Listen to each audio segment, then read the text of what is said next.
big breakthrough in pain relief. Advil Liquigels Minis, a mighty small pill with concentrated power that works at lightning speed.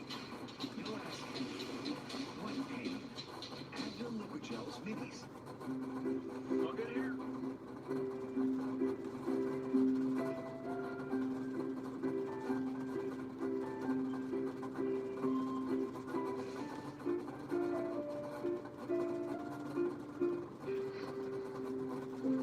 I'm a Dell Technologies advisor. Moses, And if you're a small business, we're with you. standing by you every step of the way.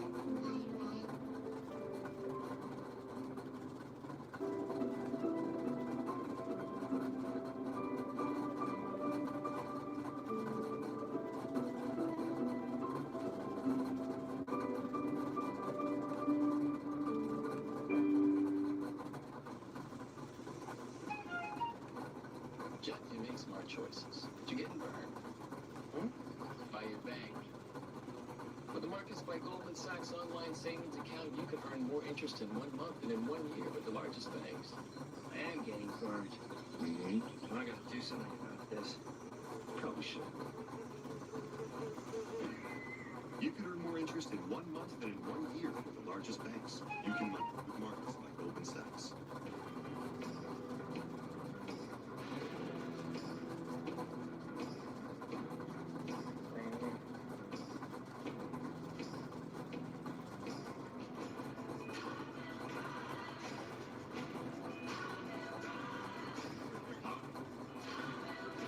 Sounds great.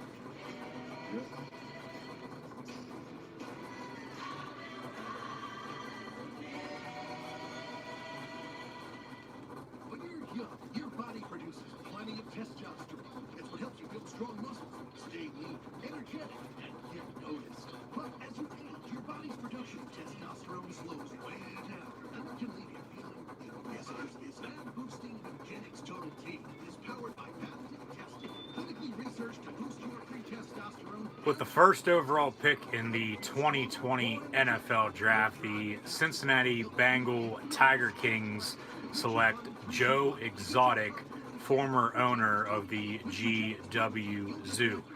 Thank you for tuning in and watching my live reactions of the 2020 NFL Draft. I'm your host, Encyclopedia Sports, Cool Hand Luke 96. Be sure to like, follow, and subscribe to Gridiron Ring, Gridiron 18. Myself, your host, Encyclopedia Sports, Cool Hand Luke 96 on social media. Links in the description below. Hit the thumbs up button, share on social media, chat questions and comments. Always greatly appreciated. As well, the Cincinnati Bengals are officially on the clock. I would assume, as everyone has been talking for months now, since the end of both the college football and NFL seasons, that the former Ohio State and LSU quarterback in Joe Burrow will return to the state of OHIO and be selected number 1 overall this evening by the 2-14 Cincinnati Bengals.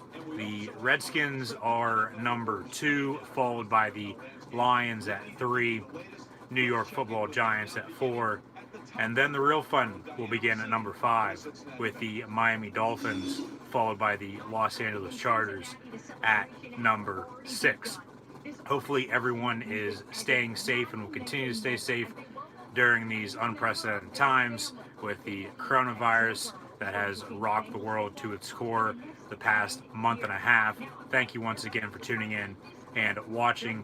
This is, in fact, my live reactions play-by-play of the first round of the 2020 NFL Draft that was supposed to take place in Sin City, Las Vegas, Nevada this weekend, tonight, tomorrow, and on Saturday, as we'll have rounds 2 and 3 tomorrow night, followed by rounds 4 through 7 starting at noon on Saturday. Only live reaction stream, though, of the NFL Draft this weekend, right now. Round 1 only, live right here on YouTube. So once again, thank you for tuning in and watching. I'll dive deep into what happened during NFL free agency within the past month or so, as well as Tom Brady is now a Tampa Bay Buccaneer, and news broke the other day as well that the New England Patriots have in fact traded their former retired, now unretired tight end, and Rob Gronkowski to the Tampa Bay Buccaneers as well. So Brady and Gronk reunited, and it feels so good down in Tampa Bay, the Tampa Bay Gronkaneers in the NFC South.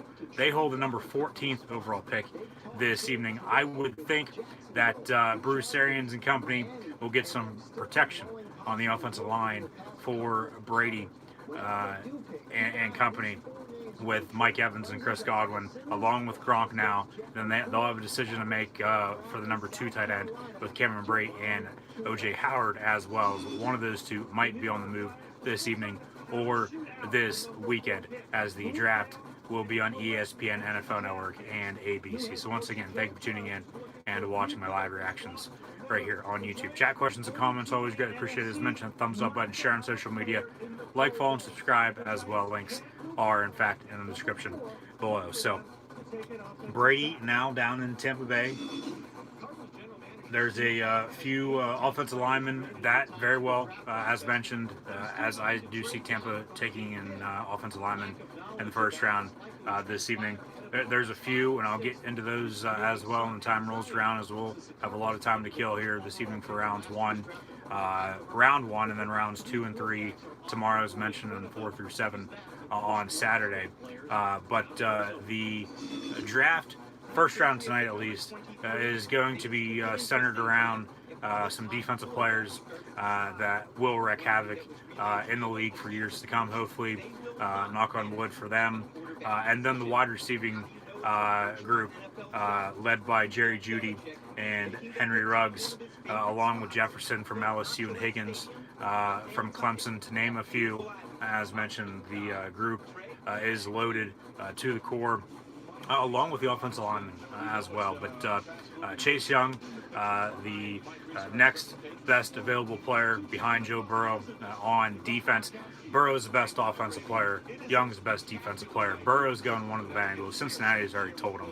Not official as of yet. Will be, though, here in about 10 minutes or so, as the draft will kickstart here at 8 p.m. Eastern Time, as we actually get a look at Joe Burrow and his family, as this will, in fact, as well be the first ever virtual NFL draft, as everyone is in lockdown on quarantine, as we get a look in on Joe Burrow and Chase Young. There's Tua Tagovailoa as well, coming off the hip injury he suffered against Mississippi State late last year as the starting quarterback for the Alabama Crimson Tide. Alabama is going to have a few players once again drafted tonight in the first round of the 2020 NFL Draft. We're going to see a lot of SEC players drafted this evening as well, from Alabama and LSU, along with some Georgia Bulldogs and Auburn Tigers. So the night is very young, but we'll have the full first round this evening, all 32 picks.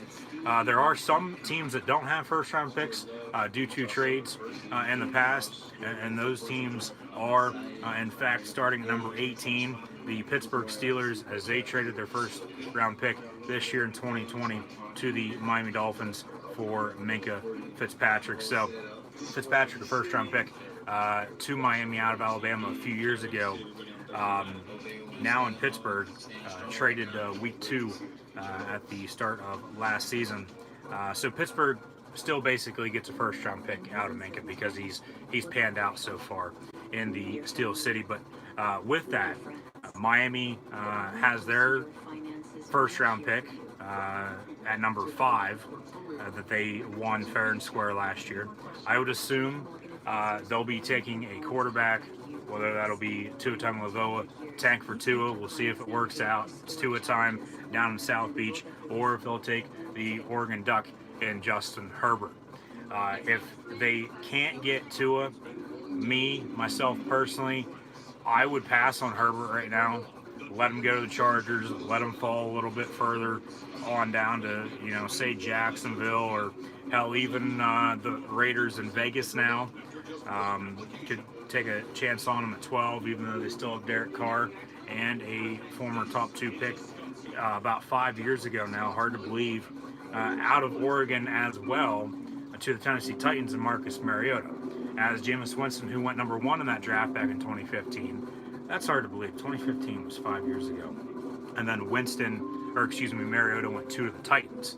And now Mariota backing up Derek Carr in Vegas as the Raiders moved once again from Oakland to Las Vegas, as the draft was supposed to take place in Vegas this weekend. But due to coronavirus, now the first ever virtual NFL draft, as everyone is at home, as mentioned.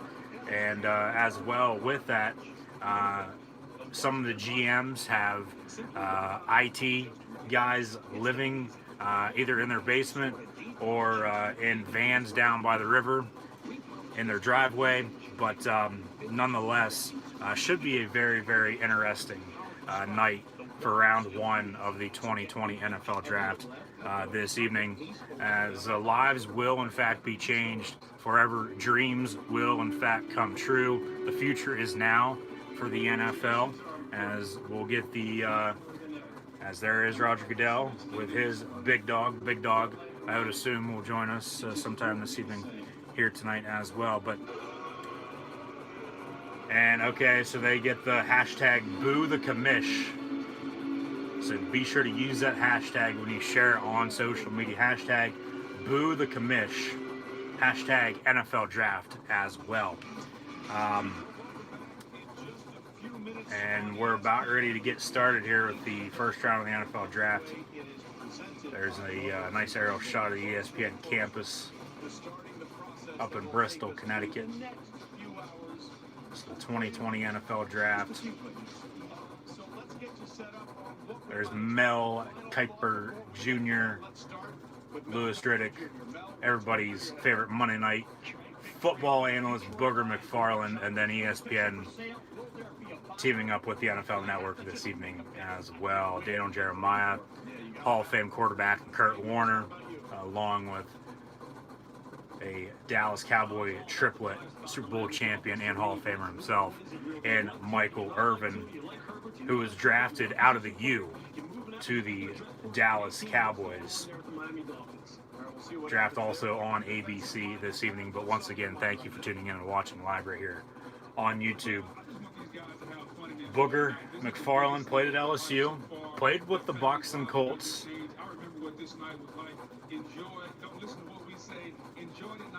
Enjoy the night is right. Lives will be changed, as mentioned. Good old DJ Daniel Jeremiah, Mel Kiper Jr., Daniel Jeremiah.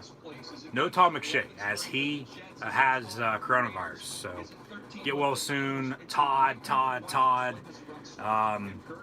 Coronavirus affecting everyone around the globe, but nonetheless, as mentioned, with the first round, 32 picks.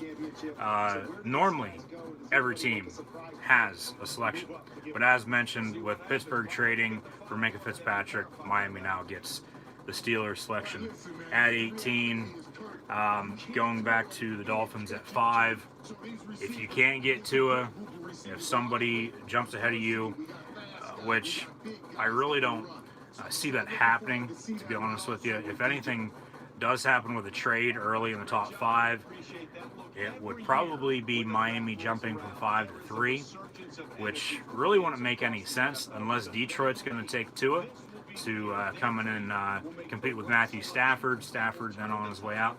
The thing is with Tua Tagovailoa is his 3 lower body injuries, starting with the hip, then his knee, then his ankle. So kid can sling it. Came in a few years back in the national championship game against Georgia, as we'll now have the opening video package for the 2020 NFL Draft. From sea to shining sea, everything's empty, as the draft, as mentioned, was supposed to take place in Las Vegas, but now virtual for the first time ever. Hope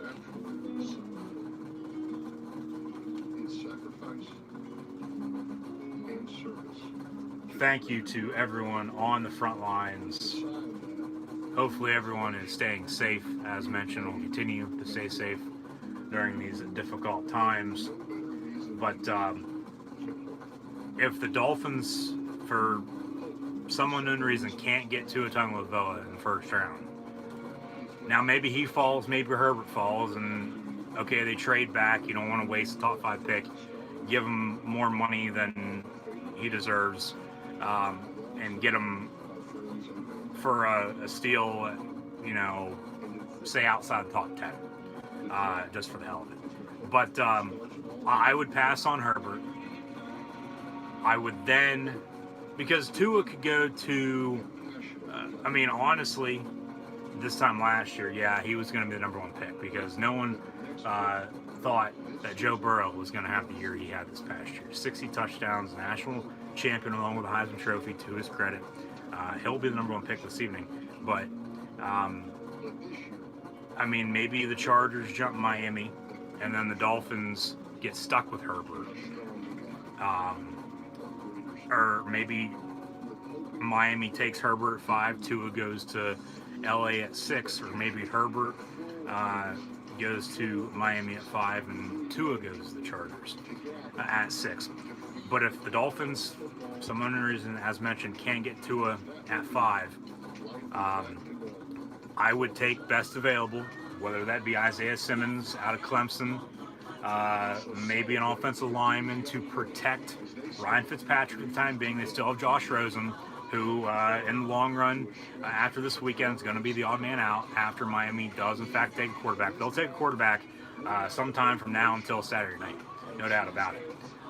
Rosen, first-round pick 2 years ago, out of UCLA to the Cardinals, traded on day 2 last year to the Finns. Really didn't play a whole lot last year. Fitzpatrick took over. Finns played well late. The draft tonight centers around the Miami Dolphins. So whatever they decide to do is how the dominoes will fall, as we're all in, as we get a look in Sin City, Las Vegas, Nevada. However, the draft not taking place there anymore. Maybe next year or even the year after. We'll see. But hopefully everyone's well, as mentioned. And we're about ready to get the first round of the 2020 NFL Draft started. Chills, one of the best nights out of the year. The future is now, as mentioned, the stars of Saturday will become stars of Sunday and Monday in the National Football League.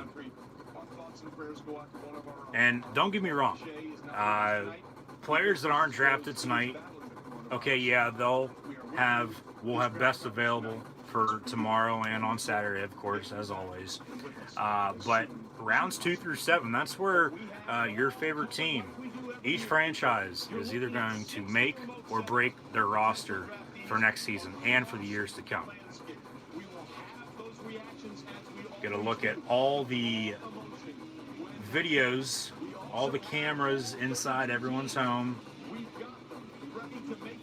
all the Zoom conference calls that are going on. Already technical difficulties. We see 3 of them go out at once. And we're going to start things off with hashtag boo the commish. So let's all boo Roger Goodell, as he is, you can tell reading off teleprompter, he's in his basement at his home in Bronxville, New York. He is the NFL commissioner, so you got to give him some credit where credit's due. But shout out to everyone, as mentioned, once again on the front line for this coronavirus pandemic. Thank you once again. But Roger Goodell is going to get us underway, and the Cincinnati Bengals will, in fact, be on the clock, and the pick's going to be quarterback Joe Burrow out of LSU, who, as mentioned, grew up in Southeast Ohio, went to Ohio State, transferred out, went to LSU, 2-year starter, Heisman Trophy winner, won the SEC, won the national championship just a few months ago, and will, in fact, return to Ohio now and become the new quarterback for the Cincinnati Bengals.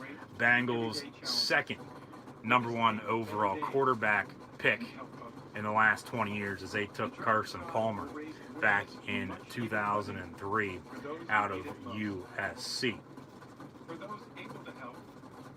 Support COVID-19, NFL.com/relief. Hashtag draftathon as well.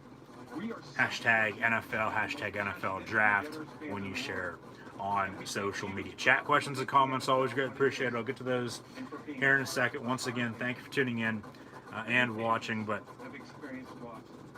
whatever the Dolphins do at 5 and then the Chargers do at 6 will affect how the rest of the first round goes.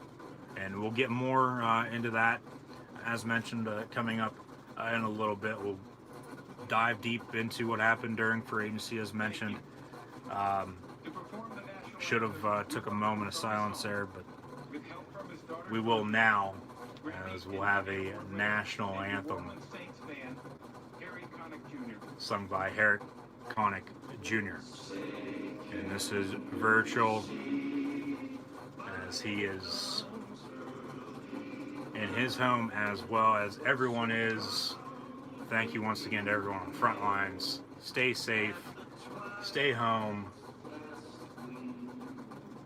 If you have to go out, wear your mask.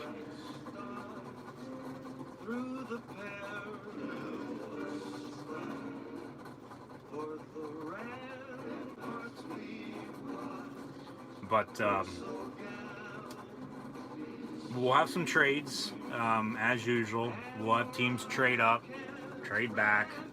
I think Carolina and Arizona could be the first of many this weekend. But going back to teams that don't have first-round picks because they've traded out in the past, the Raiders have their own pick at 12, and then also at 19 via the Chicago Bears for the Khalil Mack trade last September. Also, the San Francisco 49ers have the Indianapolis Colts first-round pick at 13 for the DeForest Buckner trade back during NFL free agency at the start of that. Jacksonville at number 20. Jaguars also have pick number 9. We'll see what they do there with Gardner Minshew at the helm now at quarterback, as they traded Nick Foles to Chi-Town, as he's now a Bear. But Jacksonville at 20 via the Rams Jalen Ramsey trade. Vikings have 22 now, which was Buffalo's. Stephon Diggs was shipped out of the Twin Cities to upstate New York, as he's now in the AFC East. Right now, the Patriots, I would think, will still in fact be the favorite in the AFC East next year. However, the East is the Bills to lose in 2020 during the 101st season of the NFL. As we fade to black and now get our final commercial break before the first round will begin.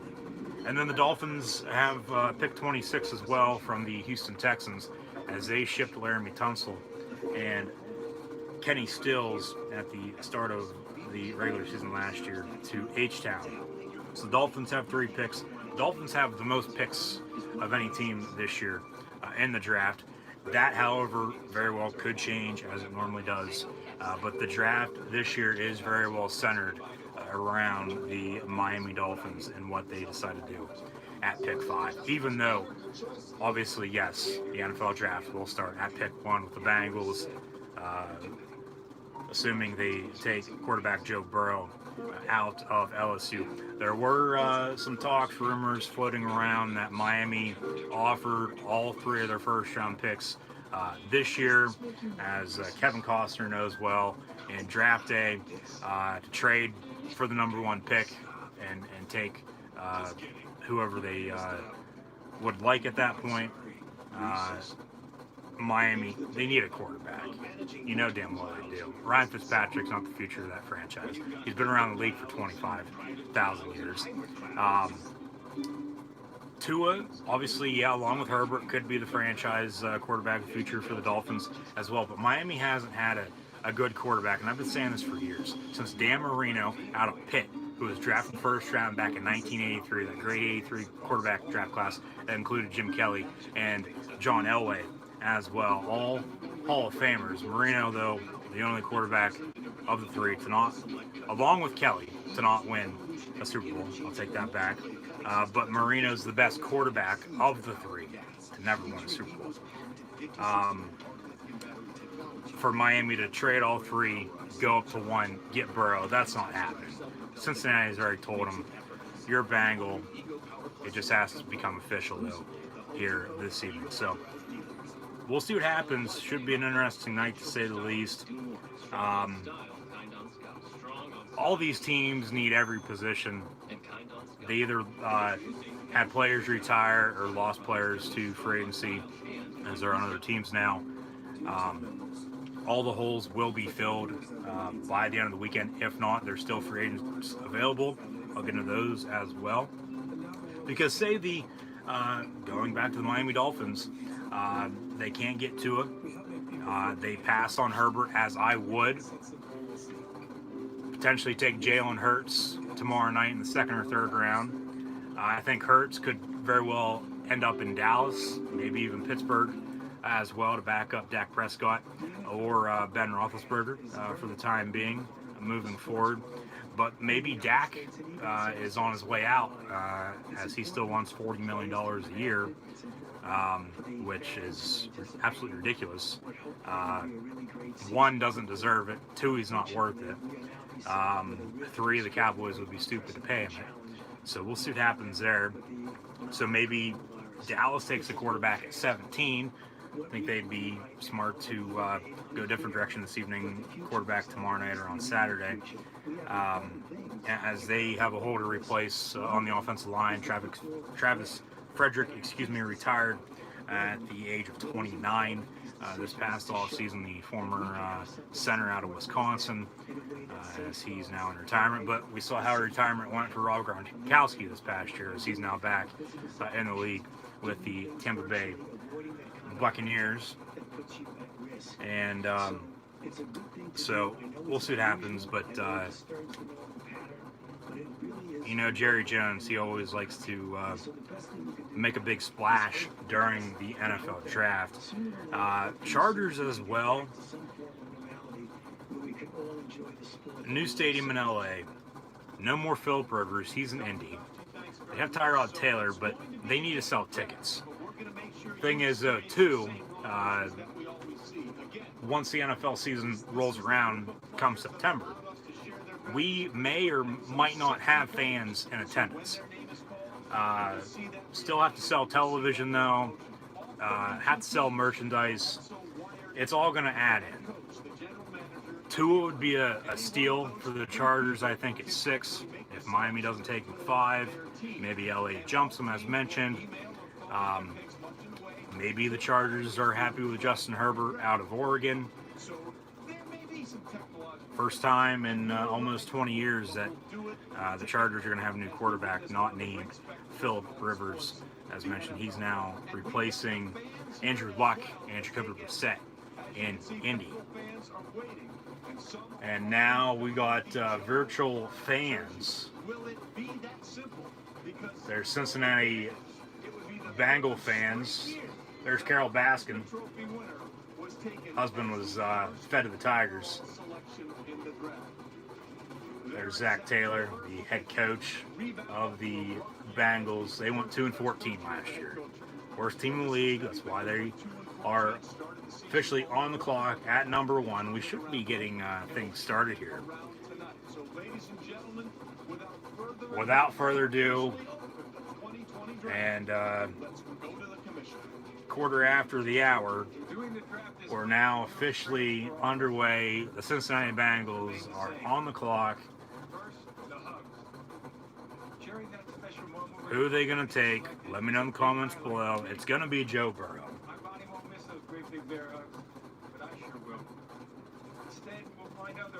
And Roger Goodell going to try to find some other ways to give players hugs during this virtual draft that's taking place this evening.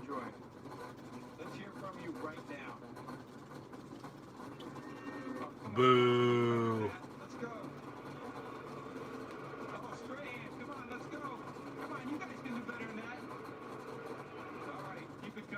Hashtag boo the commish as we boo Roger Goodell. And Roger Goodell is locked in his basement. Surprised he doesn't look like Tom Hanks off of Castaway yet. First ever NFL virtual draft. The draft is now open. The Cincinnati Bengals are on the clock. And we go to Zach Taylor on the left. He is the Bengals head coach. And then Duke Tobin, the director of player personnel for the Bengals. And the Bengals have struggled for quite a while.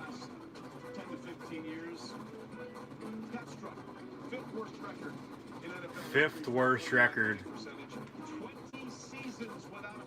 and they haven't won a playoff game in 2 decades, and their 4th number 1 overall pick in the past 35 years. They also took Kajana Carter out of Penn State in '95. There's Joe Burrow and his family at their home in Ohio. He'll be a Bengal in about 9 minutes or so. 10 minutes on the clock per team in the first round. Rounds 2 and 3 tomorrow, as mentioned, 4 through 7 on Saturday. But some teams have a few picks, some teams have none, as mentioned. But it's all going to depend on, in my opinion at least, what the Dolphins do at 5 with either Tua or Herbert. But only time will tell. Now, I mean, maybe Miami, if they don't even take a quarterback in the first round, bring in somebody tomorrow or on Saturday. You still have Jake Fromm, Jacob Eason, to name a few as well. There's still Cam Newton. There's still Andy Dalton, who they could trade for, who's going to be out of a job because Burrow's coming in. Now, maybe they keep Dalton around for another year. Dalton hits free agency next year. Burrow learns from him. But then there's also Jameis Winston as well that the Dolphins could scoop up. The Patriots are going to be looking for a quarterback as well, I would think, sometime this weekend. No more Tom Brady for the first time in 20 years. Maybe they trade up for Tua or Herbert. Jordan Love as well. Maybe even Jalen Hurts. There's the Alabama-New England connection with Nick Saban and Bill Belichick. But Mel Kiper Jr. from his man cave as well, giving his take on Joe Burrow. 7.5 minutes for the Bengals to get their first round selection in at number 1 overall.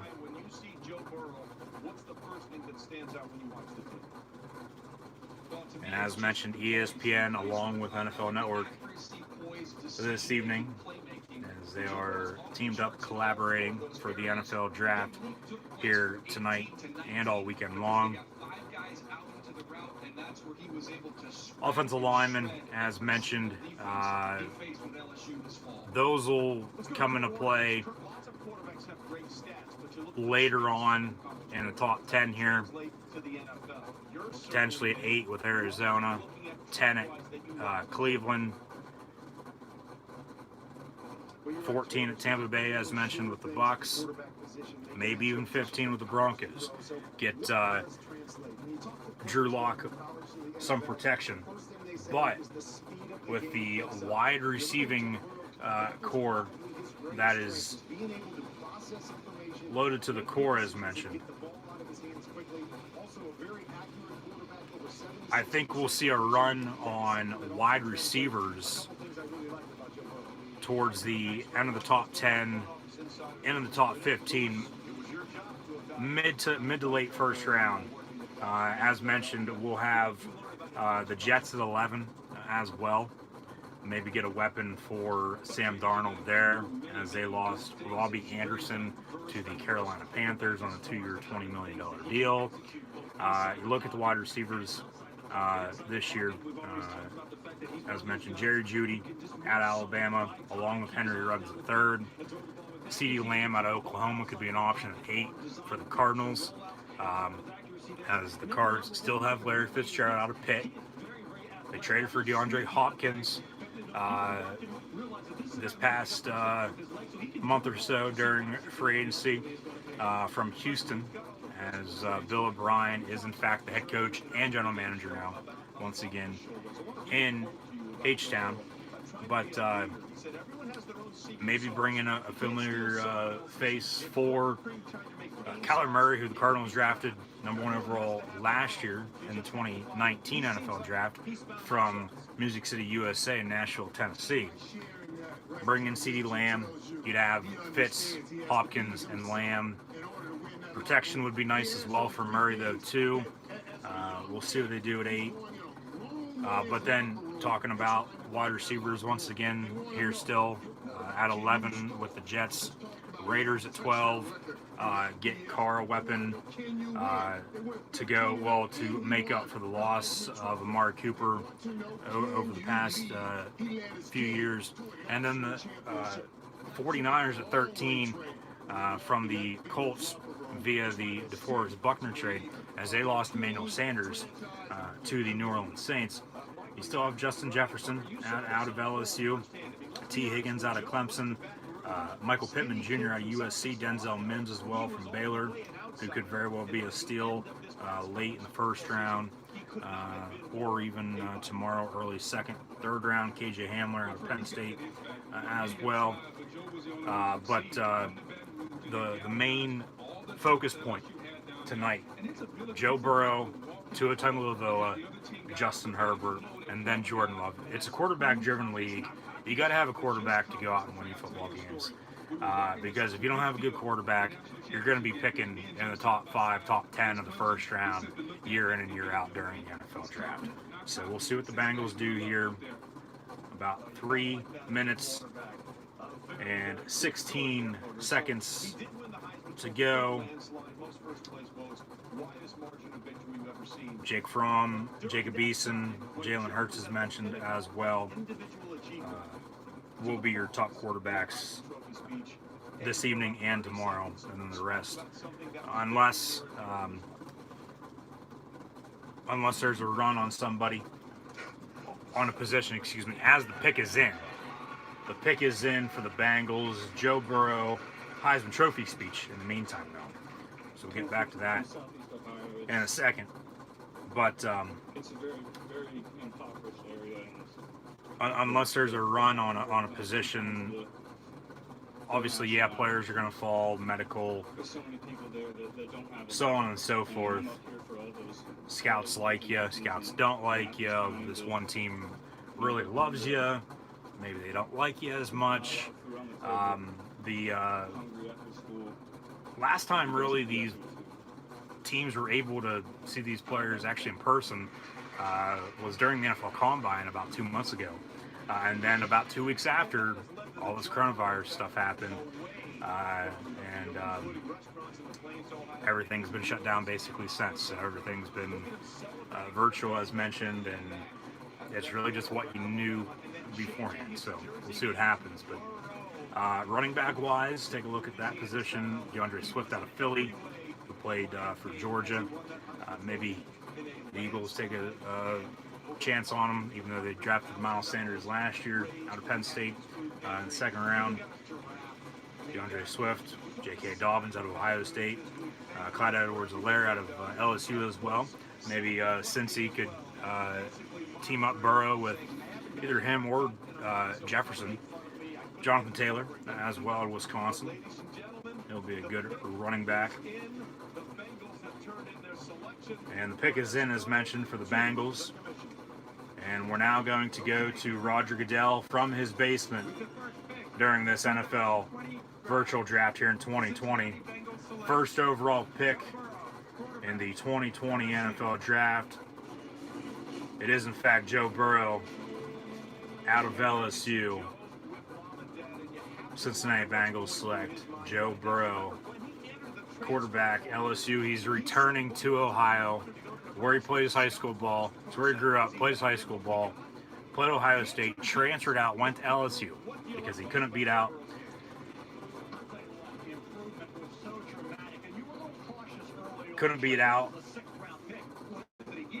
Urban's favorite. Drawing a blank. Should know Ohio State's former quarterback, but now we see Ohio State Joe Burrow highlights. We see comps of Romo, Brady, says Mel Kiper.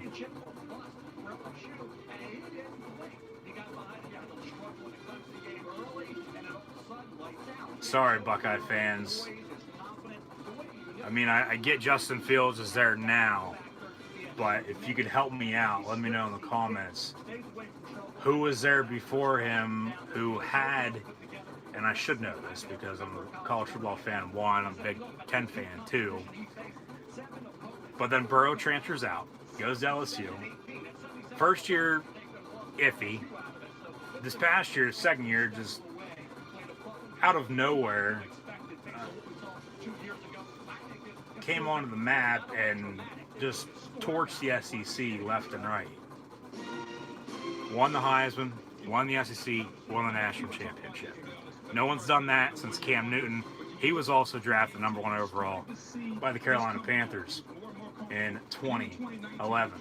Washington Redskins are officially on the clock. I'm going to do some research. Former Ohio State quarterbacks, because not thinking about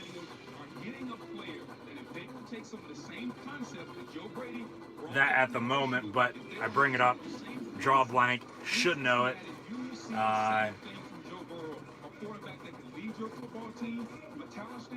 And that's the reason why Burrow had left. JT Barrett. I was thinking JT Daniels for some reason because he's been in the news the past week or so as he's also transferring out of USC. So keep an eye out for him moving forward across the college football landscape. But Joe Burrow is in fact a Cincinnati Bengal. Redskins, as mentioned, are on the clock now too. They have 5 minutes to pick. It's going to be Chase Young. They could field some options trade-wise, maybe Miami, LA. I wouldn't think anybody else right now, but it's going to be Chase Young returning to DMV, where he grew up as well. Went to Ohio State. Last year, the Skins took Dwayne Haskins, another former Ohio State quarterback. 2 years in a row, 2 former Buckeyes at the quarterback position drafted in the first round of the NFL draft. Pick is in for the Skins as well. It's going to be Chase Young. Burrow comped to Jared Goff as well with the Rams. Yeah, I could see that. Ron Rivera comes in, though, to take over the Redskins as they fired Jay Gruden, who's now the OC in Jacksonville. Maybe Andy Dalton goes there from their connection in Cincinnati with the Bengals. Joe Burrow's new team. As we continue to see Joe Burrow highlights, and we'll be seeing these all night long, along with the rest of the weekend and from now until the start of the 2020 NFL campaign. But the Redskins, they got to get after Dak Prescott. They got to get after Daniel Jones. They got to get after Carson Wentz. Kerrigan's getting up there in age. They have Montez Sweat. Bring in Chase Young. Bring him back home as the Bengals just did with Joe Burrow. This would, in fact, and then Jeff Okudah is on the board as well at corner out of Ohio State as well. Potentially going to the Lions at 3. And Joe Exotic, Joe Burrow, now a Cincinnati Bengal. He is the Tiger King. Joe, you were in Nashville last year for the draft. I had said to you then He'll be a Cincinnati Bengal in the AFC North with Big Ben Roethlisberger, Lamar Jackson, who's going to be on the cover of Madden 2021, along with Baker Mayfield. I think the Browns go offensive line to get him some help. Baltimore, maybe a weapon on offense. I think defense, though, here tonight. Pittsburgh doesn't have a first-round pick, as mentioned. But shout out to Urban Meyer, Ohio State coaching staff the past decade or so. Up there with Alabama and Clemson year after year. First-round draft picks left and right. Haskins, as mentioned last year, to the Skins. It's going to be Chase Young for the Skins this year. Pickett is in, as mentioned. But then Burrow, a former Buckeye, transfers out, goes to LSU. First overall pick here tonight. Okuda's there as well. Still got J.K. Dobbins at running back. We'll see what happens, but future's still bright for Alabama, Clemson, Ohio State as well at the college ranks. But the future is also very, very bright for these new NFL draftees on their new respective teams. So Joe Burrow, the Tiger King, going to the Cincinnati Bengals. And Chase Young's on the phone. Come on, you got to stay 6 feet apart. Where are your masks at? Chase Young is on the phone. The pick's in for the Redskins. It's going to be Chase Young. We just have to get the announcement from the NFL commissioner and Roger Goodell. The question then after that comes into play. What do the Lions do at 3? They take Jeff Okudah, also out of Ohio State. That would be 3 former Buckeyes, 1, 2, 3, here in 2020, even though Burrow went to LSU for 2 years. Still recruited to Columbus by Urban Meyer and company. So as mentioned, shout out to them. No wonder they were in the Big Ten race and national championship scene year in and year out. There's Ron Rivera at his home in Northern Virginia. The new Redskin head coach got fired by Carolina. He had a top pick with Cam Newton, number 1 overall, back in 2011, as mentioned. Now, tonight in 2020, the Washington Redskins at number 2 select Chase Young, defensive end out of Ohio State. He's returning home as well. So Chase Young is a Washington Redskin. Watch out, Dak Prescott and Ezekiel Elliott. Watch out, Daniel Jones and Saquon Barkley. Watch out, Carson Wentz and Miles Sanders. Chase Young will be wreaking havoc in the backfield all next season. It also goes to all the other quarterbacks around the league and running backs as well. Chase Young, very well, could be a future Hall of Famer. Where the Redskins train and Chase Young, about 55 miles from the Redskins practice facility in Ashburn, Virginia. So we're clearly seeing a pattern. Booger, Chase Young was a dominant force. We talked about the sacks that he was able brought to my attention as well, as the Lions now have under 4 minutes for the 3rd overall pick. We'll see if they make a selection or trade the pick, as we see some Chase Young highlights now. The last time an LSU quarterback was drafted number 1 overall, and that's why I brought in Hall of Fame with Chase Young. Bringing Hall of Fame with Joe Burrow as well, potentially. I think a lot of people thought Jamarcus Russell was in fact going to be a future Hall of Famer as well. Back in 2007, drafted out of LSU, number 1 by the Oakland Raiders and the late great Al Davis. However, arguably the biggest NFL draft bust in history. So history not on Burrow's side on that matter, but Burrow for sure 10 times better than Jamarcus Russell, as there's been some wild, crazy stories that have come out about Russell since, including money being offered. Hey, did you read the playbook? Yeah, didn't know a damn thing. So, Burrow, number 1 out of LSU to the Bengals. First LSU Tiger, number 1 overall since Jamarcus Russell. So, we'll see how that plays into effect. But Burrow's going to the Bengals. They still have A.J. Green. Maybe they get him a weapon. I will get him some protection, though, on the offensive line. You still have Joe Mixon out of Oklahoma from a few years back. Maybe bring in another running back for him. Maybe a former teammate of his in J.K. Dobbins in the second round. As the Bengals have 7 total picks, 1 in each round. By Saturday night as well, everyone that doesn't get drafted, as usual, they'll be undrafted free agents, free to sign wherever. There will, in fact, however, not be a rookie minicamp due to the coronavirus. So the whole offseason program basically thrown away, and hopefully come late July when training camp rolls around, we'll be back to normal, and by the fall, with September and October, Thanksgiving, Christmas will be here before we know it as well. We'll have football season. At least there's wrestling on for myself right now. Everyone else that is a sports fan, unfortunately, there's no sports on.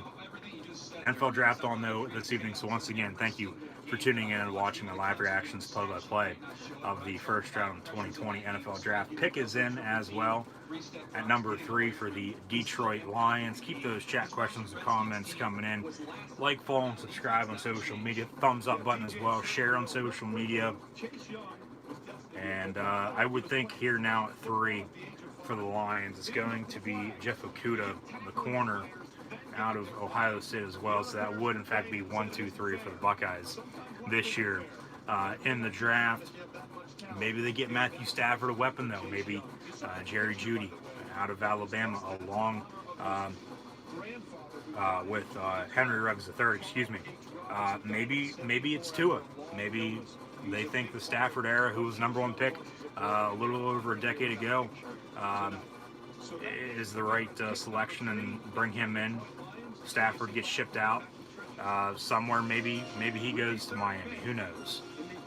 3rd overall pick, 2020 NFL Draft. Detroit Lions, number 3 select Jeff Okudah, the cornerback out of Ohio State. Buckeyes 1, 2, 3 here tonight, first round of 2020 NFL Draft.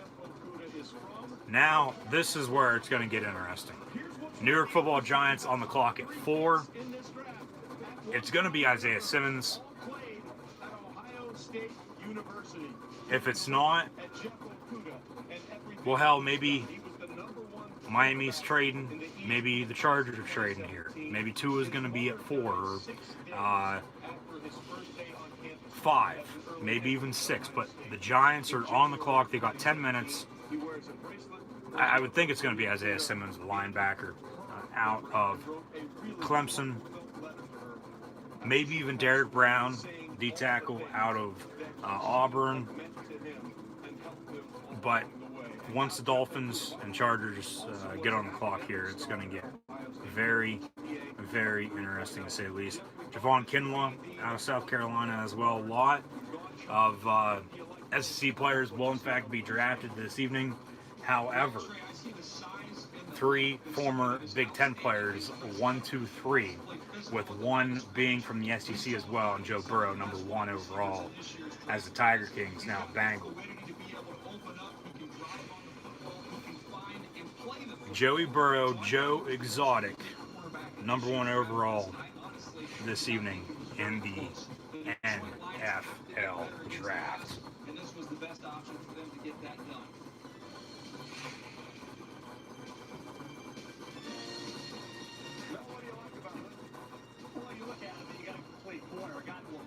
And obviously, yes, some technical difficulties with the virtual draft here this evening.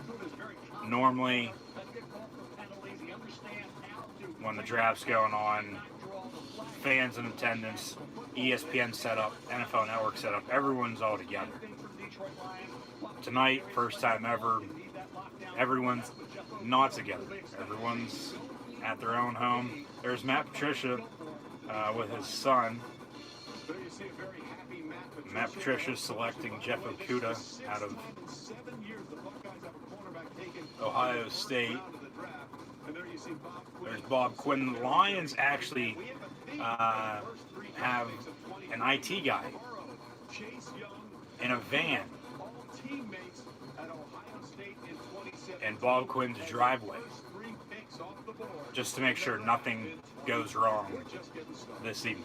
And we're just getting started, is indeed right. Trey Wingo, first round this evening.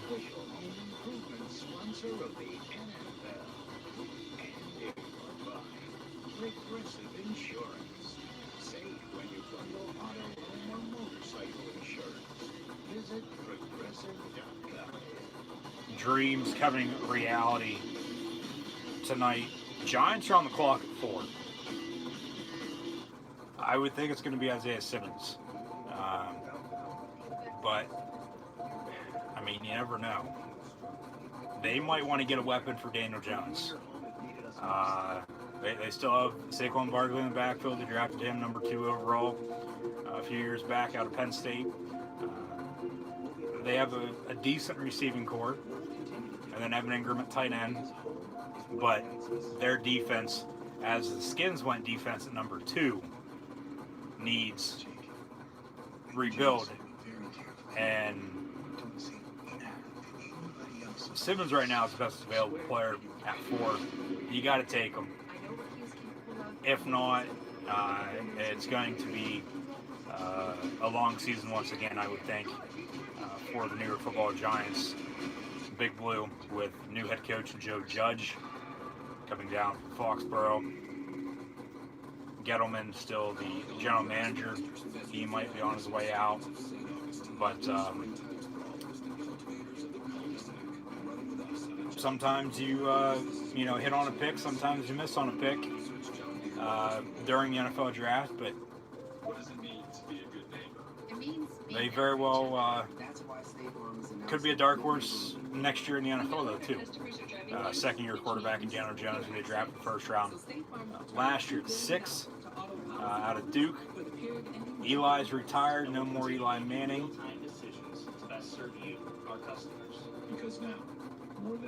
Ben Roethlisberger and Philip Rivers are the only 2 quarterbacks left of the 3 from that 04 draft class. And Phillips on a different team once again in Indy with the Colts. No more Andrew Luck, as mentioned. Surprised he didn't come out of retirement as well right now, or even go to the XFL, but XFL's gone under due to circumstances that are out of everyone's control, along with all these other leagues. But it's about ready to get interesting, because the Giants take Simmons here. I mean, Tua falls to Miami at 5. Like, they couldn't have planned it any better. It couldn't have worked out literally any better than they would have asked for. Tua Tagovailoa, I get the injury concerns. Falling to them at 5. They've been tanking for Tua for, 2 years now? 2.5 years? And he's played damn well as well in South Beach, home of the Miami Dolphins at Hard Rock Stadium that hosted the Super Bowl back in February, as he won a college football playoff semifinal game against Oklahoma a few years ago. Here at New York Presbyterian, every day we can hear the people cheering. We feel it. Giants taking every second. Maybe they're going to take Tua or Herbert. There was talk that they like Justin Herbert. They take Herbert. Where's Daniel Jones go? Maybe Miami. Maybe New England. New England, I think, would be the best fit for him. The Patriots, as mentioned, looking for a quarterback more than likely. More so than not. No more Tom Brady, as he's in Tampa Bay.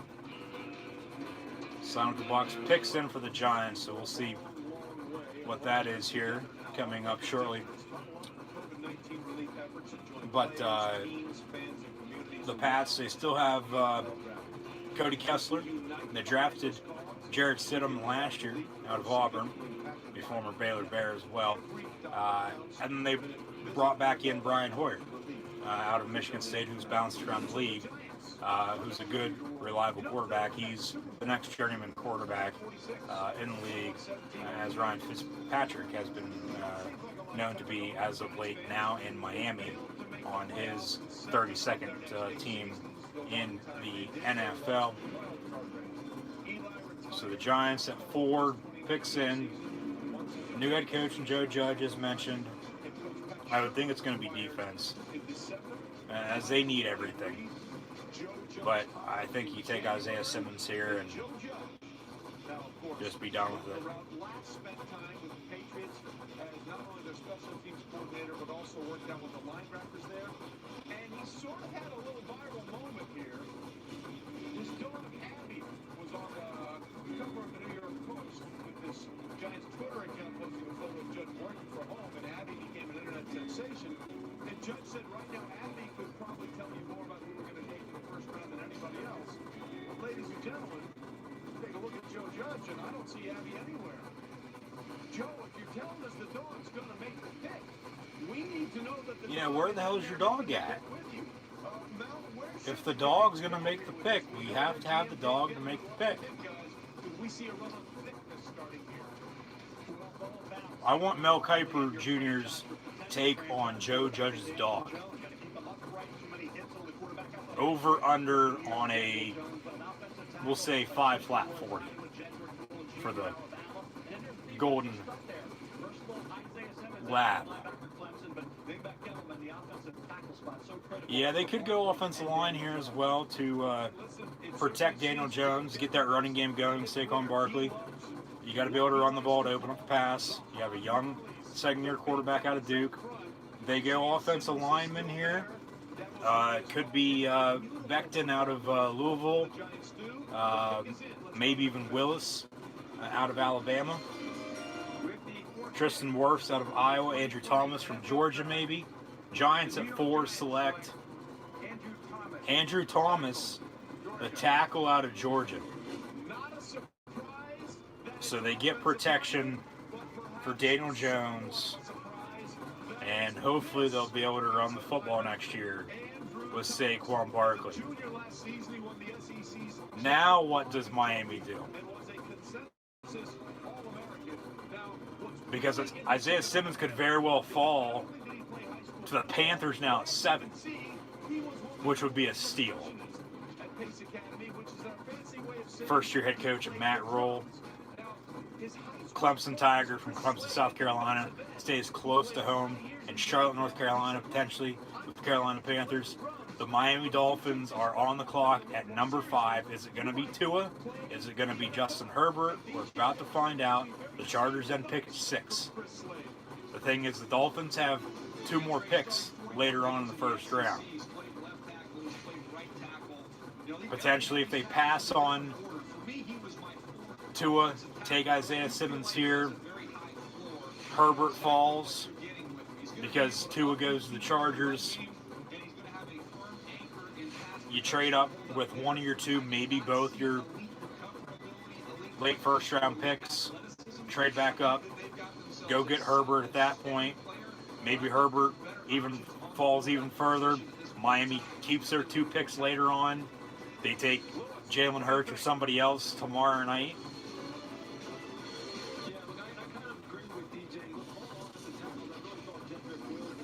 It's all going to depend on what the Dolphins do at 5. And that's right now. Let me know in the comments below who you think the Miami Dolphins will select. They have 5.5 minutes to pick, followed by the Chargers. But Andrew Thomas, the tackle out of Georgia, is going to the Big Apple as Dave Gettleman is trying to put on his mask on live TV from his home. You don't need to put a mask on if you're by yourself, sitting alone. My opinion, at least. But hey, stay safe. And yeah, okay.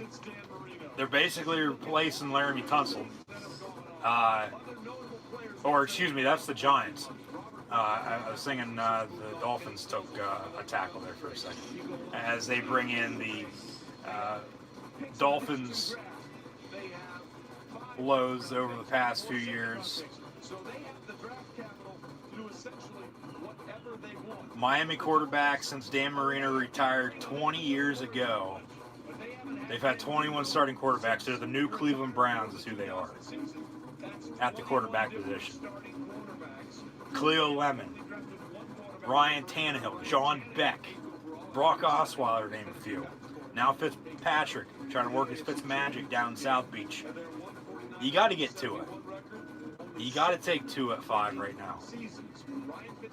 They've only had one playoff win in 20 years and 4 appearances. You got to take 2 at 4 or 5, excuse me, right now. Because if not, he's going to the Chargers at 6. And those two teams have history with Drew Brees, who ended up in New Orleans with the Saints. As he was in San Diego with the Chargers, injured. Miami didn't take a chance on him because of the shoulder injury. He signs with the Saints. He's arguably one of the best quarterbacks in NFL history. He'll be a future Hall of Famer. He's won a Super Bowl MVP to his credit as well. There's Brian Flores and his children. He is the head coach of the Dolphins. It has to be Tua here at 5. This guy could be transcendent. Now I understand the injury issues. It has to be Tua. They've loved Tua for 2 years. They like Herbert, but they love Tua. It has to be Tua. I wonder what Charles Green would do as the general manager of the Dolphins here at 5. If he would, in fact, select Tua, the picks in, it's got to be Tua Tagovailoa out of Alabama. And then Herbert probably goes 6 to the Chargers next. So the Chargers are now officially on the clock since the pick is in for the Miami Dolphins at 5. It has to be Tua Tagovailoa. If it's not Tua, I mean, maybe they take Isaiah Simmons, as mentioned, to bolster up the defense. Flores is a defensive-minded coach, disciple of Bill Belichick, as is Matt Patricia. They took Jeff Okudah at 3. The Detroit Lions did. Joe Judge, one offensive line. Andrew Thomas at 4. Another disciple of Bill Belichick.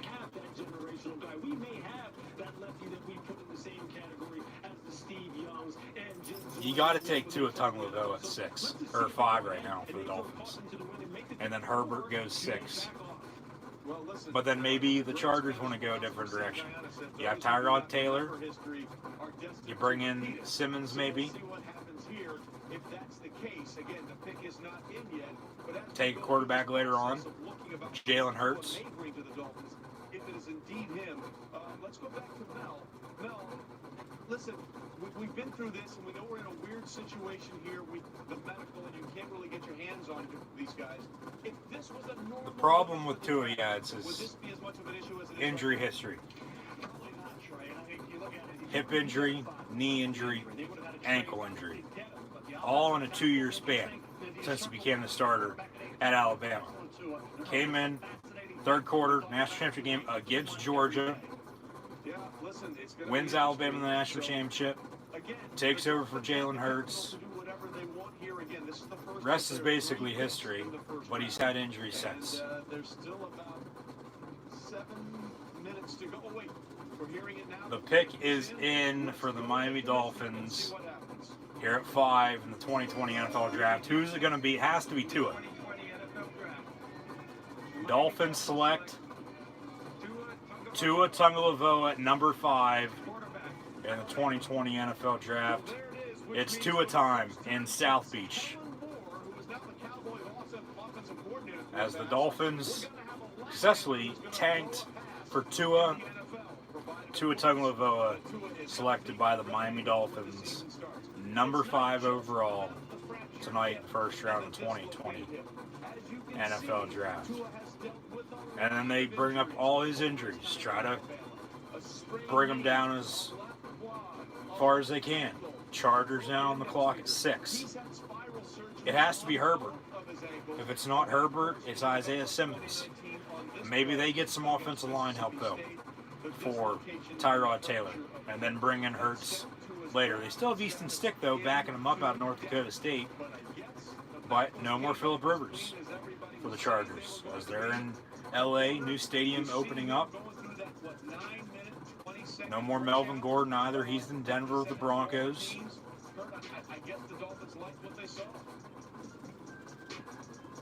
They did, however, re-sign Austin Eckler to an extension. Still have Justin Jackson.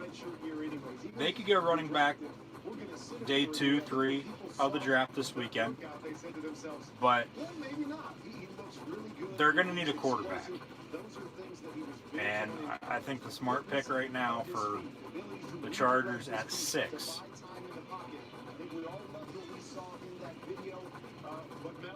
would be Justin Herbert. But maybe they love Jordan Love.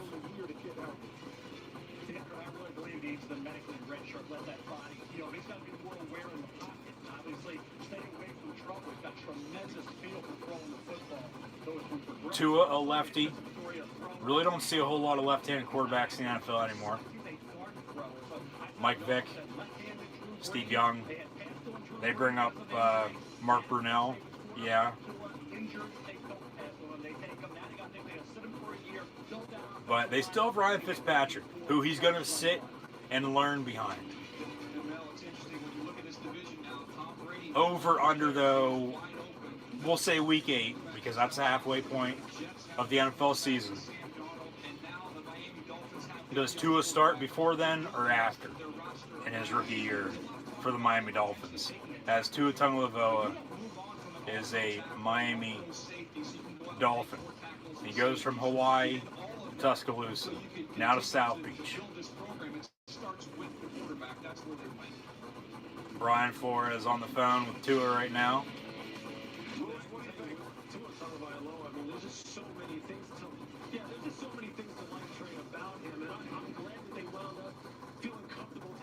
And I think it's a good pick. I do.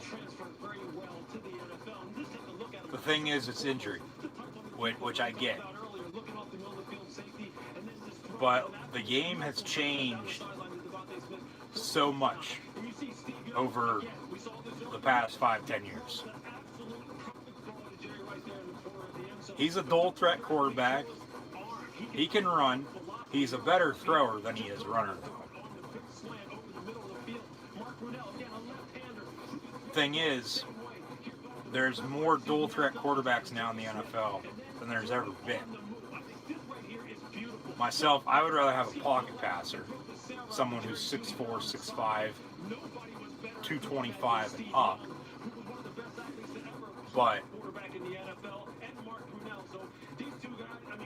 look at Baker Mayfield. Look at Kyler Murray the past 2 years, #1 overall. Burrow goes 1 this year. He's 6'3". He's a pocket passer. He can run though.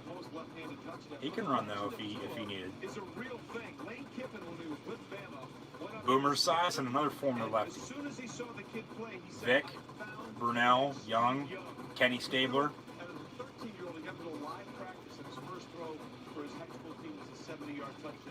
Now Tua.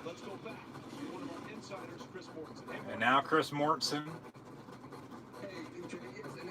Adam Schefter and Chris Mortensen are insiders this evening. Shout out to them.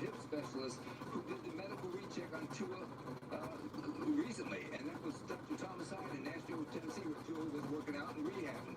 And he said, and he told our medical analyst, Tony Bell, that his CT scans were pristine on the hips, and as good as he's seen as anybody who's had this trauma. And I will say this. He'll have the playbook shipped to him overnight. He'll have it tomorrow morning if he doesn't already. And obviously no travel. He's not going to be able to get to Miami, I would think, anytime soon. Everyone's staying home on quarantine. Tua's pick is in for the Chargers as well in the meantime. Tua's going to have to learn the NFL away from the Dolphins facility for the time being.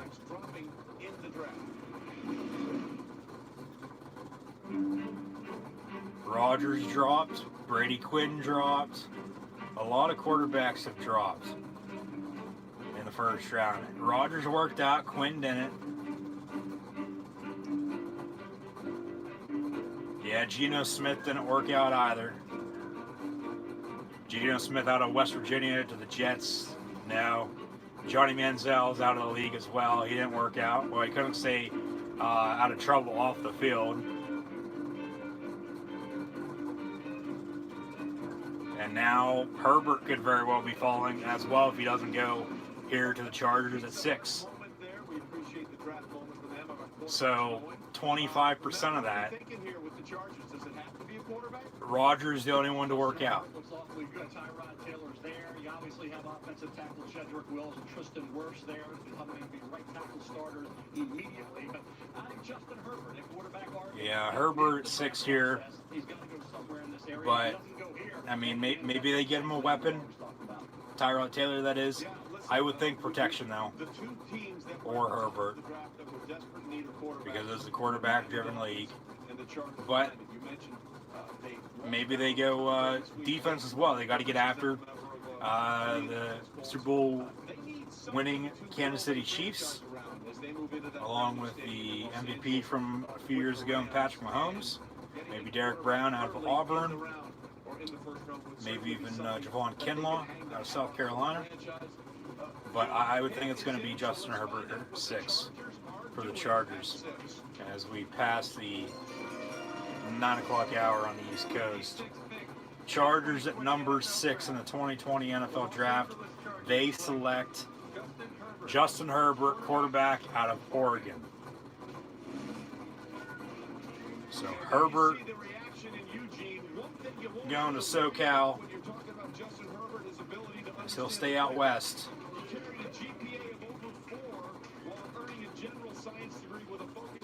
Very well could have been the top pick last year. Decided to stay at Oregon.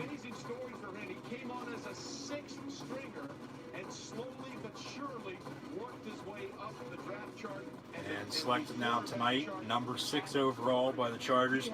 Going to go in and replace Phillip Rivers. Over under as well, week 8 for Justin Herbert to start as a rookie, because they have Tyrod Taylor, who's been a winning starting quarterback in the NFL.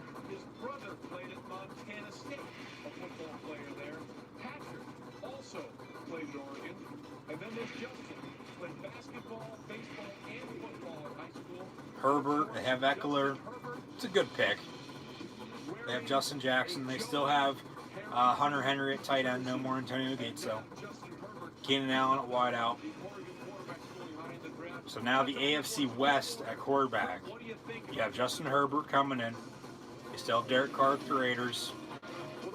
Kansas City Chiefs, who just won the Super Bowl over the 49ers, into his new hometown of South Beach, Miami, Florida, Hard Rock Stadium. They have Patrick Mahomes.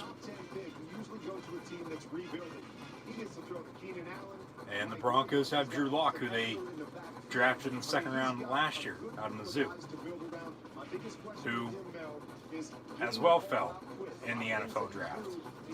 But sometimes it works out for the better, sometimes it doesn't. Can he do that at the next level is my biggest question. He was streaky, he made some head scratches. Gets him down to the 35-yard line, late against Auburn, and Aaron Mills at the end zone doesn't give the receiver a chance. And then Utah game gets demonstrating completions late in the year, but he won those games, and then he finished strong. They had that really good senior bowl we got. That was the key. Players gravitated to him. Carolina Panthers on the clock. Leader. Well, he showed it there, the combine, the same thing. He did have a pro day, which was very impressive. I would think it's Isaiah Simmons. I would think Isaiah Simmons. Panthers have a new head coach, Matt Rule, as mentioned. No more Cam Newton. They cut him. Bring in Teddy Bridgewater on a 3-year, $66 million deal. This is the third time in the common draft era, going back to 67, that 3 quarterbacks have taken in the first 6 picks. 3 QBs in the top 6. Congrats to Burrow, Tua, and Herbert.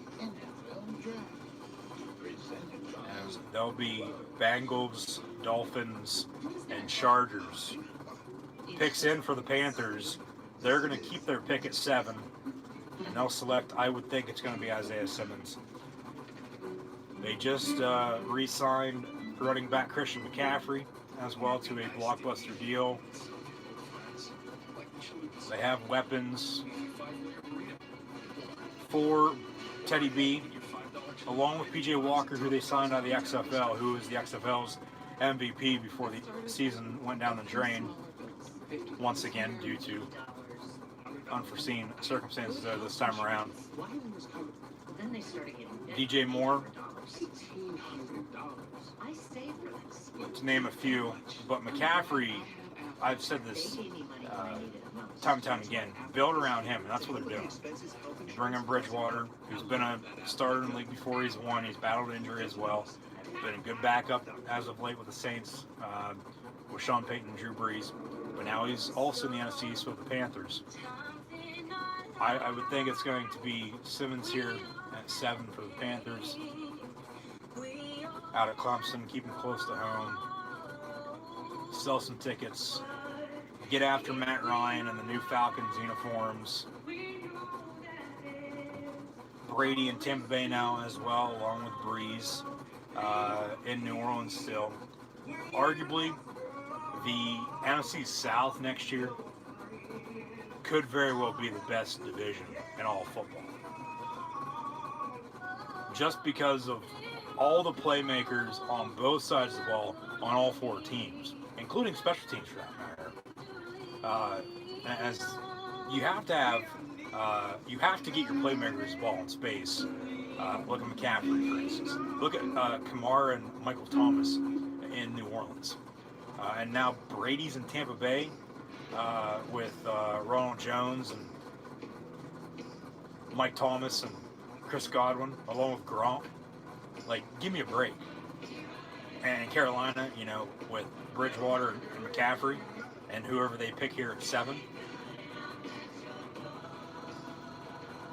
Minshew Mania in Jacksonville. The Jags coming up here shortly at number 9. As the Panthers pick is in. Cardinals on the clock now, 8.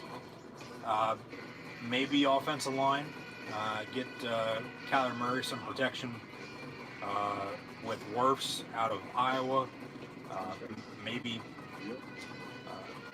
as mentioned earlier there, maybe even Willis out of Alabama. But the thing is, too, Fitzgerald's getting up there in age. Bring in Hopkins. They have, and speak of Carolina Panthers and Chris McCaffrey, there he is, as he's reading off of a teleprompter as well. The Cardinals have, with Cliff Kingsbury as the head coach, Kenyon Drake in the backfield as well. A few other good receivers that they've drafted over the past few years. Maybe they draft another one. Ruggs, Lamb, Judy, Higgins. They could wait, though, too.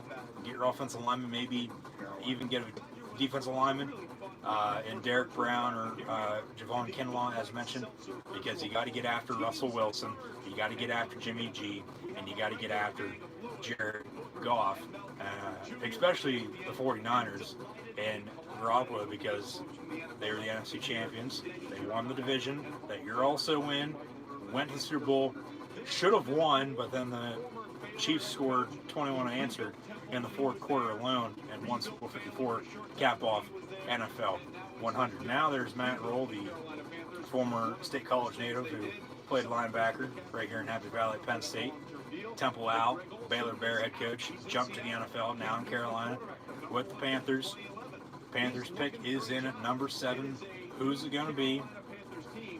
I would think it's got to be Isaiah Simmons, but maybe they get Teddy Bridgewater some protection.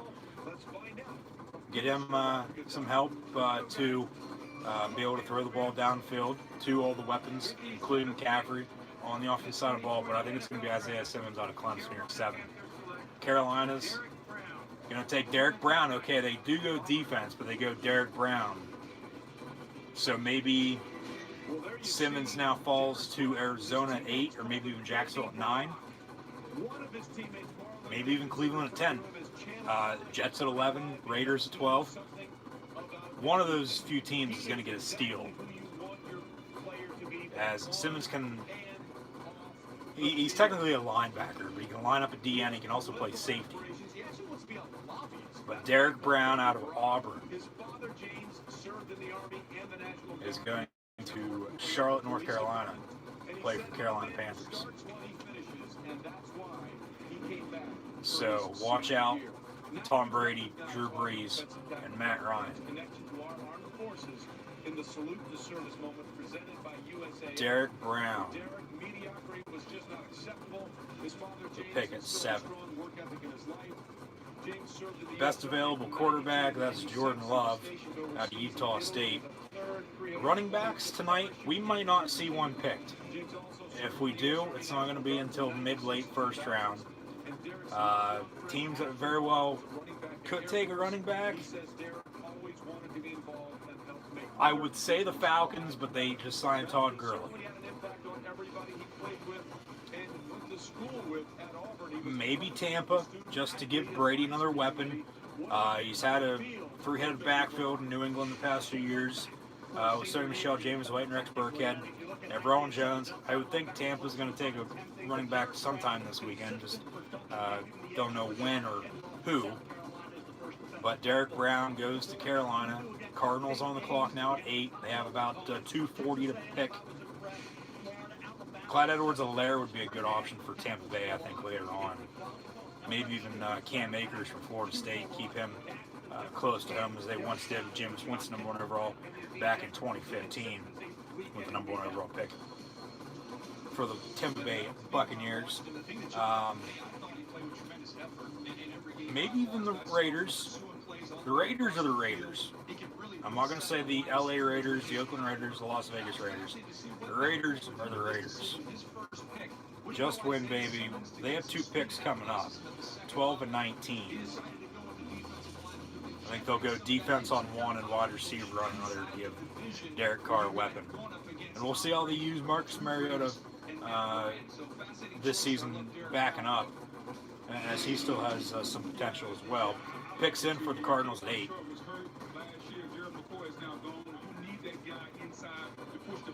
Isaiah Simmons, maybe the first receiver off the board, and Jerry Jeudy. Henry Ruggs out of Alabama as well. CeeDee Lamb, a former teammate of Kyler Murray, who is the starting quarterback of the Cardinals, drafted number 1 overall last year. As mentioned earlier, you have Fitzgerald, Hopkins, bringing CeeDee Lamb as the number 3. I mean, why not? It's not like Cliff Kingsbury is not going to have a 4 or 5 receiver set every single play. They still have Kenyon Drake in the backfield, as mentioned, who they got from Miami. The Dolphins, really, in my opinion, are the new Browns, as they have not been able to get a damn thing right as of late. But maybe selecting Tua this evening a little bit ago at number 5 overall at Alabama, that'll turn the tide for the former Crimson Tide quarterback, now down in South Beach. Cliff Kingsbury, Steve Keim in Arizona. Picks in for the Cardinals. Who's it going to be? There's Roger Goodell. 8th pick, 2020 NFL Draft. Arizona Cardinals select Isaiah Simmons. So they take the best available player, and Isaiah Simmons, the linebacker out of Clemson. And watch out, Wilson, Garoppolo, and Goff, as he's going to be in the backfield all day long come Sundays this fall as well. Jaguars now on the clock. What are the Jags going to do? I think Jacksonville could very well trade this pick. They could take the best available as well. They could get Minshew a weapon in one of those receivers that I just named off. Maybe Kinlaw out of South Carolina go 3 in a row on defense once again.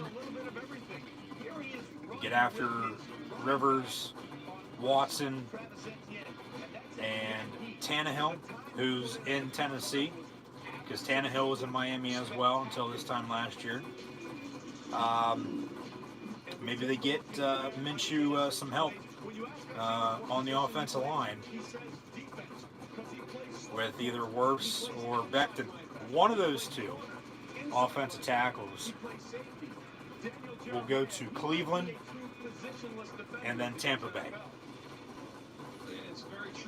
And I would think we'll have a trade sometime soon. I wouldn't be surprised if it's Jacksonville starting things off with the trades this evening. But they need defense. You got to be able to protect your own quarterback, but you have to be able to get after the opposing quarterback. And that's what the past few picks have been with the Panthers and Cardinals, who actually met a few years back in the NFC Championship game to get to Super Bowl 50, in which the Panthers won but then lost to Peyton Manning and the Broncos to cap off the Sheriff's career. Now both picking in the top 10. Derek Brown, Isaiah Simmons back-to-back. Jacksonville has options.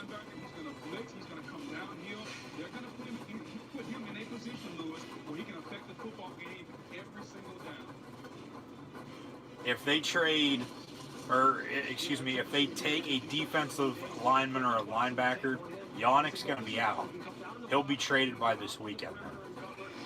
Raiders are an option. So we think, at least. That's what the rumors are saying. Not always true by any means, but Jacksonville under 5 minutes here. Keep those chat questions and comments coming as mentioned. Thank you once again for tuning in and watching my live reactions of the 2020 NFL Draft. Like, follow, and subscribe on social media. Gridiron Ring, Gridiron18, myself, your host, Encyclopedia Sports, Coolhan Luke 96. Thumbs up button, share on social media, hashtag NFL Draft, as we'll go to another commercial break, as it seemed like the first hour was, in fact, commercial free, and now we've had a few in the past 20 minutes or so as we hit the 9 o'clock hour. Picks in at number 9 for the Jacksonville Jaguars. Who's it going to be? We'll find out once we come back. So officially now the Cleveland Browns are on the clock at number 10. I would think Becton out of Louisville, who ran the fastest 40 for a lineman at the Combine 2 months back, could be an option. We'll get the Talking Fish as well. Maybe even Tristan Wirfs out of Iowa. Iowa's always been able to produce great offensive linemen who've been able to stand the test of time in the National Football League. Hogs up front. You got to be able to block to be able to run the football and open up the passing game as well in order to win, because it's a quarterback-driven league, but it all starts up front. You got to be able to block, run, and then throw. Plain and simple. Young quarterback in Minshew out of Washington State. Minshew Mania. He's the Jaguar King, so they say. Get him some help, maybe a weapon, but they arguably see him as the future right now, as they traded Nick Foles to Chicago just 1 year after signing him to a very, very large free agency quarterback deal, as he finally left the Eagles. But now he's in Chi-Town. Yeah, he battled an injury last year, didn't really come back from it. Minshew blew up. And Minshew just has that moxie. Now, okay, maybe they take a running back later. Leonard Fournette's still there, but I guess he wants out. He wants Cam Newton to come in and play quarterback. The Jags have been bad for quite a while. Yes, they did make the AFC Championship game a few years back against the Patriots. We're a couple minutes away from going to the Super Bowl to play the Nick Foles-led Eagles that season. However, Take care of your family, protect yourself. obviously that did not happen, so we'll see what the Jags do here. But the pick's in, and the Browns, as mentioned, are on the clock. But I mean, maybe if Jacksonville takes a tackle here, and Cleveland does the same, Tampa, who knows what they'll do at that point? Maybe trade back, maybe get him another weapon, Tom Brady that is, and one of these receivers that I've named off this evening. Maybe if Jacksonville takes a tackle here, Cleveland goes defense, get after Roethlisberger, Lamar Jackson, who won the MVP last year before losing in the playoffs to the Tennessee Titans. And then the new rookie quarterback, number 1 overall this evening, Joe Burrow, to the Bengals. So You're watching the 2020 should be interesting to say the least. As mentioned in this very, very unique NFL draft, first ever virtual NFL draft, 23rd and 25th of April 2020, due to the coronavirus. So hopefully everyone is staying safe and continuing to stay safe. Once again, thank you for tuning in and watching. We're gonna get through this sooner or later. We're all going through this together. We'll all get through this together. Stay strong. Everyone, please stay safe.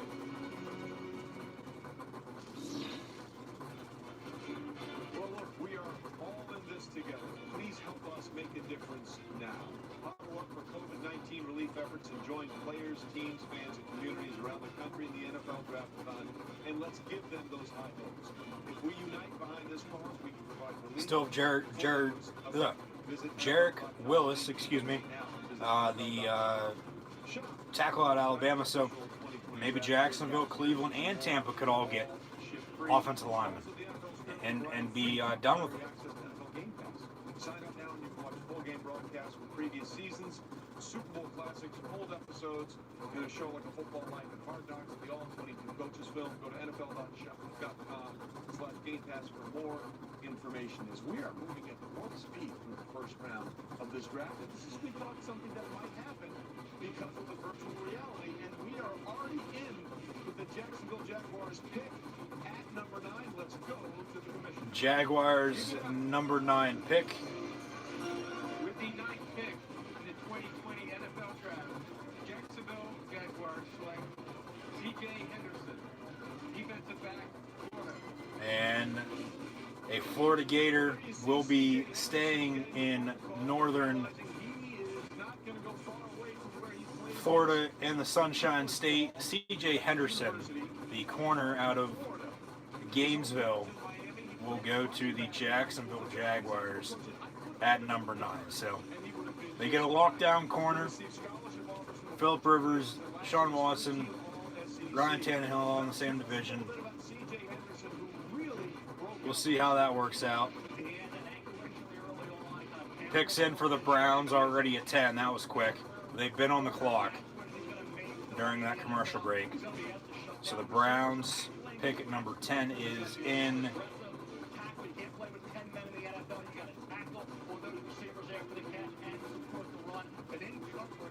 Really haven't heard a whole lot from Mel Kiper or Adam Schefter tonight, which is a little surprising.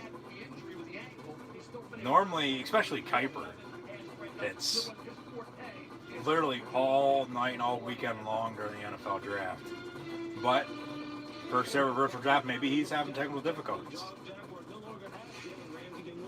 And Henderson, going to come in and replace Jalen Ramsey, who they traded to the Rams. And the Jags have the Rams picking number 19, or 20, excuse me, Raiders 19 from the Bears. So we'll see what happens down the road. But Henderson staying put in the Sunshine State of Florida, and he'll be going to Jacksonville. Who the Browns going to take now? 10. Could be, and I'll get his name right for the 300th time this evening. Jarek Willis out of Alabama. Maybe even Becton or Tristan Wirfs at the offensive tackle position as well His defensive coordinator to for protect Baker Mayfield. But maybe they go Ken Long, maybe they get him a weapon. Right now we're at the 10th pick. 10th overall pick, it's the Cleveland Browns. Fletcher Rollison. Fletcher was diagnosed with a rare brain tumor, and his family turned to St. Jude. He had the tumor removed and completed his treatment at home, and he now joins us from his home. Hello, NFL fans, and a special shout out to Browns Nation. I'm so excited to help introduce the first-round draft pick for my hometown, Cleveland Browns. The wait is finally The over. wait is over. Thank you to the NFL for your support of The St. Browns Jude. are taken. While my journey with cancer has been hard, I cannot say enough about St. Jude. The doctors and staff are amazing, and they have taken such good care of me. And now back to you for the Browns pick. Go Browns! Come back down. Who's going to be the new member of the Dog Pound? Thank you, Fletcher. We are so happy to see that you're home and doing well. We're very proud to support you and St. Jude in the fight to end childhood cancer. And we're all in your corner, Fletcher. Go get him. I have the Browns pick. With the 10th pick. 10th overall pick in the 2020 NFL Draft, Cleveland Browns select Jedrick Wills, tackle, Alabama. Jedrick Wills, the tackle, out of Alabama. We're not surprised that they go offensive. So they go offensive line, Wills is off the board. and he's like, oh shit, I gotta go to Cleveland. I'm going to the Browns. I'm gonna be a Brownie. So Will's the new member of the Dog Pound. And he grew up nearby, Lexington, Kentucky, close to the University of Kentucky, but he went to Alabama. Now he's going just a few hours north of there in the rock and roll city of Cleveland, Ohio. Jets on the clock at 11. Who's Gangrene gonna pick at 11? I think we might see our first receiver off the board. Judy, Lamb, Ruggs, maybe even Jefferson or Higgins. The last two I would think would be a reach right now this early, but get a weapon for Sam Darnold. You just lost Robbie Anderson to the Carolina Panthers. Receiving group is loaded, but because of that, maybe they wait. And they still get their guy later on. Maybe trade back into the late first round or get somebody early second. It's either right now at 11 for the Jets, as they need everything as well. They still have Le'Veon Bell in the backfield. Played decently well in his first year with the Jets last year after he sat out for a year with the Pittsburgh Steelers. I would think right now it's either going to be Jerry Jeudy, Henry Ruggs, CeeDee Lamb, or Justin Jefferson or T. Higgins, to be honest with you.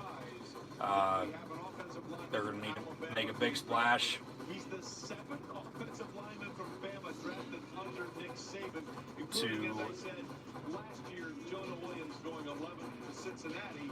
It's his job to protect Joe Burrow. the Big Apple It's now Will's job to protect in the AFC East. I mean, hell, the Jets and the Dolphins, you know, the AFC East could be theirs to lose next year as well, with no more Tom Brady with the Patriots. Jets have 4:15 to pick, but they need to score points. Maybe they go offense as well, as mentioned, as the Giants did. Maybe a lineman. I would think a weapon. I would think we're going to see our first receiver off the board now, with one of those that I just mentioned once again. And then at 12, it's going to be the Raiders. We might have a run on receivers coming up, because San Fran then picks 13. They got that pick from the Colts. Forrest Buckner trade as mentioned. And then 14 is Tampa Bay. Becton or Wirfs could go there, protect Tom Brady. And then Denver's picking at 15. Maybe they get a weapon for Drew Lock as well, maybe some protection. And then Atlanta at 16, they're going to need defense. If Kinlaw falls to 16, Kinlaw is going to be a Falcon. And then it's going to get interesting again because Dallas Cowboys will be on the clock at 17, followed by the Miami Dolphins once again, who just took Tua Tagovailoa at number 5. So something's got to give. It's the NFL draft, but it should be interesting nonetheless, as mentioned. And we'll get back from this commercial break once again and get the New York Jets pick at number 11 here in the first round. Nothing like Radio City Music Hall for the NFL draft. But in past years, the NFL has bounced around from city to city, as they've been in Chicago, Philly, Dallas. Nashville is supposed to be in Vegas this year. However, virtual draft this year due to circumstances.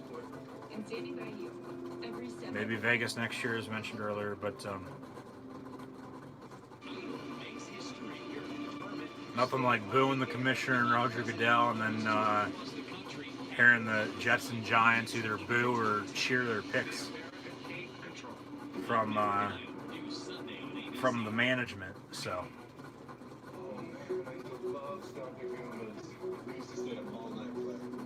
the Jets have a decision to make here, no doubt about it, as all these teams do.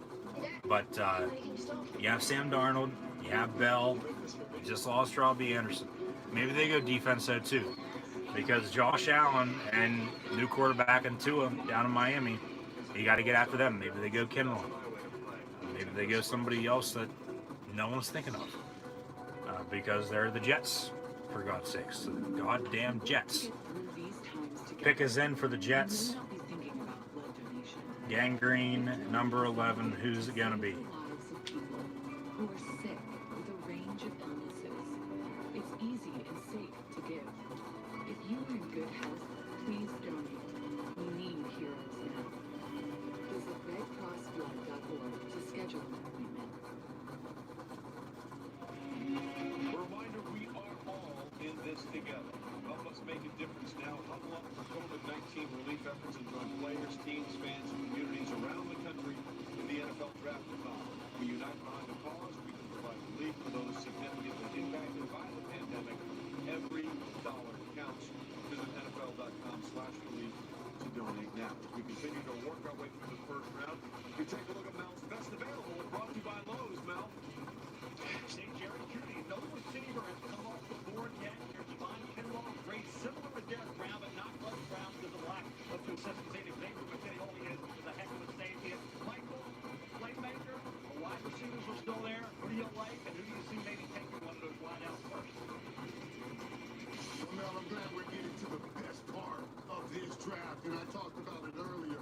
It's the diversity we have in these wide receivers, and I love Jerry Jeudy. He's such a great guy inside. He plays in that slot. I love how he, what I call, gives you that stanky leg and takes it right back when he's running with the football. But CeeDee Lamb, he does everything. People liken him to a Dez Bryant, a guy that can go up and get the ball, but he also can run the whole route tree. Or do you just want pure speed? And that's Ruggs the third. This guy can run with anybody and everybody, kind of give you a Tyreek Hill kind of play. All right, listen, we appreciate that. It's somewhat surprising, by the way, guys. We haven't had a trade yet. The last time we didn't have a trade in the top 10 picks, as we look at Henry Ruggs, I'll wait to hear his name called. Last time we haven't had a trade this late in the first round was 2015. The first trade came around pick 15 that year, so we'll see what happens. But Henry Ruggs, again, a speedster, and waiting for his name to be called, as is CeeDee Lamb, and again, also a big play waiting to happen. And then there's Jerry Jeudy. These are the receivers, and once they start to go, it could be they go on a run. Picks in for the Jets, as mentioned. If one of these receivers goes, it's going to be a run of receivers coming up here shortly. Jets are going to pick Mekhi Becton, the tackle out of Louisville. So the run on receivers is going to have to wait. He's the one sitting on the couch. That's going to be a meme. 5.1 for a 360-plus pound offensive lineman. Just got drafted number 11 overall by the New York Jets. And the Jets get some protection for Darnold and Le'Veon Bell.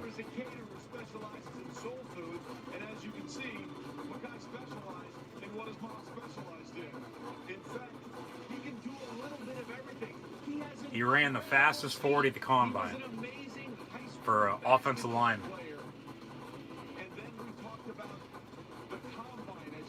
Played basketball in high school as well.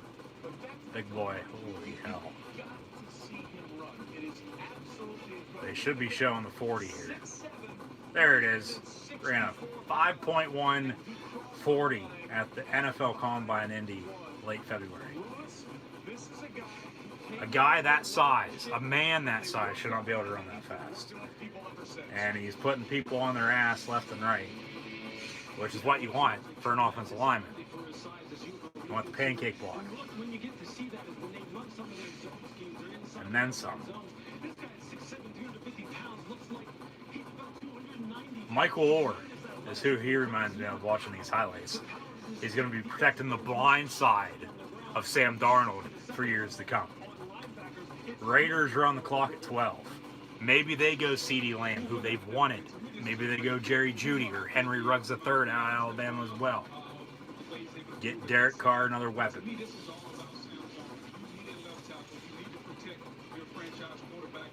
Good pick by the Jets, I think. I actually do believe that's a good pick.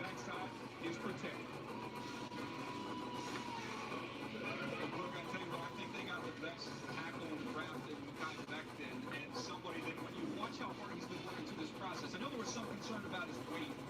There's Joe Douglas there celebrating with the New York Jets and his family. Picks in for the Raiders at 12. Maybe they go Xavier McKinney, though, too, safety out of Alabama. Make a Cobbs on him. There's Mekhi Becton pushing a F-150.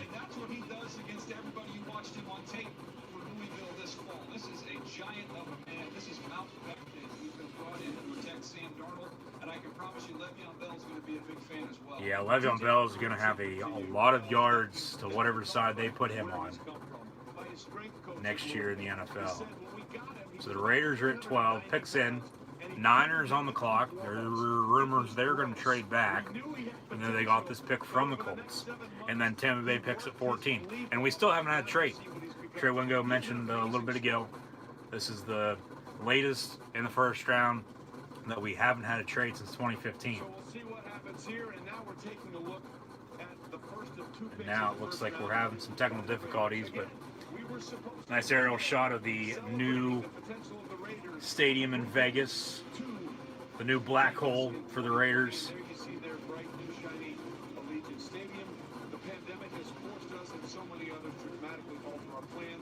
Nice area shot of the strip as well. There's John Gruden and Mike Mayock.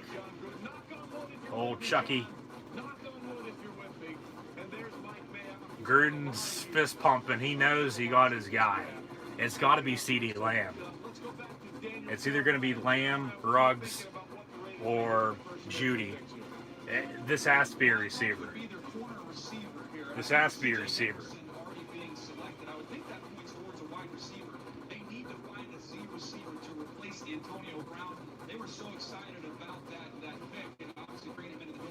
Gruden's on the phone. Yeah, I'm thinking CeeDee Lamb as well. And the Raiders, with wide receivers in the first rounds, they've made some good picks. They've made some bad picks before as well. There are many first evers that are part of this draft, including the first ever official draft selection by the Las Vegas. They should have took Michael Crabtree and took Darius Hayward-Bay, but they still got Hayward-Bay in the end, but neither really worked out. The Raiders at 12 select Henry Ruggs at Alabama, who ran the fastest 40 for wide receiver this year at the NFL Combine. And I believe it was 4.28, if I'm not mistaken, which is blazing. Official 4.27, which is blazing fast. Henry Ruggs going to the Raiders. So another former Alabama Crimson Tide wideout going to the Raiders. Saw that with Amari Cooper, who got shipped out of town to the Cowboys a few years back. Just signed a 5-year extension recently. But Henry Ruggs, the first receiver off the board this evening in the 2020 NFL Draft, goes to the Raiders at number 12. 49ers are now on the clock at 13. I would think now we're going to see a run on receivers. There's Gruden and family celebrating.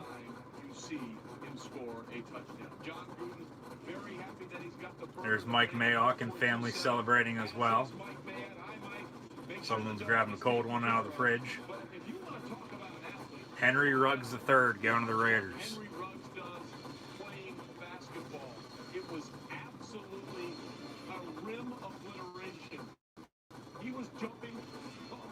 Jesus.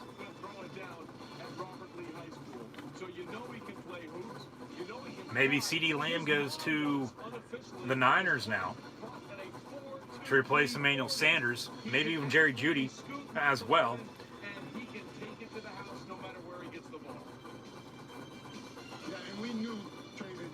As the Niners, they're damn good this past year. And they'll be damn well without Sanders, because they'll replace him this weekend sometime, whether that be now or later with the loaded receiving group. But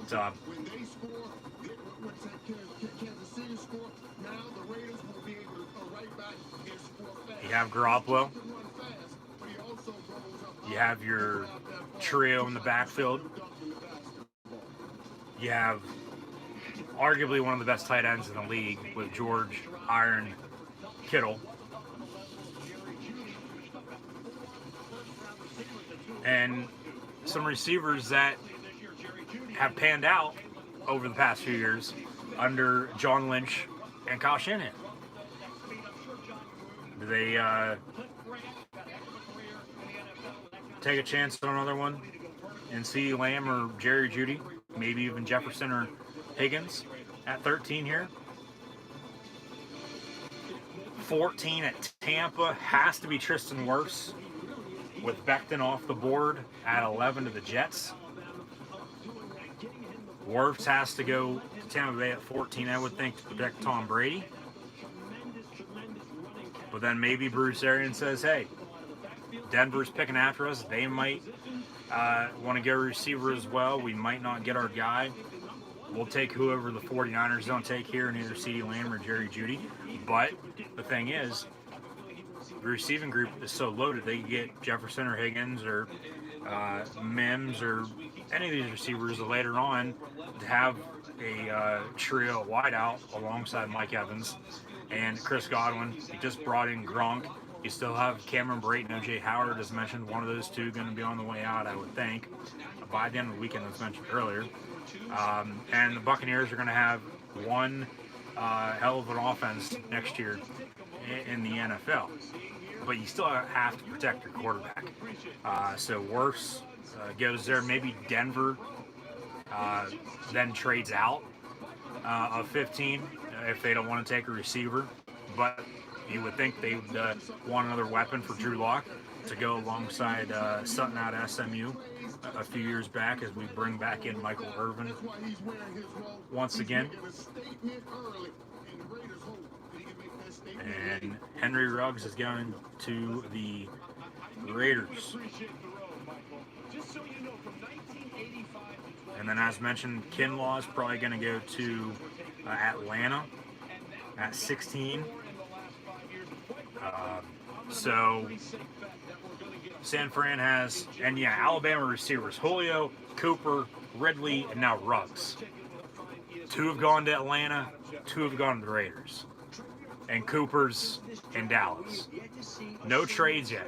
We're bringing Adam Schefter. Traded out of its draft slot. We had Detroit at number 3 taking calls, but no team ever made an offer for them. Miami didn't make an offer. The Chargers. The Lions were taking offers, but no one called them at number 3 for Jeff Okudah. No one did in the top 10 picks for the first time since 2015. We're now at a pick right now where the 49ers are going to trade. The 49ers are going to trade. This is breaking news. Schefter's reading off his phone. The Bucks are coming up from 14 to 13. This is going to be Tristan Wirfs at 13 now to the Bucks. The Bucks are trading from 14 to 13.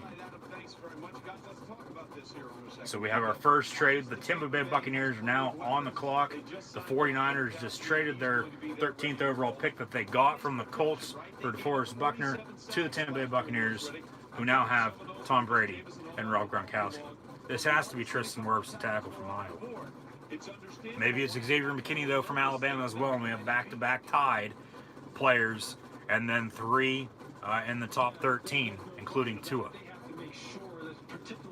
As we saw 3 former Buckeyes, 1, 2, 3, with Joe Burrow at LSU then as well, to Cincinnati at 1.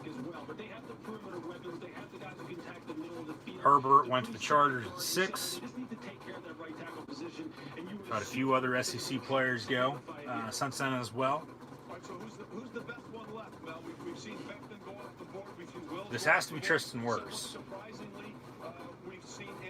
Tackle from Iowa. And Iowa's every year, as mentioned, been able to produce offensive linemen. Shout out to Kirk Ferentz and the Hawks. It all starts up front. You got to be able to block. Brady, 43-year-old quarterback coming to town on a 2-year deal. There's Bruce Arians. He's on the phone. This has to be worse. Maybe they get CeeDee Lamb or Jerry Jeudy there too. But I would wait for a receiver later, because you just brought in Gronk too. You got to get protection.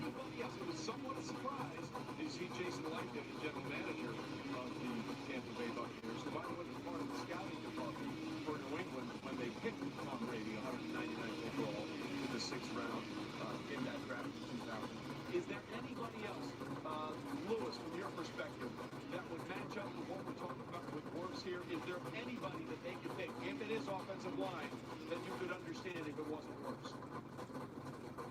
Be a receiver, Xavier McKinney. No, not really. I mean, he's the logical choice here, because when you think about where you're picking at right here, look, there aren't any more slam dunks in the NFL and in the NFL draft anyway. But really, when you're picking where they're picking right now, you're really looking for the guy who's sticking out on your board. And Tristan Wirfs is one of those interchangeable routes as far as being able to go from the left side to the right side. He did it in the course of games, and there's no question that down here at this pick, this is the best player that's available for them. Best available 13 for the Bucks. I just don't get why you trade up from 14 to 13 unless San Fran was going to take them.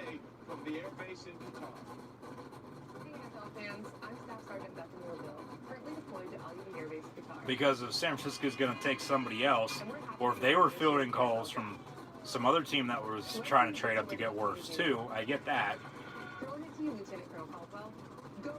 But like if San Fran was going to take a receiver or McKinney or Kinlaw or someone other than Wirfs and actually make the pick, you're picking next at 14, you can take Wirfs there. But if some other team was mentioned trying to trade up to get him as well, okay, I get that. Picks in for Tampa Bay, and it's going to be Tristan Wirfs out of Iowa. Has to be. And thank you to all of our service members for your courage and sacrifice on behalf of our country. The San Francisco 49ers have traded the 13th pick to the Tampa Bay Buccaneers. With the 13th pick. 13th pick overall. Tampa Bay Buccaneers select Tristan Wirfs, tackle out of Iowa. Brady gets help, gets protection. Christian Wirfs there getting the phone call right And there. he's going to learn from Another freakish one of the best. 6'3", 322 pounds. Ran a 4.8540. 4.8540. That's actually the fastest of a lineman. So he brought the red carpet to her. This was this Becton would have been 2. We just take a moment to honor the mom's t-shirt that she's wearing. Respect. And then respect. Hashtag LFG. I think everyone knows what that means. Down the red carpet, and they are in this thing together. And Christian Wirfs' job. And Wirfs just got picked by the Bucks. But this is a guy who was a state wrestling champion. By the way, had to shed some 37 pounds to get down to the 285 minimum. He also won the great relays as a senior in both the shot put and the discus. He won the discus title 3 times and the shot put twice. He also set a hang clean record at Iowa. And if you know anything about the strength program at Iowa, that is something people take very seriously. He hanged 450 pounds 4 times. That's ridiculous. This will help you see how explosive he is. Christian, jump out of the pole. And he jumped out of a pole. 320 plus pounds jumping standing still. A 6'3", 320-pound offensive lineman should not be able to do that. But Wirfs is going to Tampa Bay.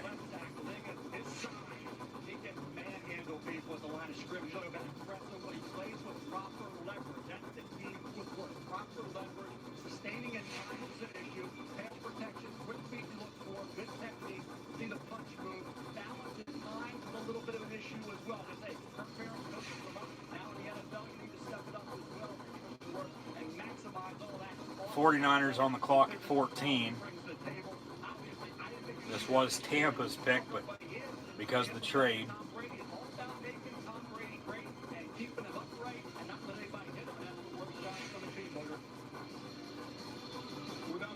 this very well could be Kinlaw, maybe McKinney.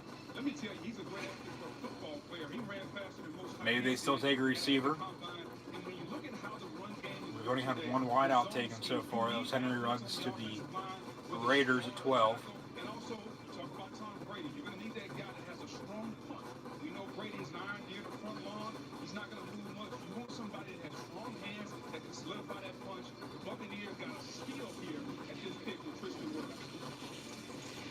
Booger's right, they did get a steal. Fifth Iowa offensive lineman be selected in the first round since 2004. There you see Christian Wirfs. The draft nervousness is over for him, and Bruce Arians and Jason Light hope they have their guy.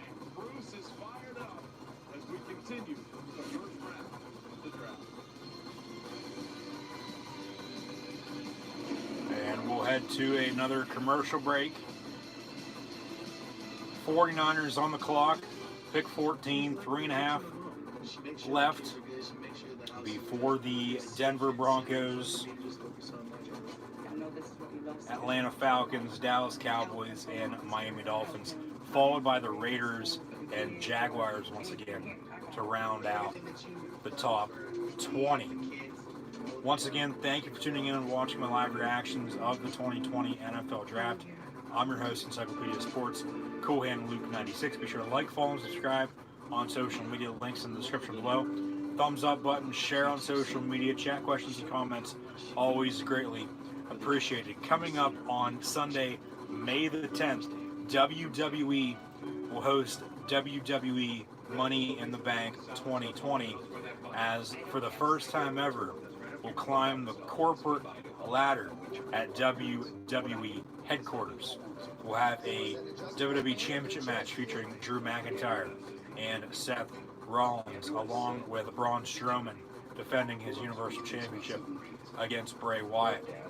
Aleister Black, Rey Mysterio, and Apollo Crews, along with Daniel Bryan, are so far in the men's Money in the Bank ladder match. 2 more finalists include King Corbin, along with Drew Gulak, and then 1 more qualifying match on the SmackDown brand to decide the 6 in the men's Money in the Bank ladder match that will in fact take place throughout Titan Towers. The ring is on the roof of the building. Go up get in the ring, climb the ladder, grab the briefcase. That you'll have at least a year to be able to cash in to win a WWE Championship. Asuka, Shayna Baszler, and Nia Jax, along with Dana Brooke, in the women's Money in the Bank ladder match as well.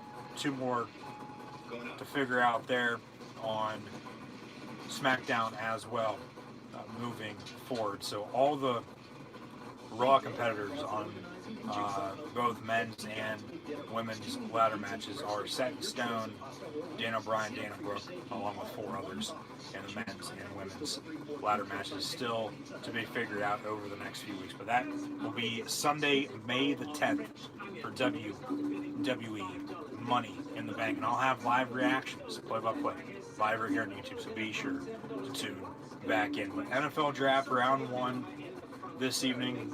The Niners are letting this tick on down. About 30 seconds left for pick 14. You would think they would know what they're doing, but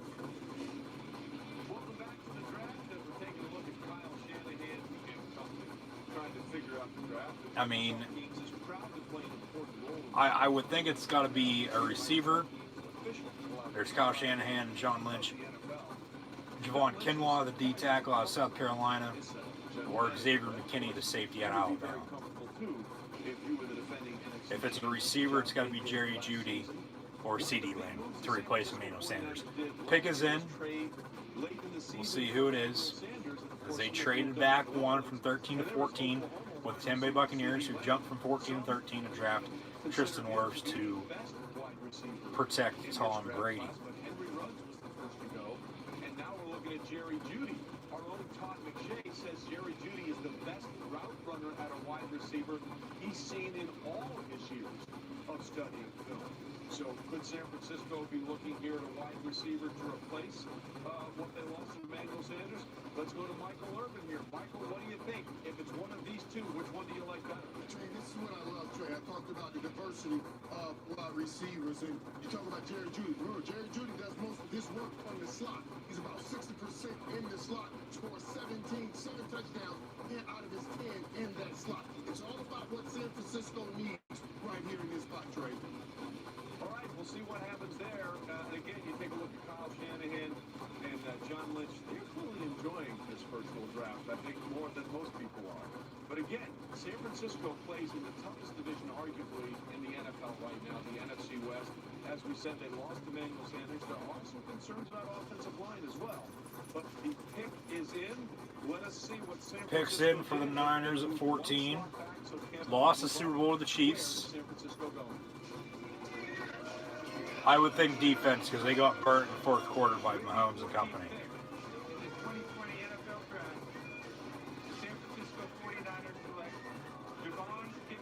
Javon Kinlaw out of South Carolina, defense tackle. So he's going to San Fran, and he's now a 49er.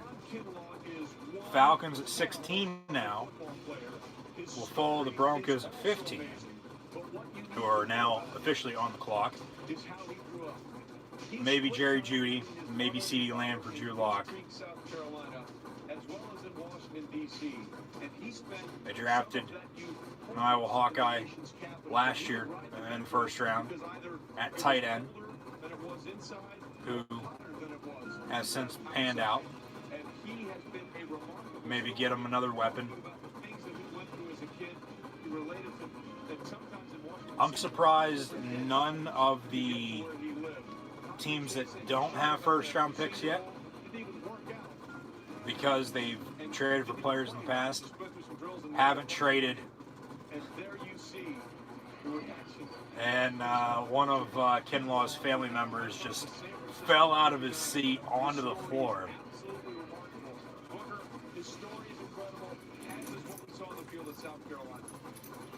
That's a damn good comparison for Kinlaw to Richard Seymour.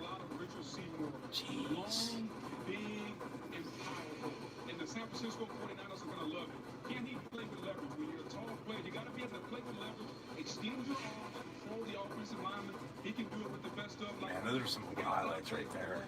Richard Seymour doing the same thing. Seymour, the former Patriot and Raider. They do it well, but this is now a passing league. Can you be a three-down player? Can you rush the passer? Javon Kinlaw showed outstanding. Denver could go safety here. They could go McKinney as well. I think if Denver goes receiver, Atlanta's going to go defense. They still have Dan Quinn at the helm. He'll be on the hot seat if they don't win early. Maybe take another receiver out of Alabama, though, too. They have Julio and Ridley. Jerry Judy's there. If he is available at 16, if Denver doesn't pick him. CeeDee Lamb as well. McKinney wouldn't be a bad fit with the Falcons. I think that'd be a steal, to be honest with you. Shut down secondary member, play safety, play corner. You have Breeze, Brady, and Bridgewater. I think McKinney is going to go to Atlanta if Denver doesn't take him. And then Judy, CeeDee Lamb, among some others, fall to Dallas and Miami at 17 and 18 respectively. Looking ahead a little bit, pick is in for the Broncos at 15 as John Lynch and Kyle Shanahan celebrate with their families. John Lynch, Hall of Fame player, will one day be a Hall of Fame GM as well. Played with the Broncos, who are on the clock. Played with the Buccaneers as well, who the 49ers made trade for. Made trade with, so Tampa could get worse, and then Kinlaw goes to the 49ers.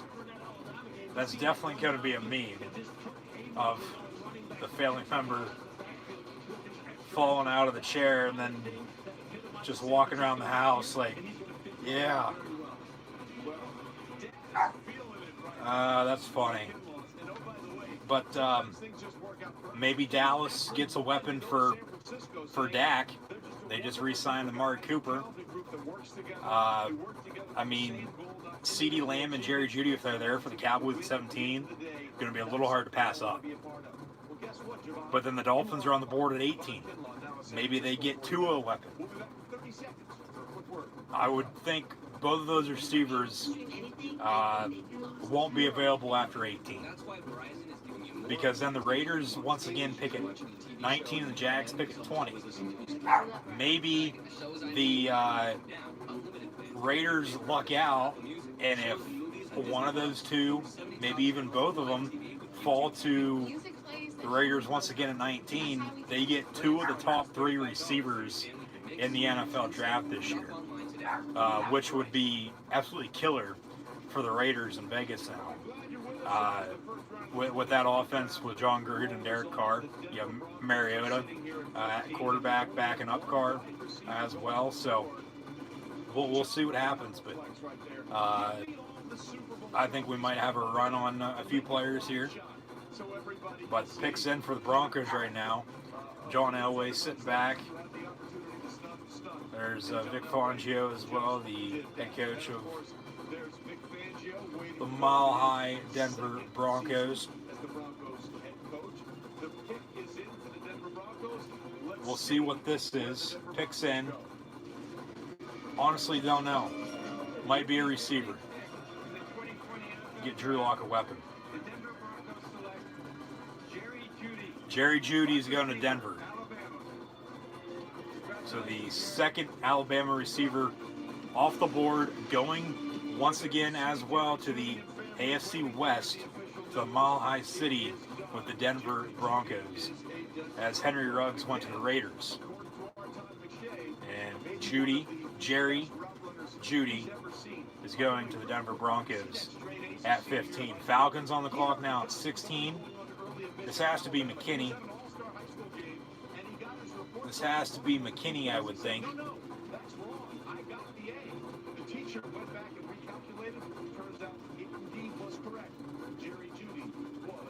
a student, but he has dealt And then it's going to get interesting at 17 and 18 with Cowboys and Finns once again. Aaliyah was a miracle baby and had suffered health complications since birth. If Dallas, Photo of Aaliyah with an uplifting message. I love you, sis. You're in a better place now. I swear I'm going to make it for you. if Dallas takes the receiver, Miami, I mean, maybe a running back if they want to reach for DeAndre Swift or Dobbins or Jonathan Taylor. I would trade the pick. Quarterback there, Drew Lock. Cortland Sutton, the other wide receiver on the side of that ball. Michael Irvin, take us through what you like. Unless they want to take some LSU Tigers. I love this pick, and I'm telling you, Jerry Jeudy is going to Denver once again. Hearing noise in the background, just some dogs barking. Don't get alarmed. We're all in quarantine, on lockdown due to coronavirus. Virtual NFL draft. Falcons have 5.5 to pick. As we're past the 10 o'clock hour now on the East Coast. And we're about halfway through the NFL draft. So, yeah, normally about 3.5, almost 4 hours for a draft for the first round. I mean, back in the day, first round went 4, 5, 6, 7 hours because they'd have 15 minutes to pick, and the second round wouldn't start until 7 or 8 o'clock at night on Saturday because that's when the draft was on Saturday and Sunday. And then it's been in prime time Thursday, Friday, and Saturday the past 7 or 8 years or so, I'd say. Maybe a little bit longer. And then you'd have the rest on Sunday, of course. But after round 1, it'd be 2 and 3 that Saturday night until they'd start up again on Sunday. But the draft, only 1 weekend out of the year, as teams make or break their roster for the foreseeable future. And the Falcons are on the clock with 4:09 to pick as we'll head to another commercial break. So keep those chat questions and comments coming, and we'll see what they do. I would think it's got to be Xavier McKinney from Alabama, and then Dallas, maybe CeeDee Lamb or Jefferson out of LSU. And then Miami, maybe one of those two receivers doesn't get picked. Or maybe if they're both there, Miami has their pick of who they want at that point. And then down the road, I mean, like I said, unless Miami wants to take somebody from LSU, as they already took Alabama quarterback Tuthungovoa, they won't get Jalen Hurts now. Hurts could go to Dallas. Hurts could go to Pittsburgh. Maybe Green Bay, because the Chargers aren't going to take a quarterback now because they took Herbert. Maybe Hurts goes to Seattle to back up Russell Wilson. Hurts maybe go to New England if the Patriots don't take Jordan Love at 23. If the Patriots even pick at 23, because knowing Belichick and the Pats, they'll probably try to trade back if they can. Or maybe if they like somebody, try to trade up for them. Patriots have connections all over with all the former assistants of Bill Belichick's around the league.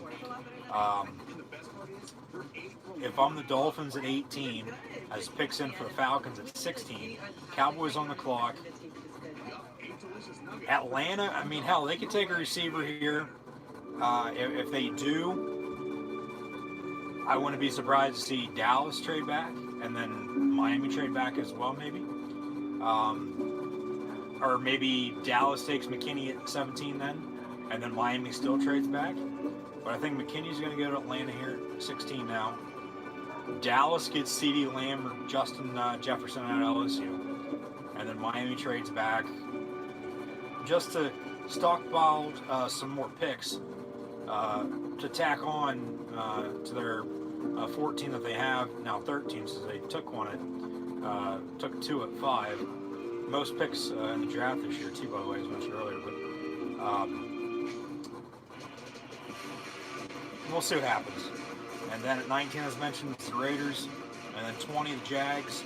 Both those picks from the Bears and Rams, respectively, before we get to the Philadelphia Eagles at 21, followed by the Vikings, Patriots, Saints, and Vikings once again, before the Dolphins pick for the third time at 26, before we'll get into some of the teams that made a good run into the playoffs and then also won the Super Bowl with the Seahawks, Ravens, Titans, Packers, 49ers, and Chiefs.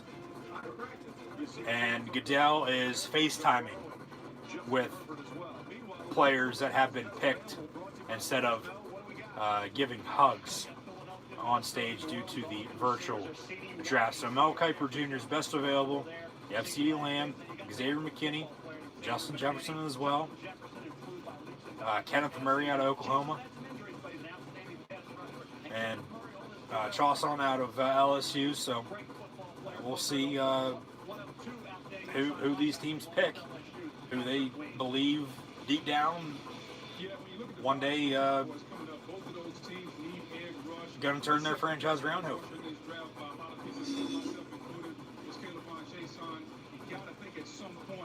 There's Dan Quinn, Arthur Blank, Thomas D., who has an IT guy living in his basement if anything goes wrong with the draft this weekend. Falcons have new uniforms, as do the Patriots, along with the Chargers.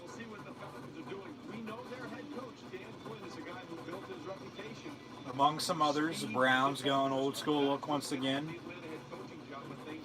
As we bounce around the league, the Colts got a new logo. And then the Raiders moved once again to the Sin City. So they're the Vegas Raiders. And the Falcons are going to pick at 16 who they got.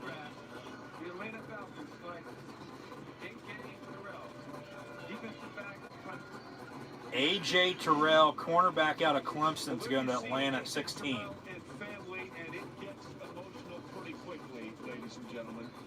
And A.J. Terrell announced his presence with authority in the 2018 College Football Championship game. He scored the first points of that game with a pick six. Now, Terrell, by the way, changed his major from business to sociology. Cowboys on the clock. The Cowboys, they're either going to take CeeDee Lamb or Xavier McKinney. Jerry Jones has options. He has them both right where he wants them at. New head coach in Mike McCarthy. Lamb would be a great weapon for Dak Prescott. You have Amari Cooper and CeeDee Lamb at wide receiver. Give me a break. DBs are going to be exhausted if that's the tandem. He just needs to be more consistent now. Look, this is a guy who really can't get up on the line of scrimmage and challenge you in press man coverage. He has good route recognition. And they still have Zeke.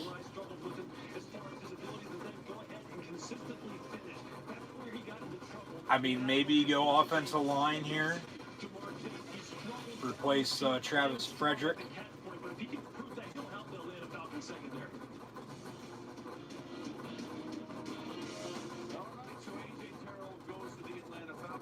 Ezra Cleveland from Boise State, maybe. Other than that, it would either be, CeeDee Lamb as mentioned, or Xavier McKinney. But they're trying to reverse a trend. It's been a while. The Cowboys' last conference championship appearance was in 1995 to win Super Bowl 30. And these are the teams without a conference championship appearance since 96.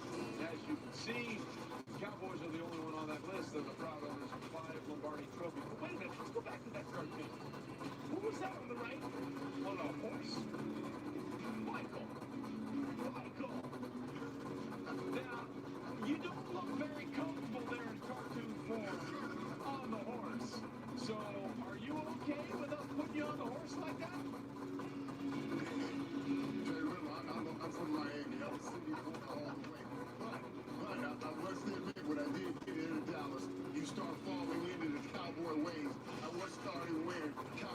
So this next pick, no matter where he comes from, when he gets here, he will be like the Cowboys. He'll give you some boosting on the horse also. I do think we need to have a comment about the bowler hats that you would be on more after that last Super Bowl. That was a fashion statement, my friend. I will never There's forget. Mike McCarthy and Jerry Jones. Mike McCarthy may be a little closer to him. As you can see, Mike McCarthy had the year away, obviously after being let go in Green Bay, but he was a very successful coach. They won Super Bowl 45. By the way, interestingly, in Dallas, 31-25 over the Pittsburgh Steelers. 9 playoff appearances in 13 seasons. Louis, let's start with you. I would think this has to be CeeDee Lamb. They lost Byron Jones in free agency, making that mega deal to go to the Dolphins. They have needs on the back end of that secondary. They may have some Xavier McKinney. edge rush, but where do we see them going here? Because I think a lot of the corners that the Cowboys might have been looking at are now off the board. Yeah, you really think about it, in the middle of the field, someone who can play a little bit of safety, play a little bit of nickel and dime linebackers. If CeeDee Lamb falls to the Eagles at 21, that's a steal. Philly's going to take him. So Dallas might want to think about taking him so they don't have to cover him in the same division. But the thing is, the receiving group is loaded. He's sitting there with this Interesting thing. Interesting thing, real quick, Trey, which when you look at this team right here, the Dallas Cowboys, and the decision that they have, is if they took CeeDee Lamb, they'd be taking him right out of the lap of the team in their division, with the Philadelphia Eagles having a huge need of wide receiver, a couple picks away. The Cowboys That's another interesting storyline to keep an eye on with the Cowboys. I know they have those needs on defense. have made the pick, it looks like, as they're celebrating. Picks in. This is CeeDee Lamb as he's waiting to hear his name called. Daniel, that's a really interesting point, right? Because you want to build your team, but sometimes you can do things to make sure that you. I would think it's CeeDee Lamb or Xavier McKinney. A team you'll see twice. And now, listen, from the value of the pick here in terms of where we are. There's Mike McCarthy. At 17, He's backed off the camera a little bit. Not zoomed in the whole way, but there he is. And see who the Cowboys pick here at 17. Jerry Jones on the phone.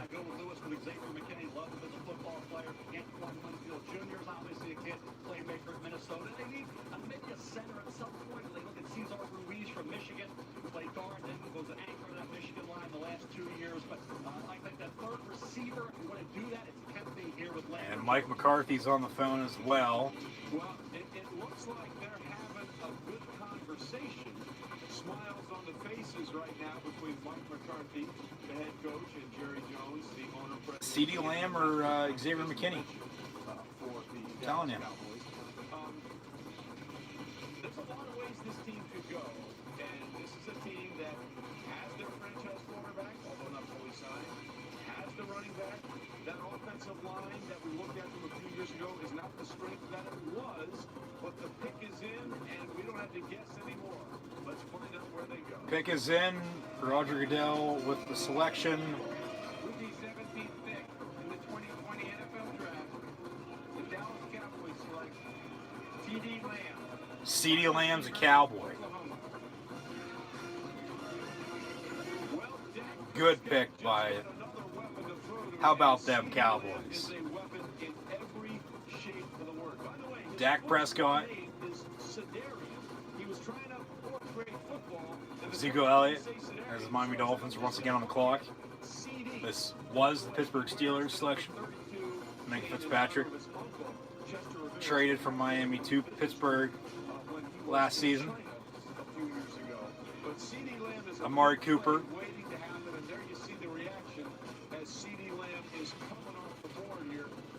They brought in Blake Bell at tight end as Jason Witten came out of retirement.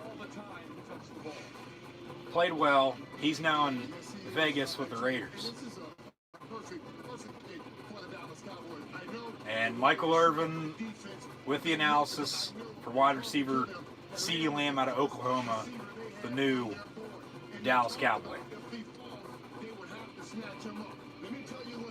And I mean, Dallas on defense, they're bringing back Sean Lee, They still have Leighton Vander Esch, who they drafted a few years back in the first round out of Boise State.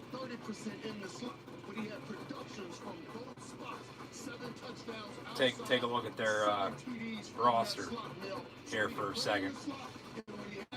He can go outside and make plays also.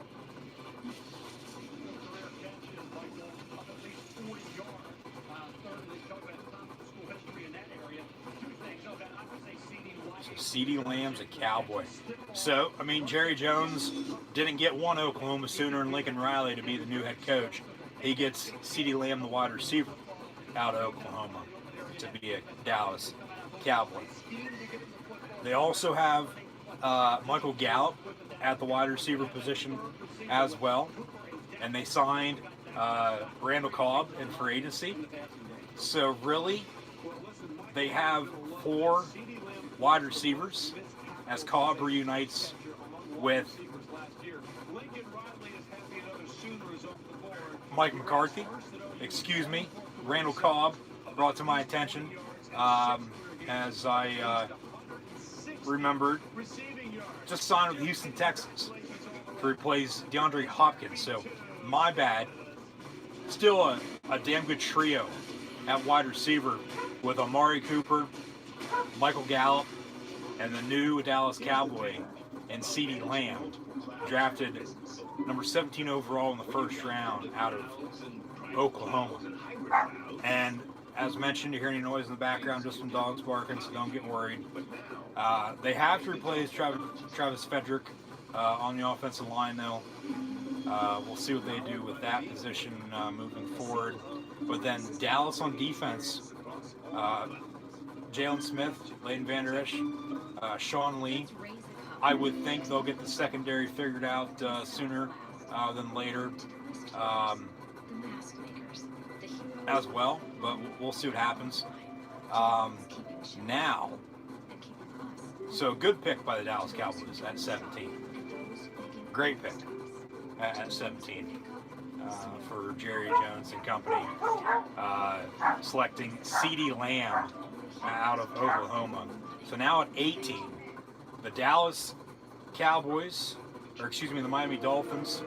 Cowboys just picked the Dolphins at 18. I would think Xavier McKinney, comp to Minka Fitzpatrick, who they once had. They drafted him out of Alabama as well a few years ago. Traded him to Pittsburgh. Draft McKinney in the first round. Get the 2.0 of him down in South Beach, and you're good to go. And the trade works out because you get a first-round pick from Pittsburgh. Pittsburgh gets Minka, and it works out both sides. You get 2 at 5 at your own pick, and then you still have 26. You still have 26 from Houston because of Larry Tunsil and Kenny Stills trade. So if the Dolphins pick McKinney, or maybe they get Tua, Weapon, and Justin Jefferson, or T. Higgins from LSU or Clemson, 2 players Tua played against in college, LSU and Clemson as well, when he was at Alabama, and go from there and help out that offense. Thing is, Fitzpatrick's still your starting quarterback at this point in time. Thing is, Josh Rosen's going to be the odd man out. He'll be gone by the end of the weekend. They'll cut him or trade him. Maybe he ends up in New England. Rosen wouldn't be a bad option for Belichick, but the thing is, like, Rosen just really hasn't worked out. Like, he's been a bust so far in Arizona and Miami. Like, he just hasn't been able to cut it. But Miami, you got to take the best available player here at 18. Picks in. Take McKinney. Replace Fitzpatrick with him. And it works out. So we'll go from there. But since the pick is in, the Raiders are once again on the clock, followed by the Jaguars. So 3 straight picks here, 18, 19, and 20. Picks from other teams these teams traded for. So 18 was originally Pittsburgh's, as mentioned. 19 was originally Chicago's. 20 was originally the Los Angeles Rams, who also have a new logo as well. That's enough. Meanwhile, we are continuing here. What a night it's been, and we're all in this together in this So first round, winding down. We still got some picks to go, though. We're 18 with the Dolphins. I would think it's got to be Xavier McKinney. I mean, he's the best available player. Been saying his name every pick the past, I don't know how many picks, for somebody to pick him. But it hasn't happened yet. So maybe there's some issues. Maybe that's why he's fallen.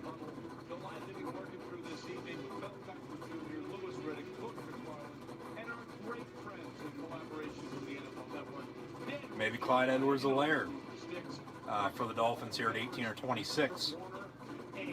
Antoine Winfield Jr. as well. Maybe he goes to Miami.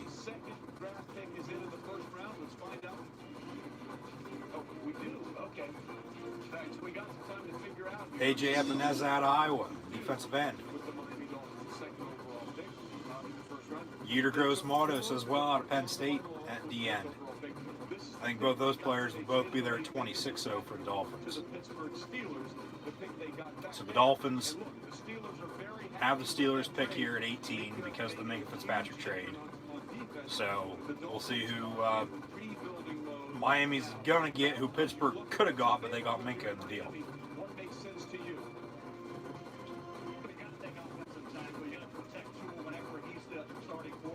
Maybe offensive line too, says Mel Kiper.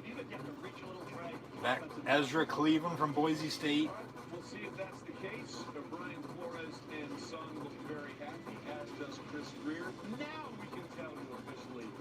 And picks in, as mentioned. Who's Miami got at 18? We got good news for Tua. Offensive linemen are a weapon. 18th pick, 2020 NFL Draft. Miami Dolphins select Austin Jackson, a tackle out of USC, which might be a little bit of a reach, but I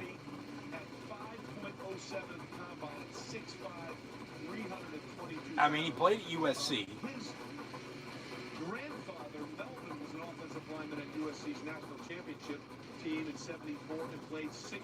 If I were Miami and you're going to pick him, I would have traded back. Nothing against him by any means, but I would have traded back. Maybe they couldn't have got anybody to trade with him, though. That's another thing.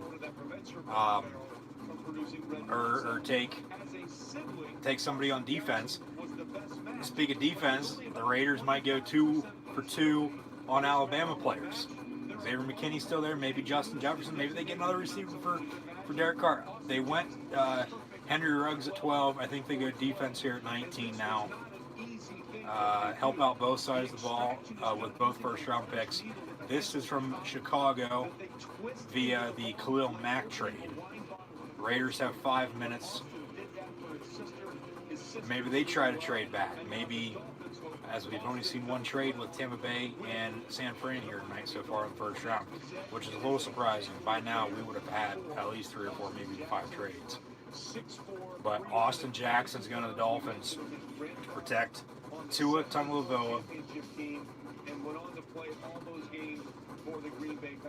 And maybe the Dolphins are finally figuring something out on offense and are going to be able to win football games moving forward. We'll see. It's all on paper right now until it's decided and settled on the field. We're not going to know until the games are played. Who knows if the games will ever be played again. And if they are, fans in attendance, no fans in attendance, a lot to figure out. But Lewis, the upside with this kid is off the charts because of his ability to bend his knees and move. He's an outstanding athlete. Raiders, as mentioned, on the clock, 4 minutes to pick. I would think defense, maybe Jordan Love from Utah State, quarterback. He might fall to New England at 23.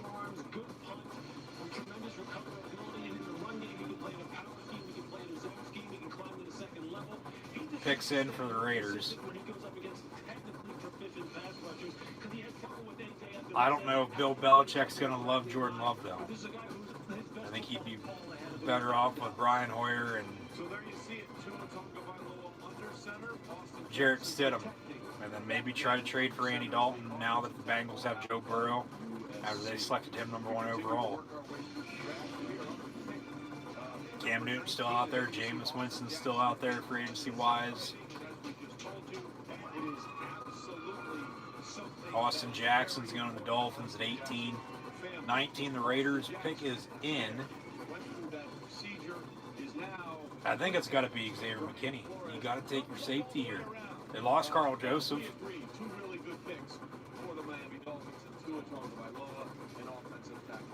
Take 2 Alabama players and put them on the Raiders, and it'll probably work out. Dee Milner's honestly really the only Alabama defender that hasn't worked out in the past 10 years. So he was drafted by the Jets. Everybody else has been solid. So it's like you're taking an Alabama player in the first round. It's more than likely going to work out. Raiders at 19. As the Las Vegas Raiders welcome their second selection to make a special announcement. As you may know, we are scheduled to host the draft in Vegas this year. And we thank so many for the effort they put forth. So I guess Vegas is going to announce the pick. You deserve another shot. So we're happy here to announce that tonight the Las Vegas Raiders will host the 2020 NFL Draft. Congratulations to Mark Davis, the Raiders The organization. 2021 NFL Draft.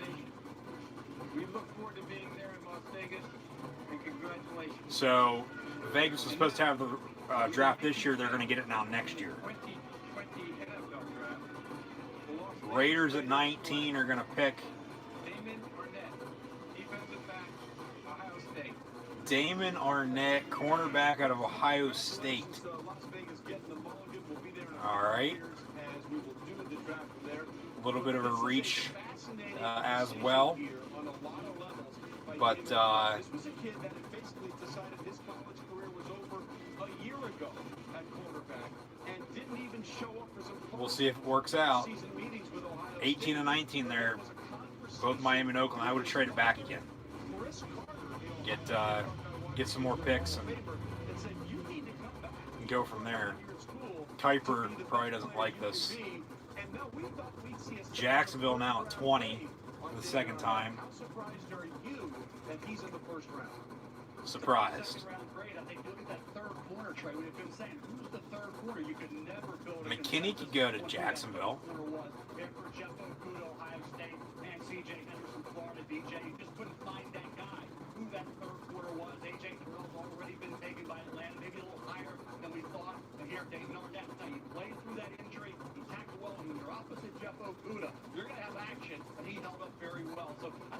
The Jags at 9 a short time ago. Like I say, that third quarter was very much up in the air. Yeah, and for me, Mel, he was my 8th corner, so I think people had that third corner in all different orders. You know, one thing I'll say about Arnett, while I was surprised that he went this high, Selected C.J. Henderson out of Florida. with what they've tried to do in building this team. So now maybe Jacksonville's going to get defense again. Competitive kid who can really find I mean, some names now coming off the board. that position, Lewis. Look, his kid Mayock and Gruden liking it. They got their guy a little bit earlier than I expected. very earlier than everyone expected. But now Ohio State has 2 cornerbacks drafted in the top 19 picks, with Damon, David Arnett, and Jeff Okudah.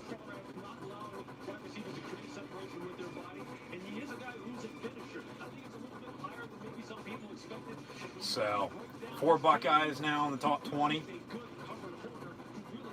See what Jacksonville does here at 20. Picks in. Maybe Justin Jefferson. Get Gardner Minshew a weapon. And that's exactly what he did.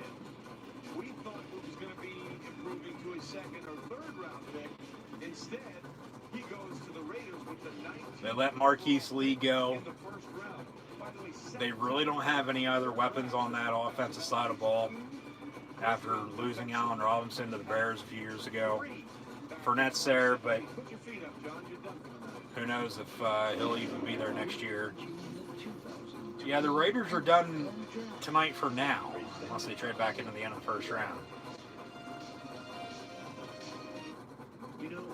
So the Raiders liking their picks.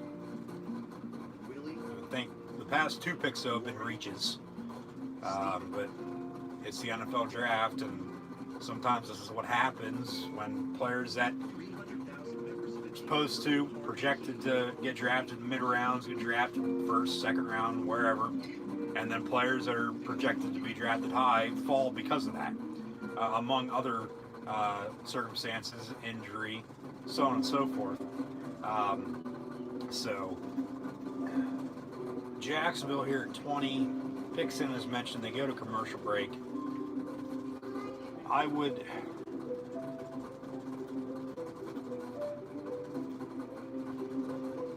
think Jefferson, Xavier McKinney. They went defense, so maybe they go offense this pick. Wouldn't it be nice to eat? Maybe get Clyde Edwards-Helaire out of LSU, have 2 former Tigers in the backfield. Antoine Winfield Jr. out of Minnesota as well. AJ Epineza wouldn't be a bad pick right now at D end, alongside Yetur Gross-Matos out of Penn State. Other than that, a lot of these other picks right now would be reaches towards the end of the first round here. So we'll see what Jacksonville does at 20. And then, as mentioned, at 21, the Philadelphia Eagles will be on the clock. We'll see what they do. They could very well trade back. They're looking at a wide receiver, potentially in Jefferson, T. Higgins, KJ Hamler, maybe even another running back to go alongside Miles Sanders. But if McKinney is there at 21, Philly, somebody's got to take this kid.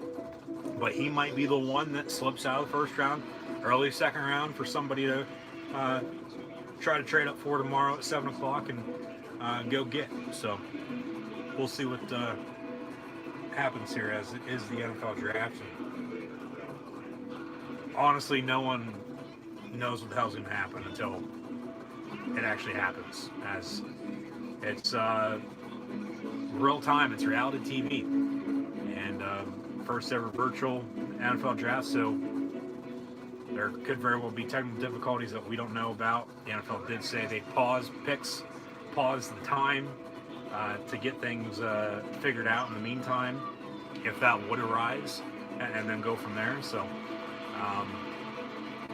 you got to take it one thing at a time, and just move forward, and whatever happens, happens. It is what it is. So, once again, thanks for tuning in and watching, and picks in for the Jags at 20, Eagles at 21, Vikings at 22. They'll also pick at 25, I believe it is, and then the Dolphins again at 26, and the Saints, Patriots and Saints in the middle of all that, 23 and 24 respectively, followed by the Seahawks, Ravens, Titans, Packers, 49ers, and Chiefs once again to round out the first round. They can to help us get through the pandemic that has swept across this country, and why we're doing this draft virtually for the first time. I'm glad to be sharing a communal sport experience with all of you as we continue to weave our way into the first round of the 2020 NFL draft. That was supposed to be in Vegas, but you heard Commissioner Goodell say just a few moments ago, they're getting the mulligan. We're going back in a couple of years after we go to Cleveland next year. Let's take a look at Mel's Best Available, brought to you by Lowe's. Okay, so the draft's going to be in Cleveland now next year, says Trey Wingo. Goodell messed up announcing where the draft's going to be at. So the Sin City of Vegas will get the draft now in 2 years, 2022. But he said 2020, which is this year. which is what they were supposed to get. But because of all this virtual draft, here we are. Would be 20th pick in the 2020 NFL Draft. The Jacksonville Jaguars select K'Lavon Chaisson, linebacker, LSU. Chaisson from LSU is going to the Jags. K'Lavon Chaisson's going to Jacksonville. 2 SEC players going to Duval.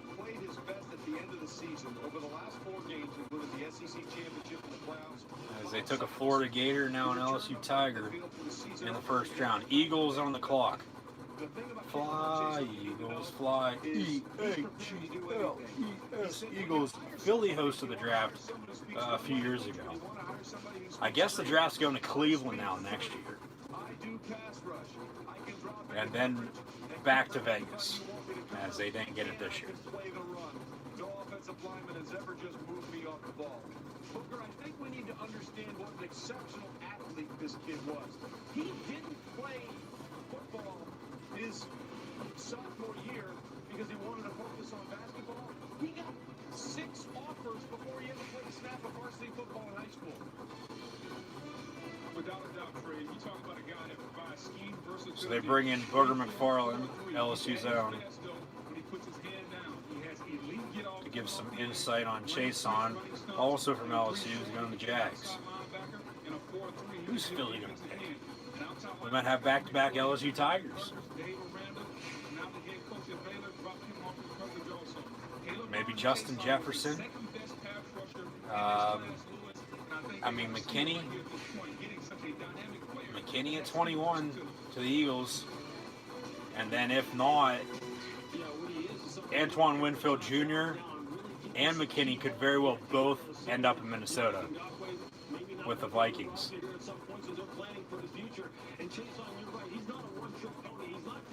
Minnesota could very well take a receiver, though, here in the first round. And Justin Jefferson or T. Higgins after trading Stephon Diggs to the Buffalo Bills. I say both McKinney and Winfield, Antoine Winfield Jr., son of Antoine Winfield, great NFL player, from Minnesota, and McKinney because of Mike Zimmer and his defense. But if they need a needed receiver, okay, take Jefferson or take Higgins. Like some other team trade up for him, and you get picks out of it or some sort. Eagles picks in Peterson on the phone.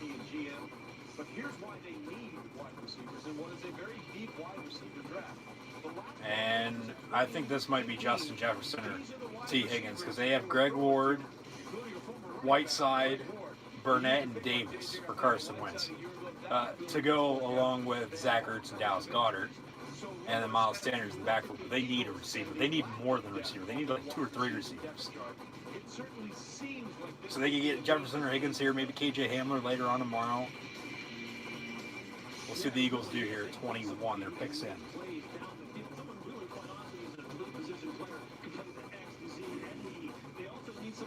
Now Howie Roseman is on the phone as well. So you figure maybe they don't see the value of wide receiver here, although keep an eye on a guy like Brandon Ayuk from Arizona State. But the linebacker, the inside backers, both speed and coverage ability are sitting right there. And Justin Jefferson's also on the phone.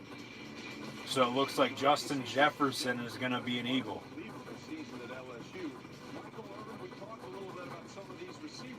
And the big 3 are off the board, but we're talking about a wide receiver draft class where there could be upwards of 15 to 20 that potentially have a first-round grade, including someone like Justin Jefferson. Yeah, and Justin Jefferson was another guy that plays a lot in the slot. About 90% of his plays came out of the slot position, man, but he could make plays all over the field. I love watching him, and he reminds me some of Keenan Allen, the kind of guy that you cannot stop no matter where he lines up. All right, we'll see what happens. Again, sometimes you have to let the board talk to you, and if you are the Philadelphia Eagles, you know you need to get some sort of wide receiver for your help in Carson Wentz, who has obviously had his own issues the last couple of years, but you just saw the Dallas Cowboys load up in that division, getting CeeDee Lamb to go with Amari Cooper and Michael Gallup and Zeke Elliott and everything else they've got going there. It's going to be a point-scoring league. We're talking about Dak Prescott last season, who threw for almost 5,000 yards, 4,900. Do the Eagles feel like they need to ramp up the offensive side of the ball? We've seen Howie Roseman make all kinds of trades when he feels like he needs to make the trade and go out and get players. Doug Peterson obviously has a system that works. Picks in for the Eagles. We're just waiting for Roger Goodell to announce it. City under Andy Reid translated that very nicely to what the Eagles have done here. And again, we've only had those top 3 wide receivers come off the board. There are the T. Higgins of the world. You heard Lewis mention Brandon Ayuk as well. And then we had Justin Jefferson.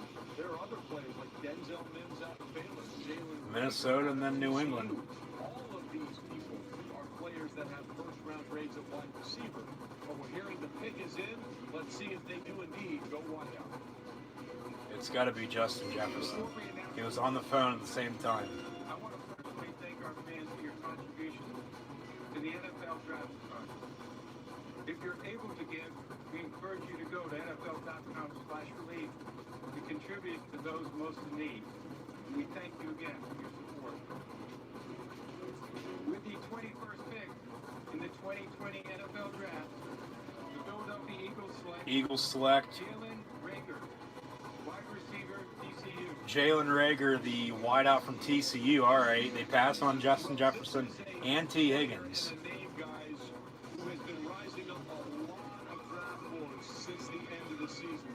And if you're thinking, Reagor, that name sounds familiar, you are 100% correct. His father, Monte Reagor, was a defensive end who played 9 years in the NFL, including he was a member of the Indianapolis Colts when they won Super Bowl 41 in Miami, 29-17.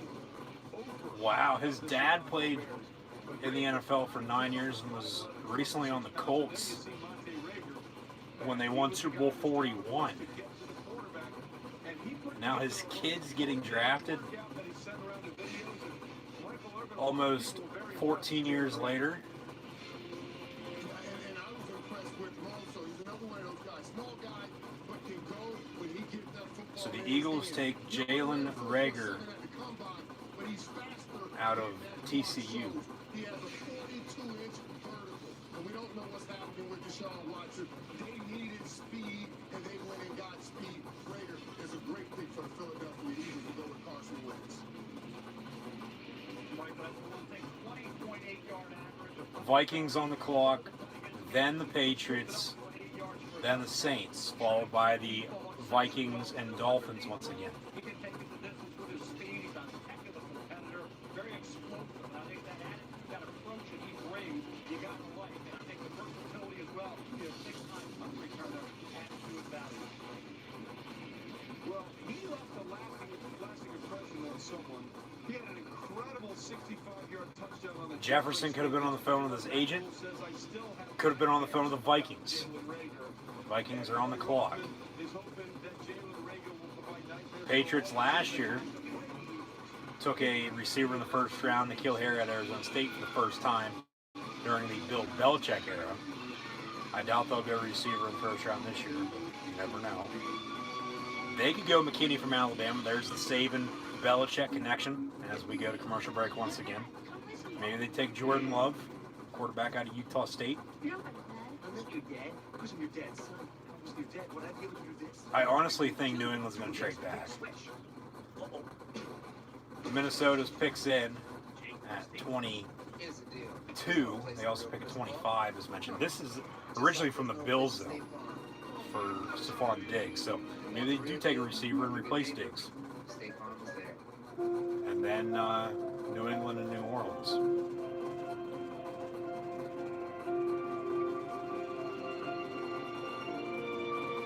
But I do think, I just have a strong feeling New England's going to trade back.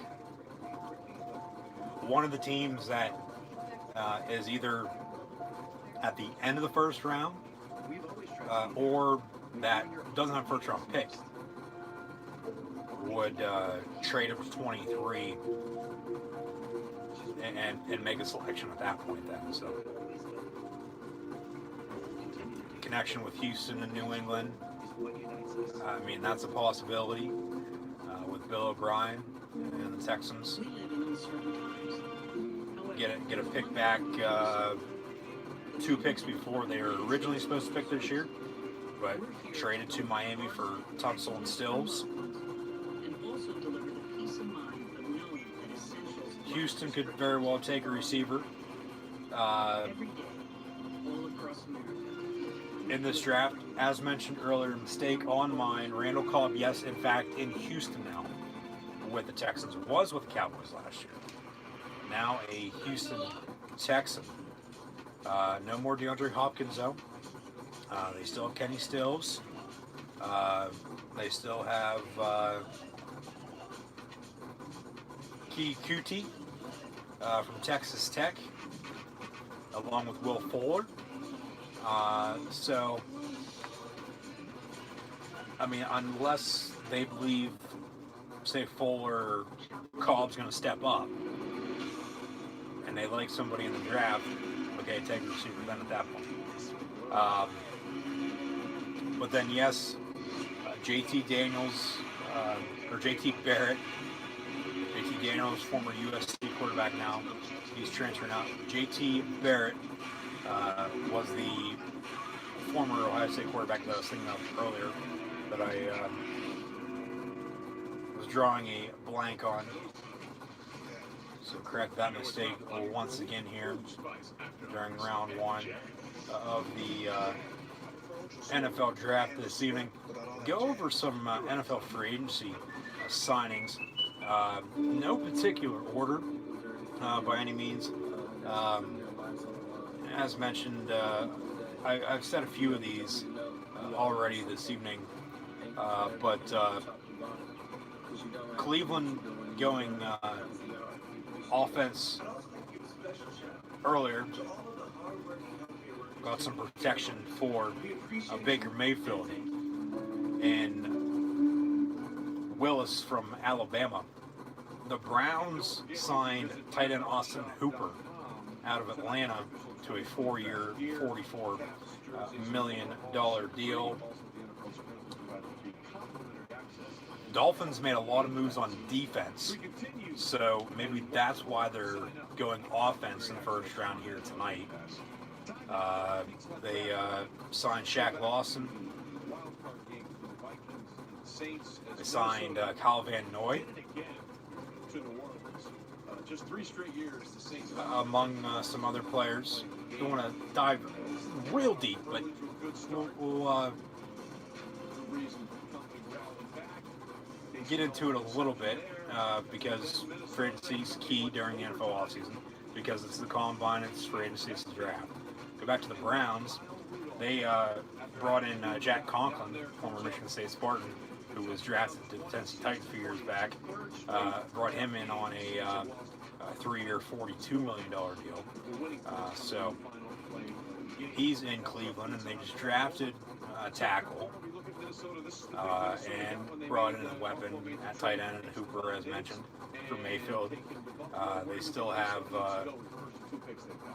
Chubb and Hunt in the backfield, and Odell Beckham Jr. and Jarvis Landry at wide receiver. So the Browns arguably are going to be good on offense once again next year, but they got to figure something out. There's Mike Zimmer and Rick Spielman.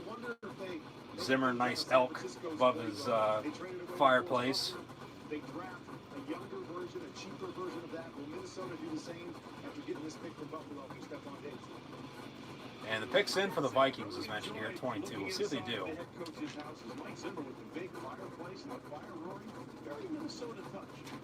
Skull. Skull, who's it going to be?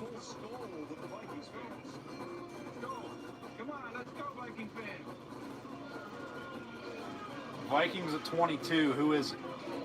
With the 22nd pick in the 2020 draft, the Minnesota Vikings select Justin Jefferson. Justin Jefferson, the wideout from LSU, is going to the Minnesota Vikings to replace Stephon Diggs. So he was on the phone with Minnesota. And Justin Jefferson's going in to replace Stephon Diggs. So they have Jefferson, they still have Adam Thielen, Kyle Rudolph, Cousins just got re-signed, Dalvin Cook, Cam Akers is a running back also from Florida State to keep an eye out for later on. New England Patriots trade pick as thought, and the Chargers are on the clock. So New England's not going to pick tonight. Belichick's, hey, we're going to drop back a little bit.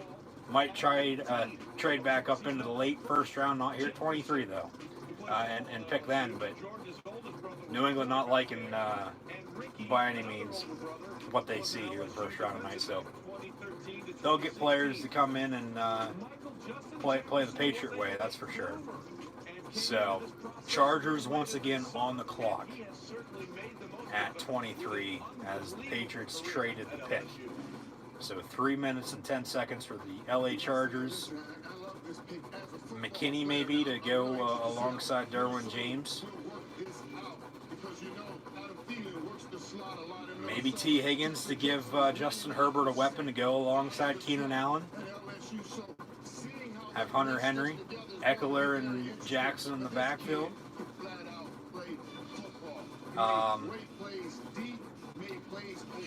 I would like to split it, go one offense, go one defense if you have multiple picks. The Dolphins have gone 2 offensive players.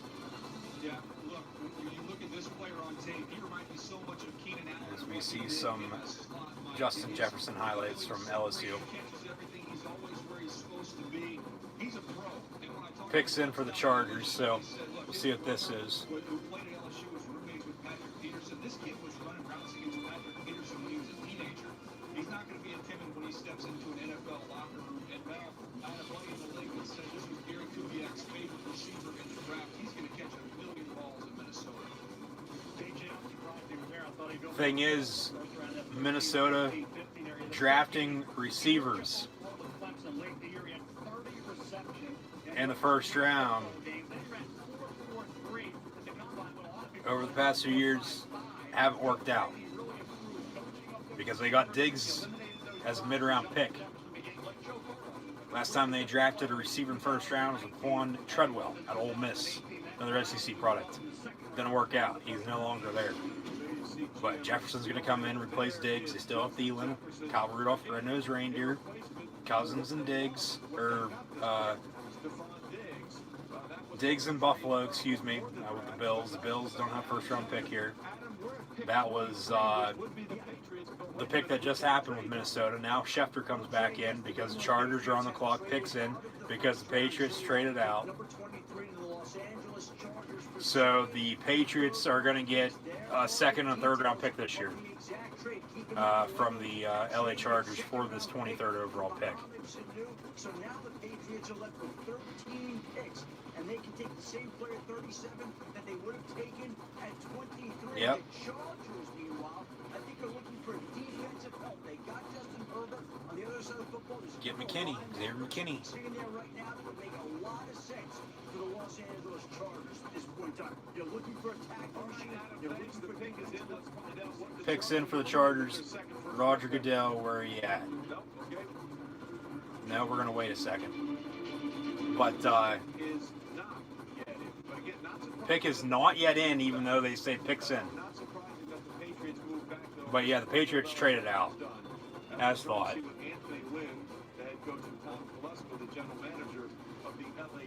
But Cousins, Dalvin Cook, I mean, and that defense is solid. Like, Minnesota's a damn good team. They just couldn't find ways to win late last year. And that's what hurt them. They still made the playoffs. But they just... And they went down to New Orleans and won. But then they got beat by San Fran. But rather than be a 6 seed every year in the playoffs, go win your division. I get you're in the NFC North with Rodgers and company. Packers and Vikings are going to be the favorites once again next year. You still have Stafford and the Lions, and now Foles and Trubisky in Chicago with the Bears, but we'll see what the Chargers now do here at 23 after the Patriots traded the pick. So Chargers at 23 picks in 2020 NFL Draft. Chargers select at number 23 Kenneth Murray, the linebacker out of Oklahoma. Good pick. The Chargers have their Murray, as in Kenneth Murray, the linebacker from Oklahoma. This kid is fascinating. First of all, one of his first Saints on the clock. was golf, so he'll do very well. In the Maybe they go McKinney. Lots of great golf courses. He is a fascinating guy, and Minnesota might get Winfield. They might get McKinney at 25, and then Miami picks at 26. Hell, Miami could get McKinney at 26. They could have got him at 18. And they wait and he falls to him. Like, that's a steal. what the Chargers are getting in Kenneth Murray. They're getting a three-down linebacker, Trey, who absolutely can just wreak havoc from sideline to sideline. I thought his key and diagnosed his eyes where they needed to be at all times. DeAndre Swift still on the board. We haven't had a running back go yet. Sean Payton, high-powered offense. Go alongside Alvin Kamara, maybe Swift or Dobbins or Jonathan Taylor. T. Higgins as well, alongside Michael Thomas. Give Drew Brees another weapon.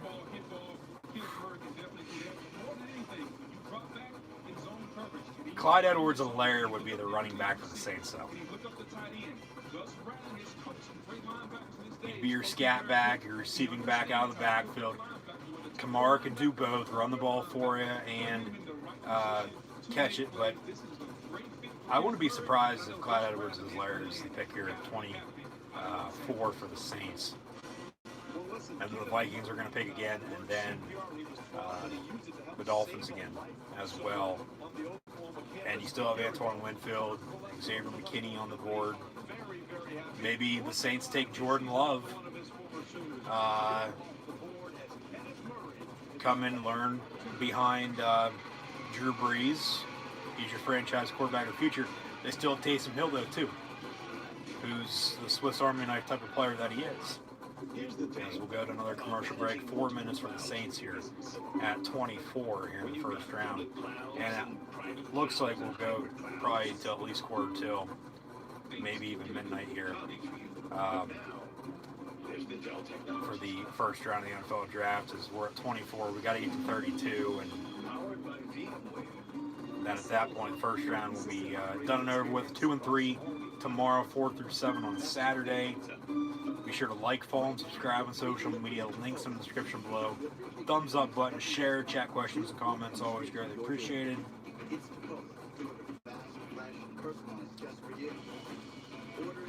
Maybe New Orleans will go defensive line, try to get after Brady, Bridgewater, and Ryan. AJ Epineza, Yetur Gross-Matos. I think both of them could very well be options late here in the first round with the Ravens, potentially the Seahawks as well. Some of these players, McKinney, Gross-Matos, Epineza, Higgins, the list goes on and on. I've said their names quite a few times this evening. Could very well fall Dobbins, Taylor, Clyde Edwards-Helaire, to name a few more. Very well fall out of the first round into the early second round and be drafted first thing tomorrow. And then you'll have teams trying to trade up to get one of the first picks of the second round. 1926, Nationwide has been on your side. And get their player, get their guy that they want. So Saints 215 here, 24th overall. Then the Vikings again, followed by the Dolphins once again, and then Seattle, Baltimore, Tennessee, Green Bay, San Fran once again as well. Their actual pick, though, and then Kansas City at 32. Keeping our promise to be on your side. For the road trippers, cool mornings, hot cast iron, short nights, long cast. Start your camping season at the Outdoor Authority sale at Bass Pro Shops in Cabela. Joe Flacco could very well be an option for the New England Patriots. Maybe even to back up Phillip Rivers or Tannehill in Indy or Tennessee. We'll see what happens with the Jags and their trades. If they trade Yannick or Fournette. Rosen's going to be out of Miami. They very well could keep him, though, for another year. Put him on practice squad or something. And Fitzpatrick out. You have Rosen back up Tua. Sean Payton with a message as he has battled coronavirus. Was the first NFL member to be diagnosed. And we also had Brian Allen and Von Miller as well. Sean Payton knows firsthand with COVID-19. Picks in for the Saints. As you know, Payton was the first person within the NFL family to be diagnosed with COVID-19. People who've recovered from COVID-19 have begun donating their plasma because their antibodies may help other patients fight off disease.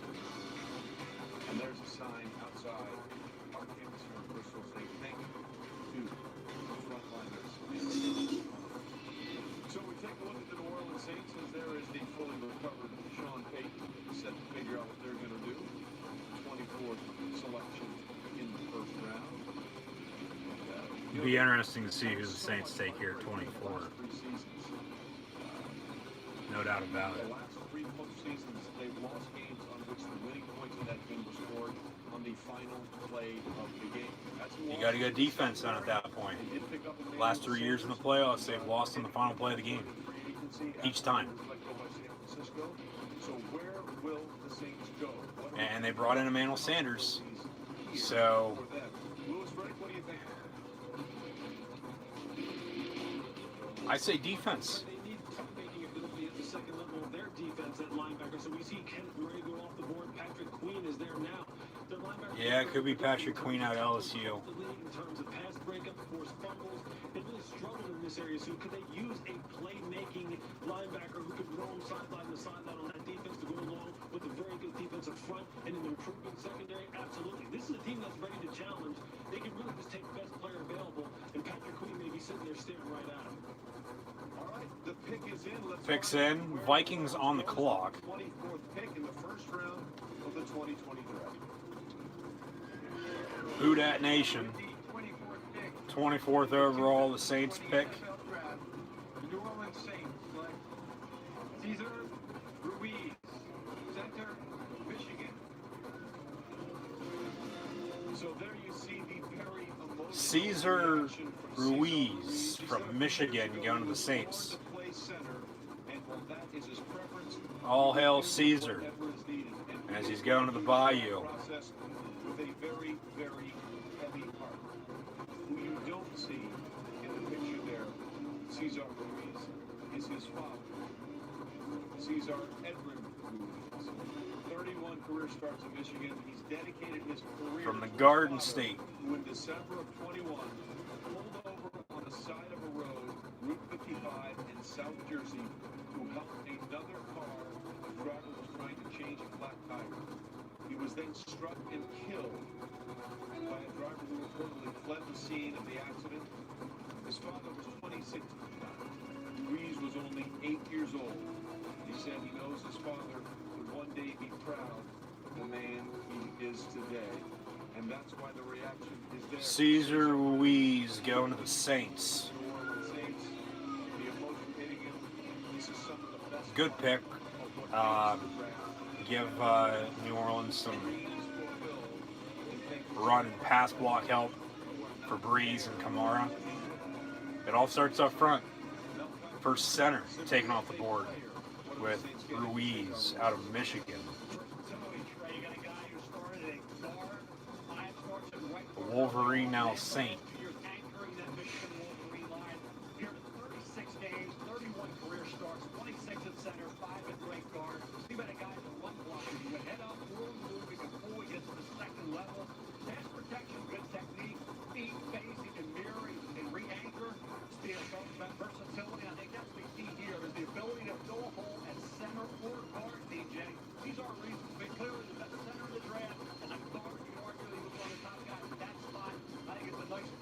Vikings once again on the clock.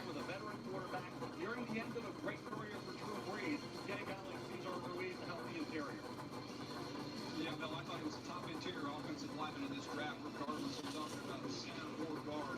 He's just very firm. You mentioned Drew Brees. Drew Brees has always required that up front. I just find it fascinating that last year they went and got a center in Eric McCoy, who played very well last year. And now you bring another player with the versatility to play a couple different spots there. Lewis, the Saints will just continue to reinvest in the middle of that offensive line and serve them well. Move your offensive lineman over the place. Find a guy who can play center and guard, tackle, whatever tackle position you want him to. So on and so forth. Be versatile.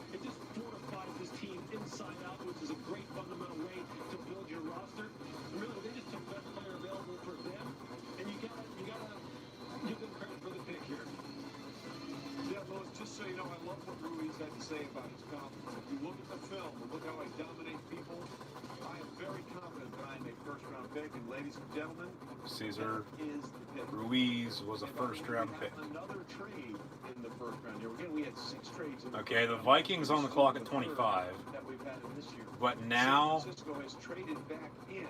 So Minnesota, who had 2 first-round picks because of the trade they made. okay, Vikings trade pick to the 49ers, who beat the Vikings in the NFC divisional round this past year in the playoffs.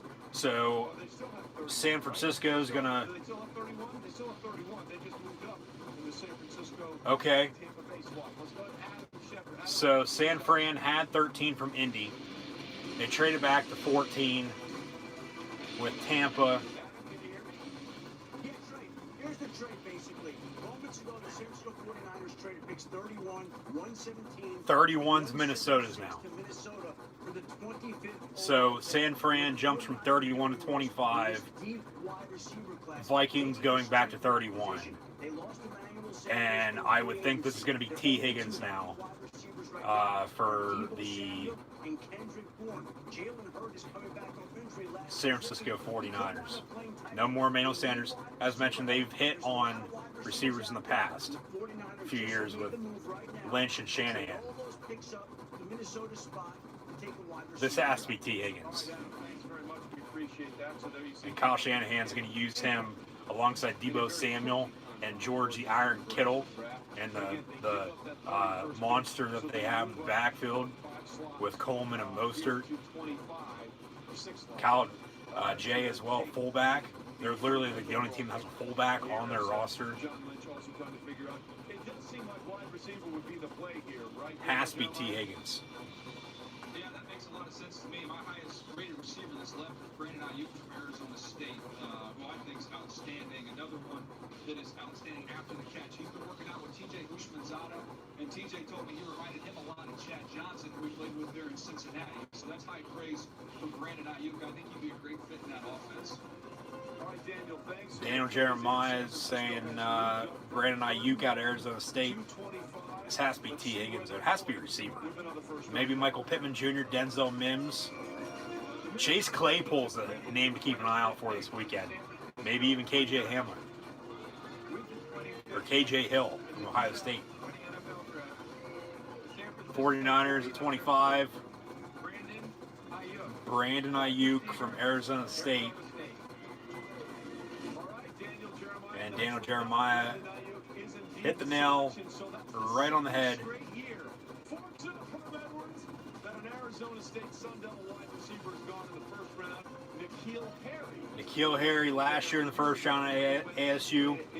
Now Ayuk this year out of ASU in the first round.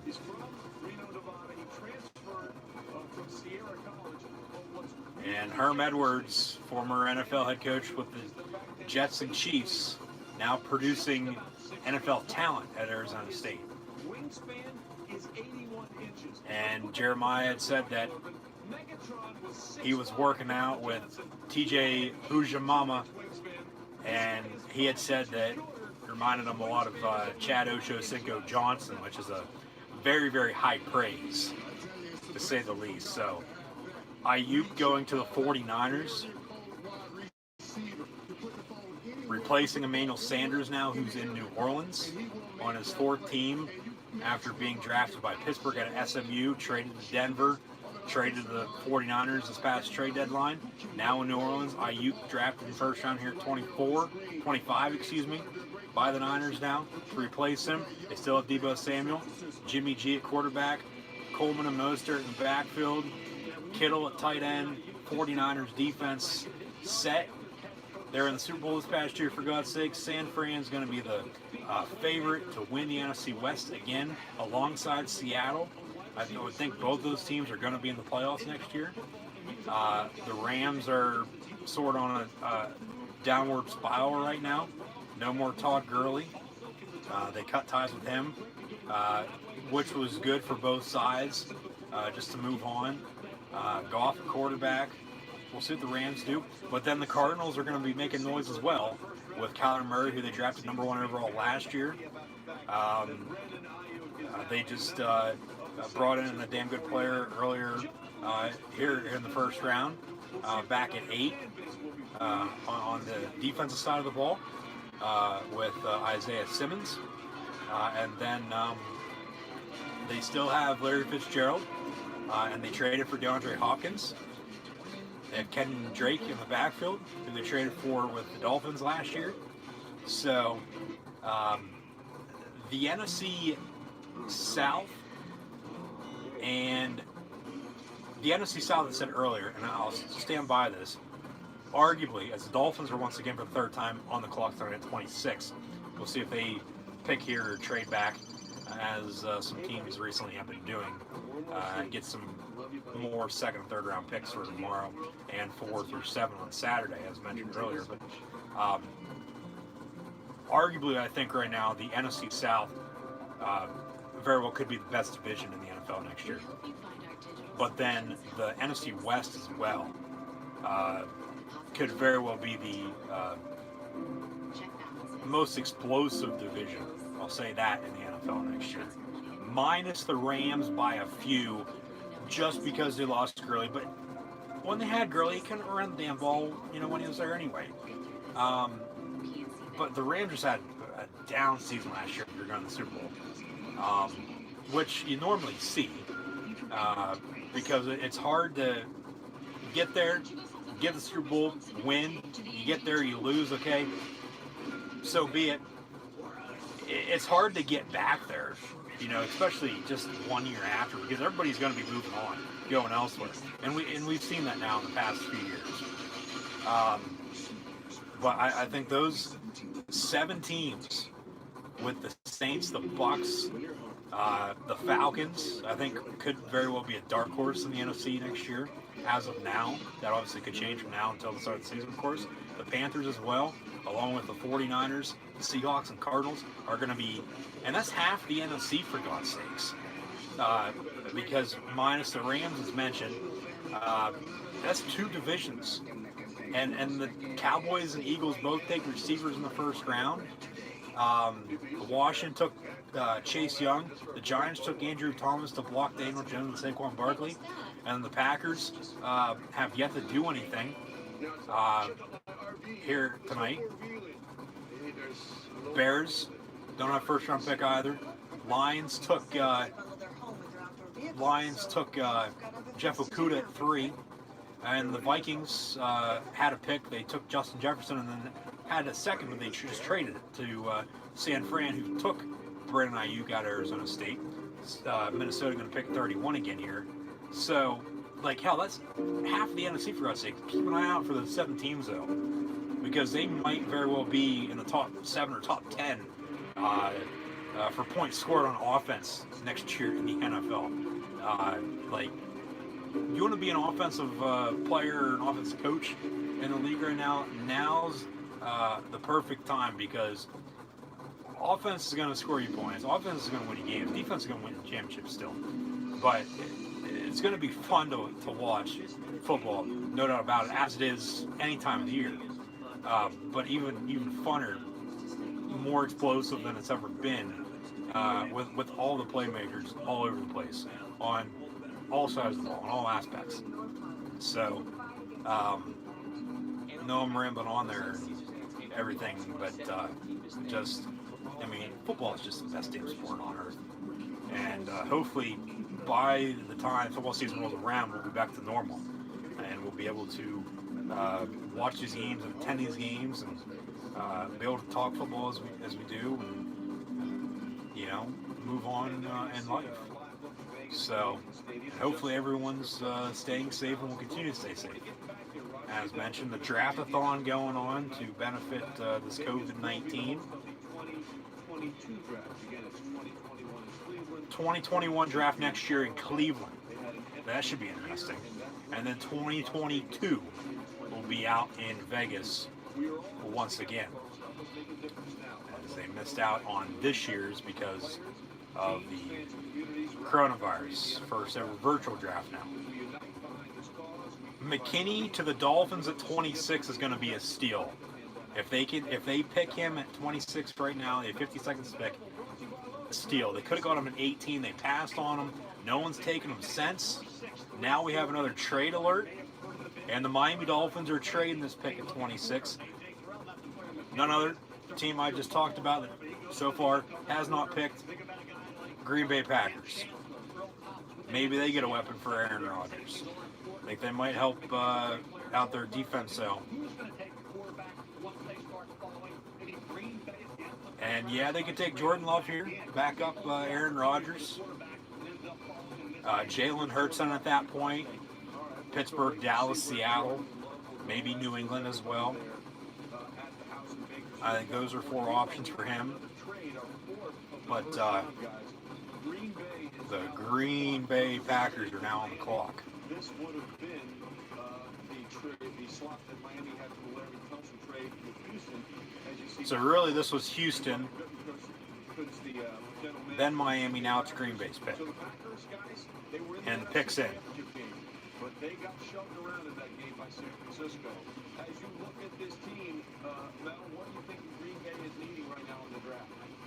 Wide receivers, all Devontae Adams, and tight end like Cole Kmet. You think about T. Higgins from Clemson. Yeah, they could go T. Higgins here.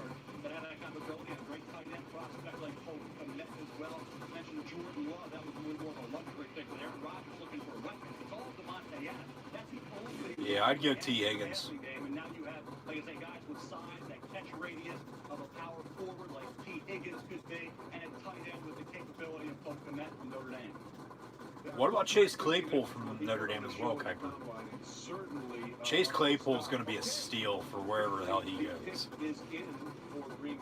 Wide receiver from Notre Dame as well. I wouldn't mind him in Pittsburgh. I mean, he could fit in anywhere, really. Whoever needs a receiver. Rodgers needs a weapon. Maybe they go Antoine Winfield Jr. Maybe this is finally Xavier McKinney. Or maybe some team that doesn't have first-round pick gets McKinney tomorrow in the second. Jordan Love's going to Green Bay. Wow. The heir apparent to Aaron Rodgers. This is 15 years later that Rodgers fell in the first round out of Cal. Drafted by Green Bay. Sat behind Brett Favre for 3 years. Took the job. Now the Packers trade into the first round and select Jordan Love, the quarterback out of Utah State.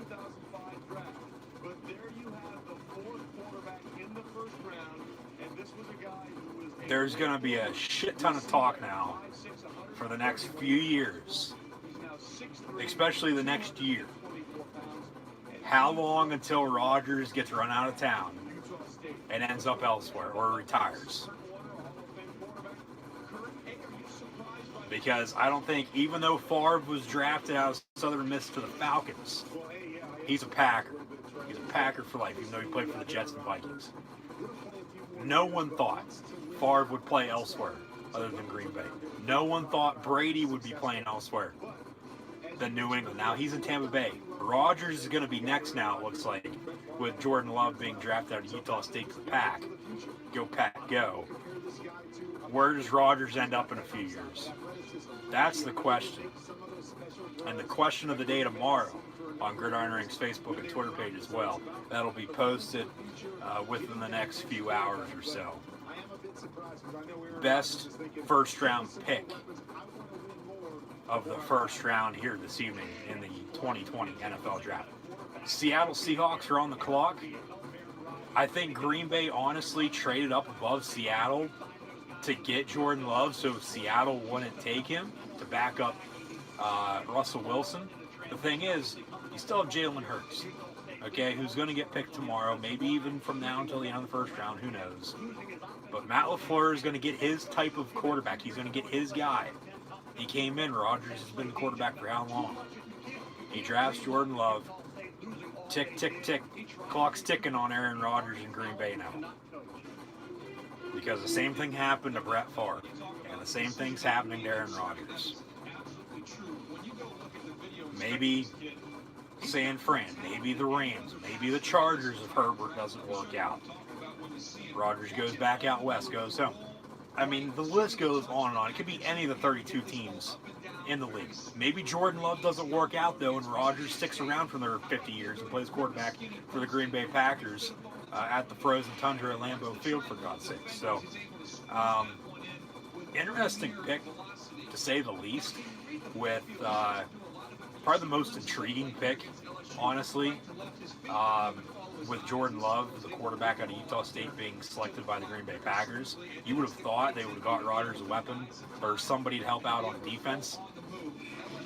Yeah, they won the division last year, but now they're going to bring in Jordan Love, back up Rodgers, and he's going to learn from one of the best. Rodgers, in my opinion, is the most clutch quarterback of all time in NFL history. So we'll see what Jordan Love's got, but he's going to come in and back up Rodgers in Green Bay, and we'll see how things go. As normally, you know, 2-3 years down the road, if they start right away, that's when you know, okay, if the pick was good or not. He's not going to play for a little while. He's going to be in a good situation, as Rodgers was in Green Bay with Favre. And then Favre got run out. That's the thing. That's the big question. How long is it going to be until Rodgers gets run out of town now, too? And where does he end up, you know, 3, 4, 5 years from now? As then we'll look back at this and say the same thing we did when Rodgers was drafted, backed up Favre, Favre goes, insert Aaron Rodgers. So, and I mean, the Packers have a very, very rich history at quarterback position, just overall, as a whole, too. I mean, you go from Bart Starr to Brett Favre to Aaron Rodgers, now Jordan Love. They've had a few others in the past that honestly really didn't get a shot, or if they did, they didn't work out. So we'll see how Jordan Love fits in Green Bay with the Packers, backing up Aaron Rodgers, as he was just selected 26 overall by the Green Bay Packers, as they traded up with the Miami Dolphins to take Jordan Love. So the Packers loved, and they love, Jordan Love. Took his life on July 13, 2013, 16 days shy of his 52nd birthday. He was a member of the police force in Bakersfield, California. But he had just had a change in his blood pressure medicine, and he began acting very strangely.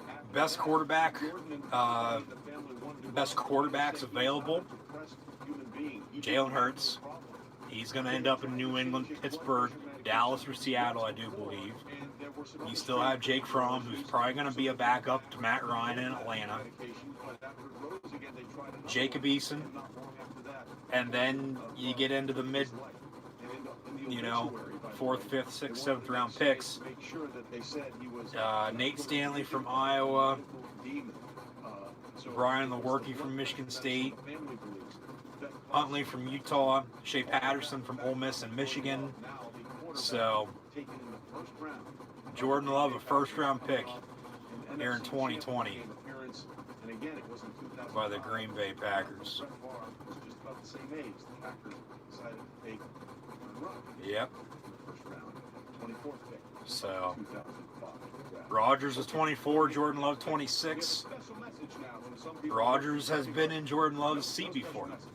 So what type of advice does he have for the youngster? As Love will learn behind him, but clock's ticking now on Rodgers, it looks like. And Rodgers, as Trey Wingo just mentioned, same age Favre was when they drafted Aaron Rodgers back in 2005. So history repeats itself. Seattle on the clock at 27, picks in. Could be Xavier McKinney. Maybe they'll get the Legion of Boom back together. DeAndre Swift would be a good fit, maybe. Clyde Edwards-Helaire, running back as well. Defensive end, AJ Epineza. Yetur Gross-Matos has been rumored, mocked to go to Seattle all offseason long. Antoine Winfield Jr. as well.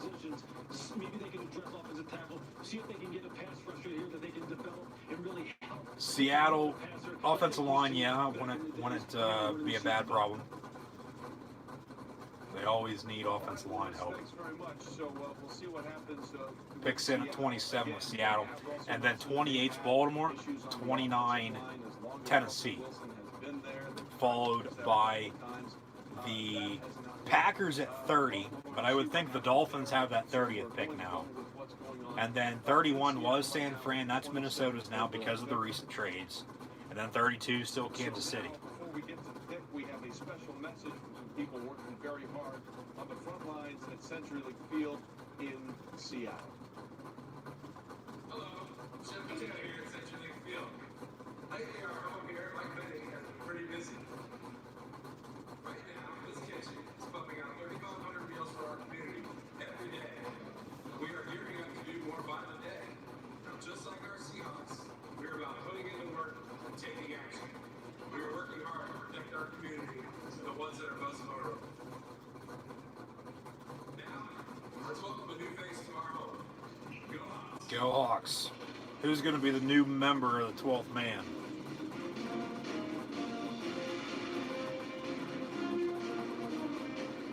Thank you to everyone on the front lines once again, fighting this coronavirus pandemic.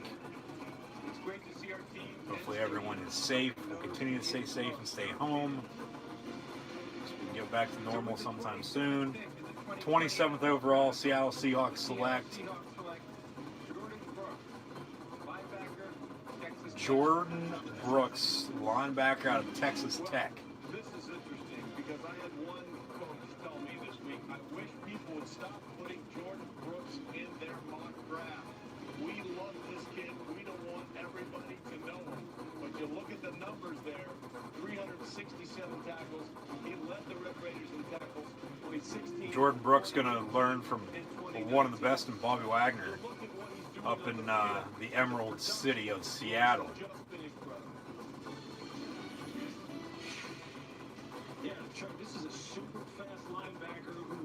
And watch out, Kyler Murray, Jimmy G, and Jared Goff. Both Seattle and Arizona take linebackers.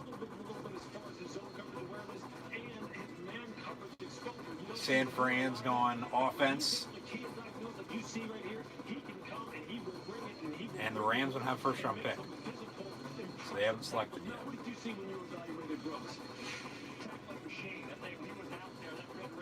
Kinlaw also went to San Fran as well at 14 out of South Carolina, so San Fran's gone on both sides. So 3 of the 4 teams have gone defense, and then San Fran has the extra pick. They take a wide receiver. So Baltimore on the clock. Xavier McKinney wouldn't be a bad option for them.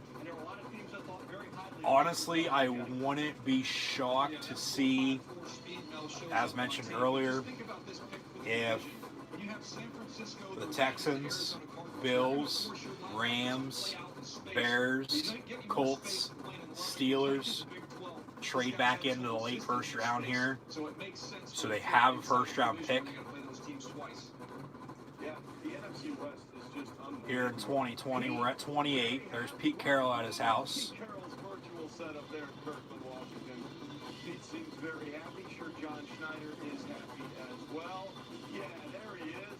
The draft continues now as we're getting close to the Ravens have under 4 minutes at number 28.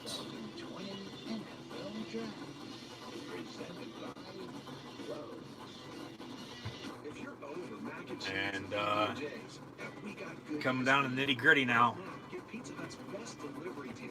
Large pizzas with 3 toppings for just $9.99. Available for carryout or contactless delivery at pizzahut.com. It'll be interesting to see what the Ravens do here at 28. They sort of need everything. They could go any which way. Offense, defense here first round if they pick, if they don't trade it. Get some protection from Lamar Jackson. They really don't need our running back. They have Mark Ingram, Gus Edwards. They took Hollywood Brown, the cousin of Antonio Brown, last year out of Oklahoma in the first round. So 2 years in a row, Lincoln Riley's got a good recruiting tip now.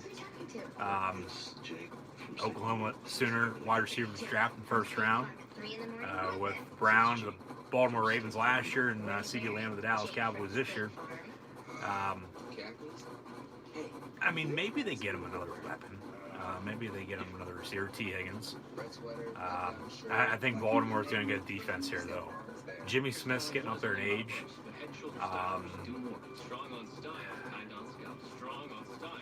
I mean, they could go secondary, Antoine Winfield, McKinney. I mean, they could go DN, too. I mean, Epineza, Yetur Gross-Matos. You got to get after Roethlisberger, Mayfield, and Burrow, who was drafted as number 1 here this evening. I think Baltimore goes defense here at 28 if they keep the pick. But if they want to protect Lamar Jackson, you know, that'd be a little handy piece of information to have, no doubt about it.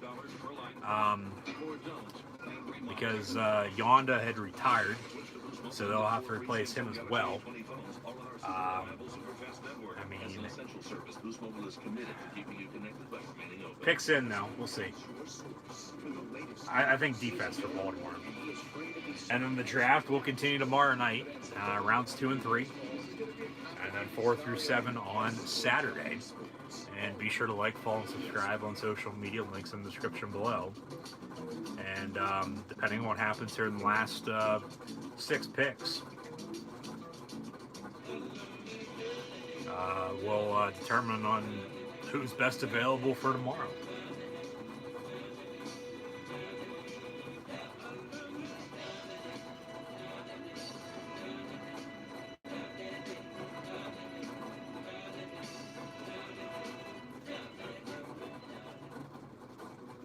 As jobs get cut, we are there.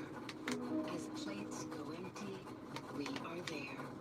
As beds disappear, we are there. Thanks to your generosity, we are there with hope, kindness, and without discrimination. Today and always. Please consider giving what you can to help our most vulnerable.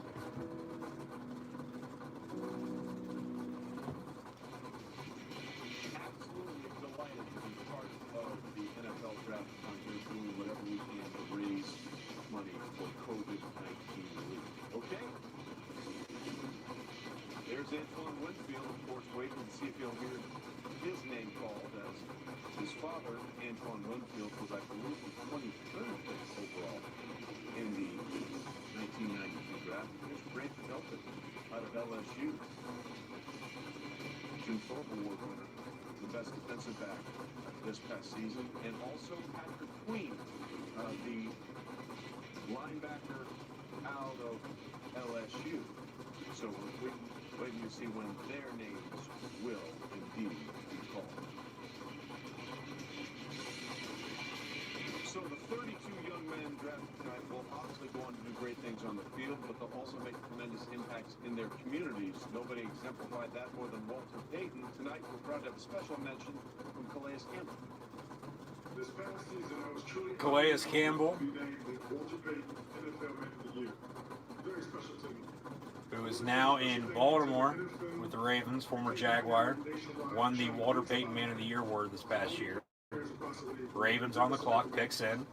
Now I'm excited to be joining the Baltimore Ravens for the next chapter of my NFL career. In Baltimore, I'm excited to be a part of the family.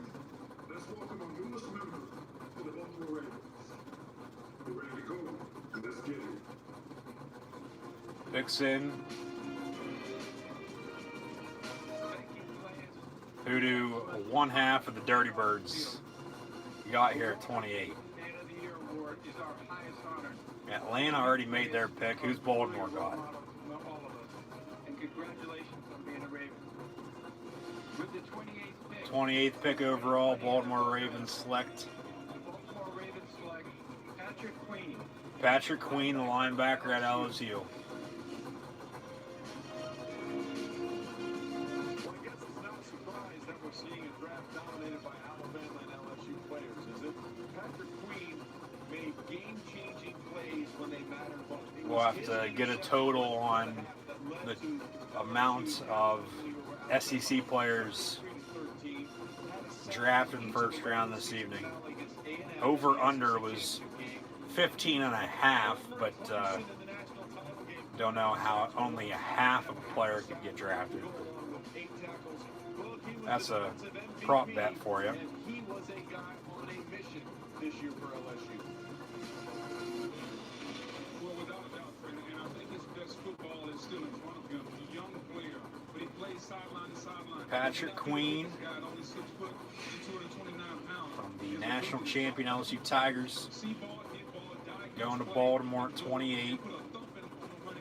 Gonna try to become the next king of the Raven defense that was once led by Ray Lewis and Terrell Suggs.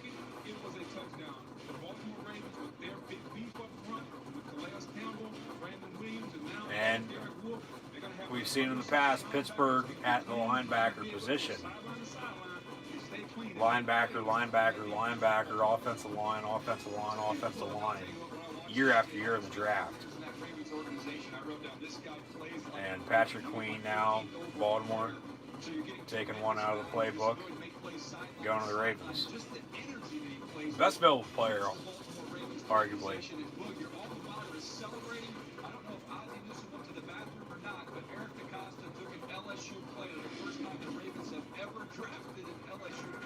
First time ever the Ravens have drafted an LSU Tiger.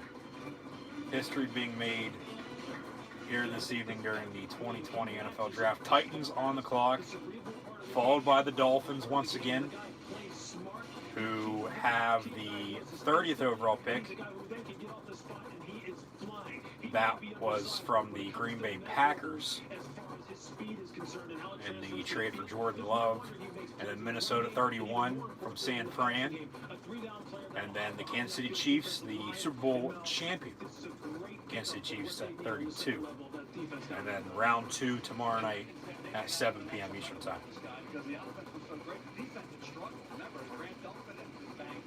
LSU players drafted this evening: Burrow, Chason, Jefferson, and Queen going to Cincy. And you think about the need area at inside linebacker was right there. Jacksonville, Minnesota, and the Baltimore Ravens as Maryland's own Mel Kiper Jr. gives some insight here as we near the new day. John Harbaugh in his office. Eric DaCosta. He was going to be something special. When he was 4 years old, she saw this light out of the corner of her eye swinging back and forth, and she looked up. And as a 4-year-old, Patrick Queen had jumped up and was just hanging out on the chandelier. So he was a little rambunctious as early as 4 years old, and now he's going to be rambunctious on the field for the Ravens, going with the 28th pick in the first round. Now, Titans are on the clock. They're a few plays away from going to the Super Bowl with Ryan Tannehill and Derrick Henry. They got to replace Jack Conklin, who went to Cleveland.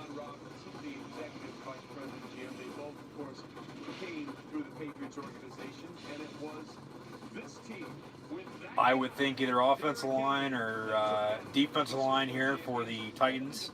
Maybe A.J. Epinesa, Yetur Gross-Matos. Safety Xavier McKinney as well out of Alabama. They have under 2 minutes to pick. Get after and pick off Rivers, Watson, and Minshew. Picks in for the Titans at 29. And then the Dolphins, Vikings, and Chiefs will round out the first round here this evening.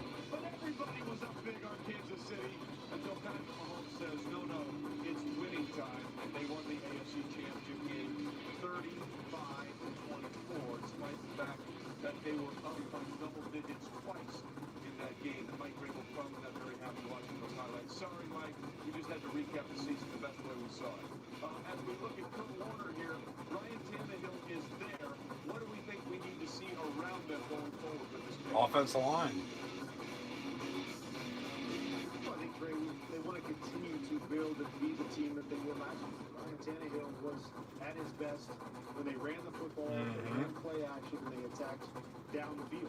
And so Jack Conklin is gone now. Do they try to rebuild that offensive line? Do they get another weapon on the outside? Of course, they've got some defensive needs as well. But you know they want to play the same brand of football. They want Ryan Tannehill. They brought him back to play that same brand of football. It's the best football he played in his career. So it would be Ezra Cleveland out of Boise State. They want to get him another weapon. I wouldn't be surprised if they went defensive line as well. Yeah, and then D-line with Epinesa and Yetur Gross-Matos as mentioned. That team because it was going to go as far as Derrick Henry would take him. And during the Dion Lewis not there anymore though either. They might want a decent backup for Derrick Henry, maybe Clyde Edwards-Helaire. J.K. Dobbins out of Ohio State, where Mike Vrabel played before being drafted by the Pittsburgh Steelers. Then won a few Super Bowls with the Patriots, and then played with Kansas City before getting into coaching with Ohio State, and then the Houston Texans, and now the head coach of the Tennessee Titans.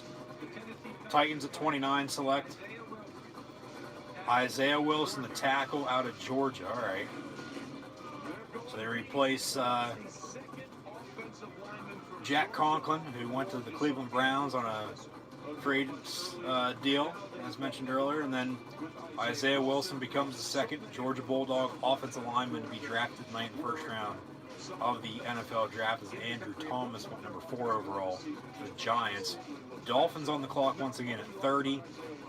31's Minnesota, 32's Kansas City, and that'll do it for the first round. We'll see what Miami does here. They could still get Xavier McKinney at 30, for God's sakes, and they should have had him, could have had him at 18 and 26. But they traded 26 to get to 30. He's still on the board. He'd be the replacement for Minkah Fitzpatrick, who they traded to Pittsburgh for a first-round pick. It'd be stupid not to take him. Antoine Winfield's on the board too. Dad played in the league for quite a while. Maybe Miami goes running back though. Help out Tua, DeAndre Swift, J.K. Dobbins, maybe even Jonathan Taylor or Clyde Edwards-Helaire. offense, and we saw him move really well at the combine. T. Higgins still on the board at wideout. Run game, he can displace people. A lot of great talent. Run the football, but in pass protection, I thought he really struggled to sink his A weight. lot of great talent left There's some work to go with him. Needs some development. as we But you are going to be able to pound the ball with Derrick Henry right behind him. exit round 1 and we'll enter round 2. And Mike Vrabel's kids were acting like they were statues, and then they're laughing and joking around afterwards once they came back. Dolphins on the clock. They have 5 minutes and officially 46 seconds to pick. Here, 30th overall, as we'll hit another commercial break.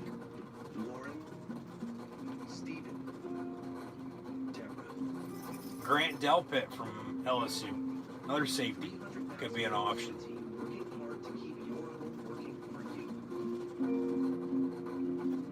Denzel Mims, they want to go wide out.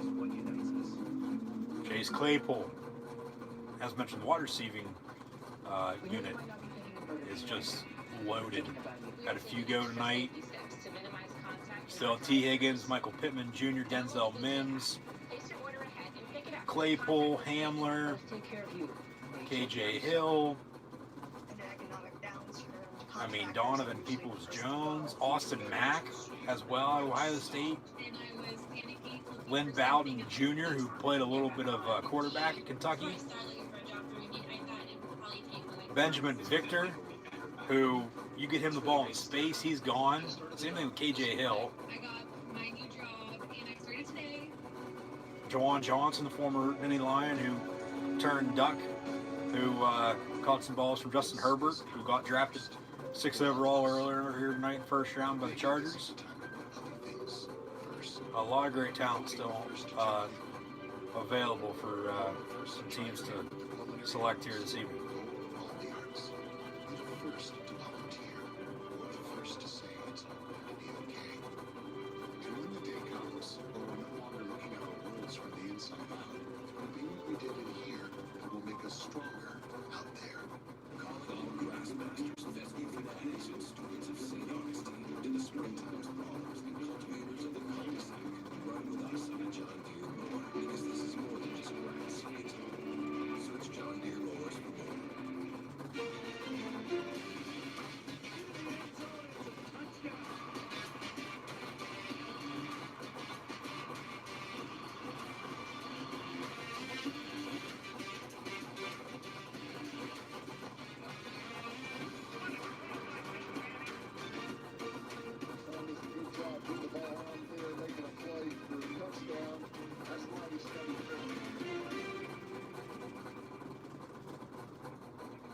Everyone's doing what they can to get through these times.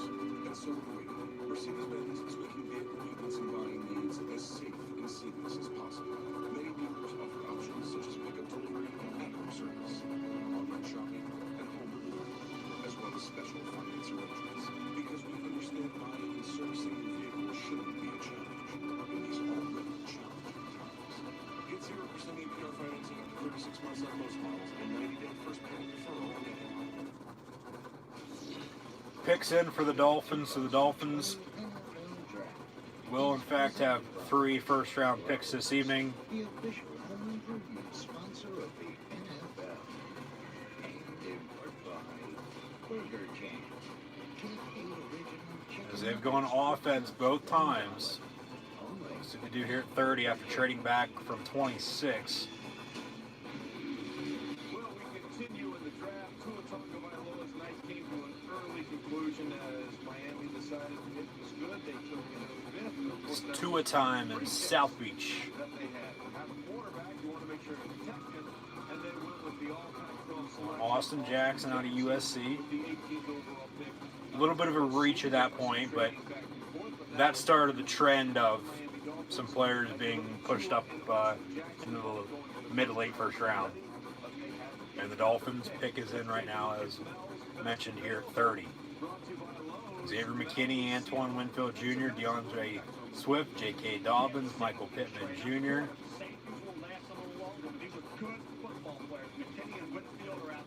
if Miami doesn't take McKinney here, I tell you what, they've had 3 chances to get him. And they're going to pass.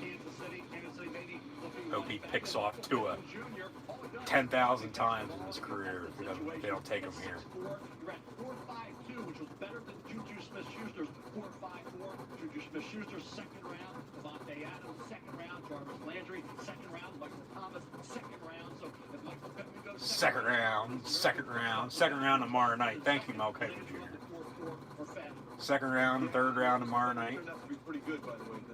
Yeah, and all those receivers he just named off are very, very damn good NFL players. Adam Schefter.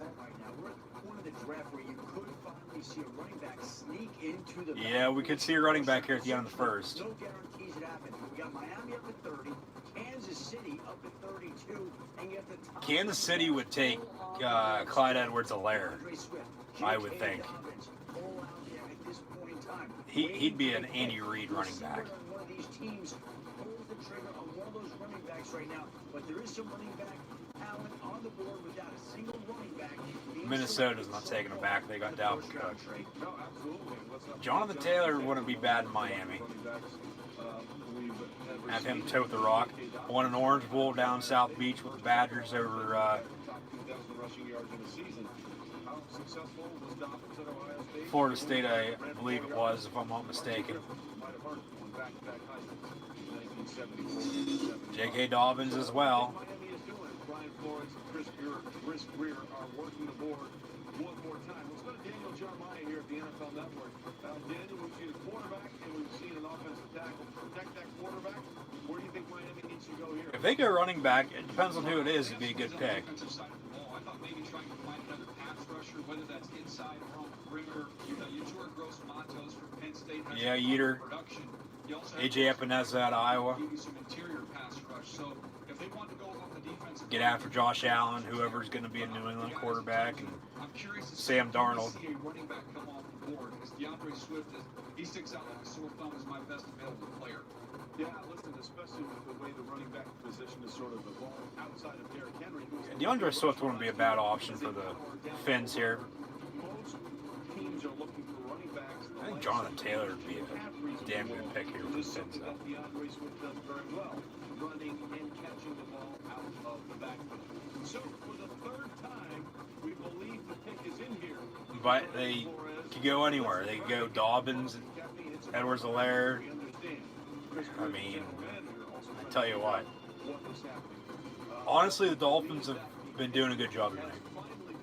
You got to give credit where credit's due. But how's it going to pan out on the field?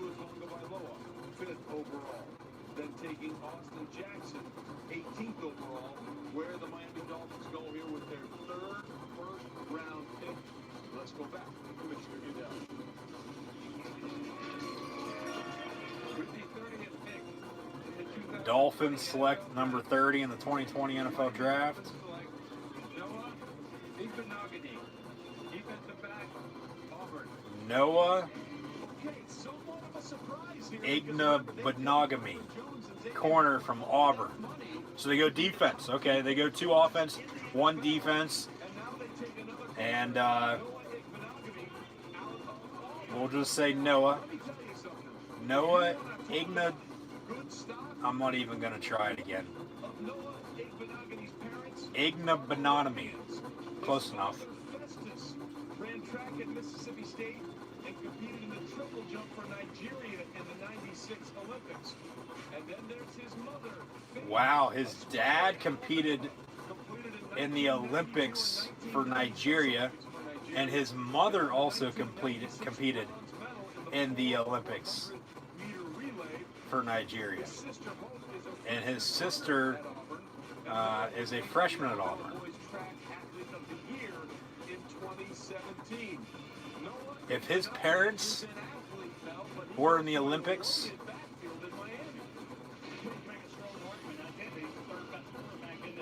for track and field, this kid has speed.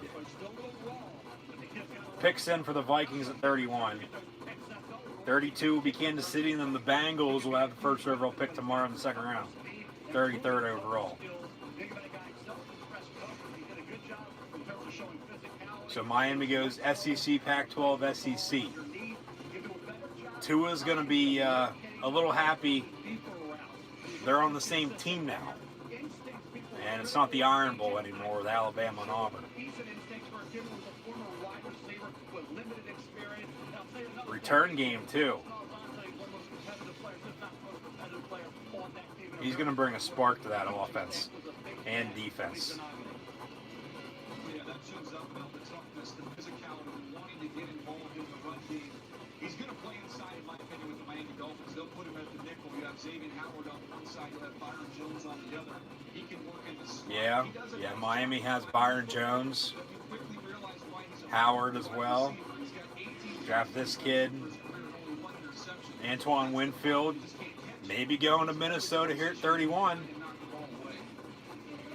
Oh wait, Antoine Winfield Jr. going to the Vikings at 31.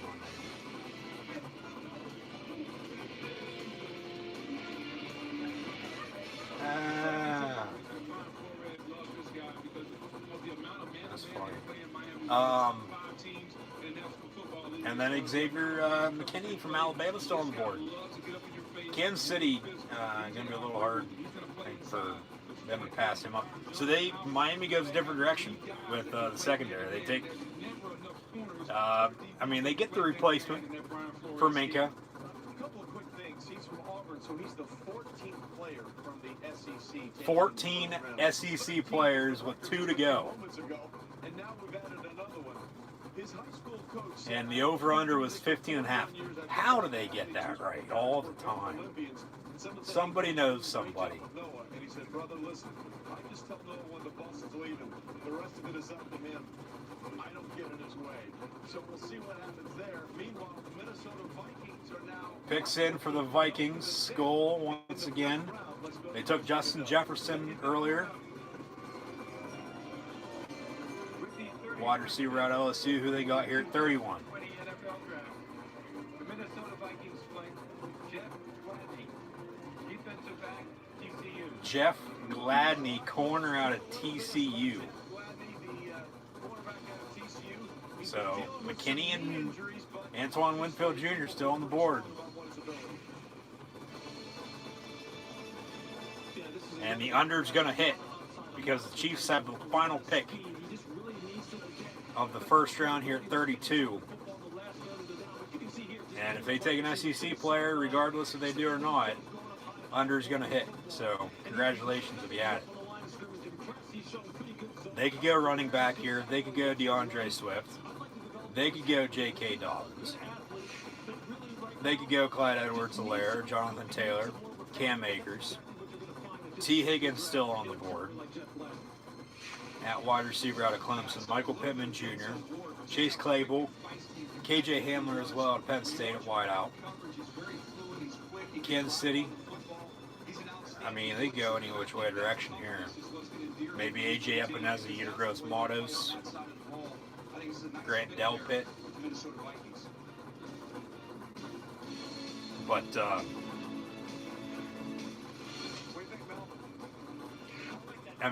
whoever of those doesn't get picked here at 32, because only one player is going to get selected. All those are going to be best available starting tomorrow for rounds 2 and 3. And we'll go from there. And as mentioned, the Bengals have the first pick tomorrow in the second round at 32nd overall.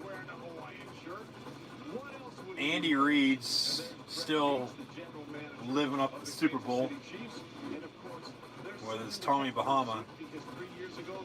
And then the Colts have the second pick, followed by the Lions, Giants, and Patriots. And then the Texans will get a pick early second round tomorrow, and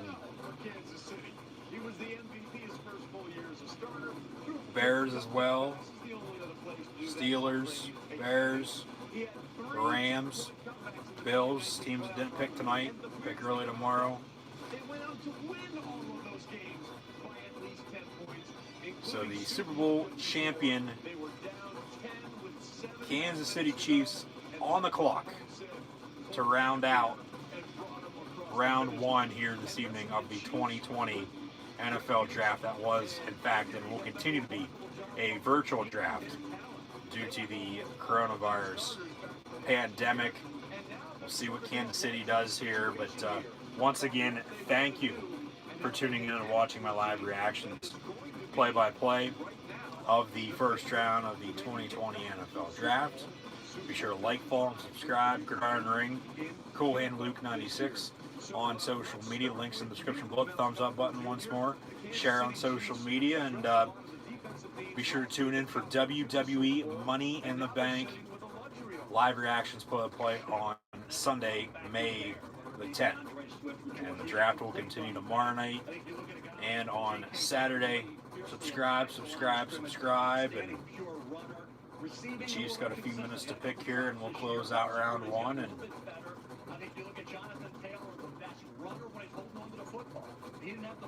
we'll see what Kansas City does here to round out the first round. No running backs in the first round this year so far, with 1 pick remaining.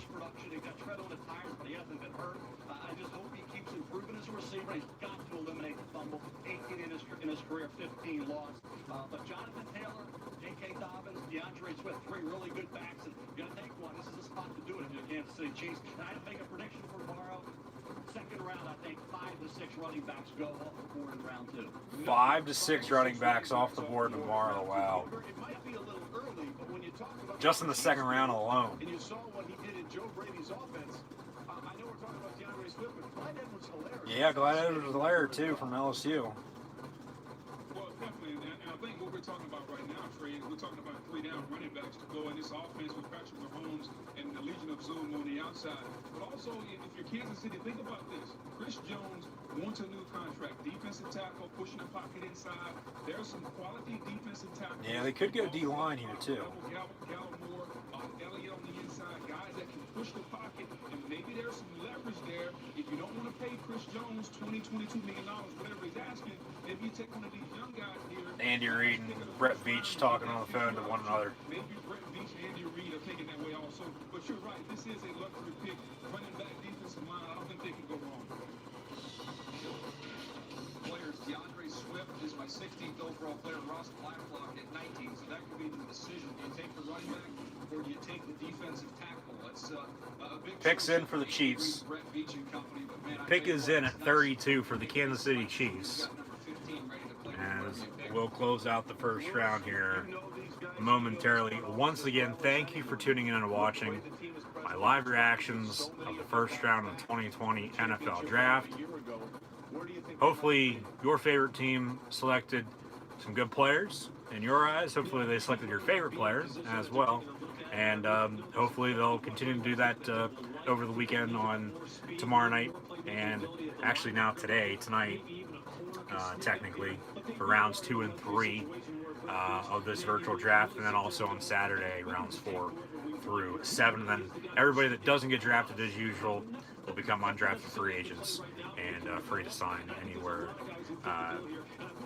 they please. So thank you once again for tuning in and watching, and be sure to tune back in for WWE Money in the Bank live reactions right here on YouTube, and keep an eye out for WWE Money in the Bank predictions as well, as they'll climb the corporate ladder at the WWE headquarters for the first time ever. Chiefs are going to pick who? Andy Reid's getting on the phone, turning the volume up on his TV as well. That could get awkward, but I'm not sure there's someone at this point in the draft that you feel comfortable, because Chris Jones was such a beast for them last year when he was healthy. A little mixed up in the postseason as well, but he was healthy. Big Red, Andy Reid just won his first Super Bowl with the Kansas City Chiefs. Picks in. And this will officially close the first round of the 2020 NFL Draft. And the Super Bowl Kansas City Chiefs will select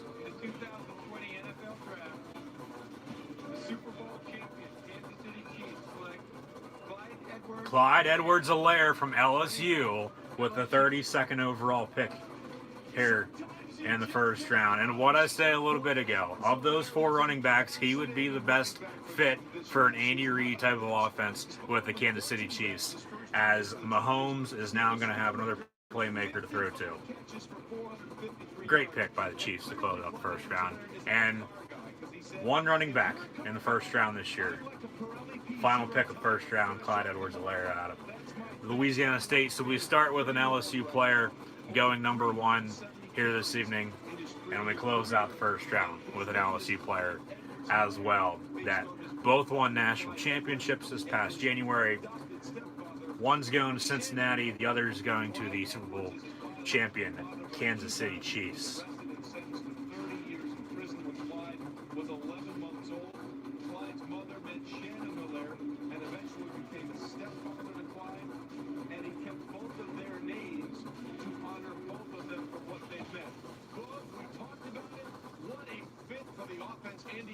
And an absolute steal for the Chiefs at 32. Absolute steal.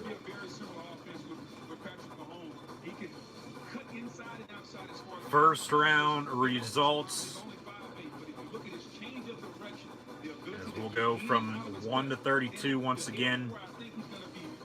Joe Burrow, quarterback at LSU, the Cincinnati Bengals.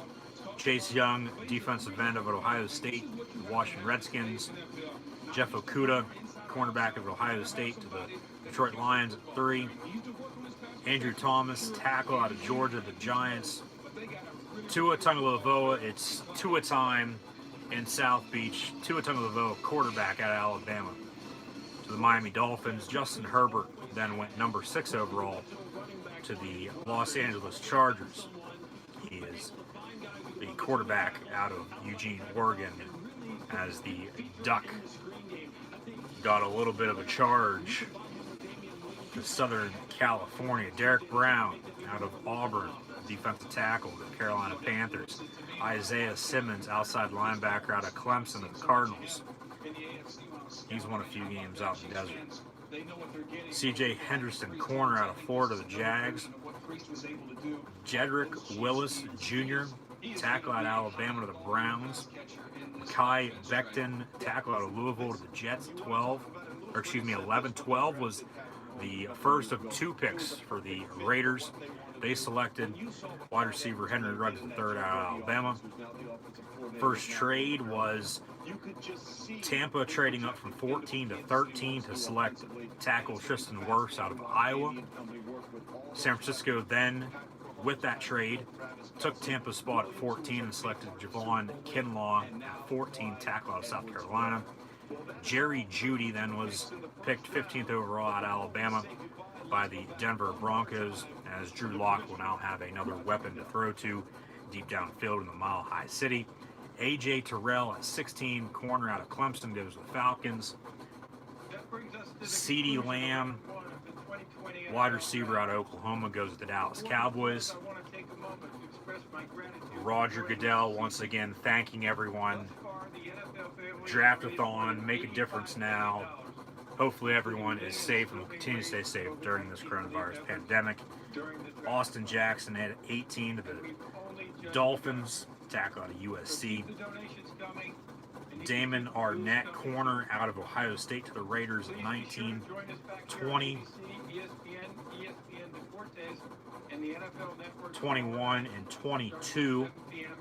2 of the 3 were LSU Tigers. Defensive end Chason and wide receiver Jefferson go to the Jaguars and Vikings respectively. Ragar, wide receiver out of TCU, goes to the Eagles 21. Kenneth Murray, 23rd overall out of Oklahoma, to the Chargers, as they traded with the New England Patriots.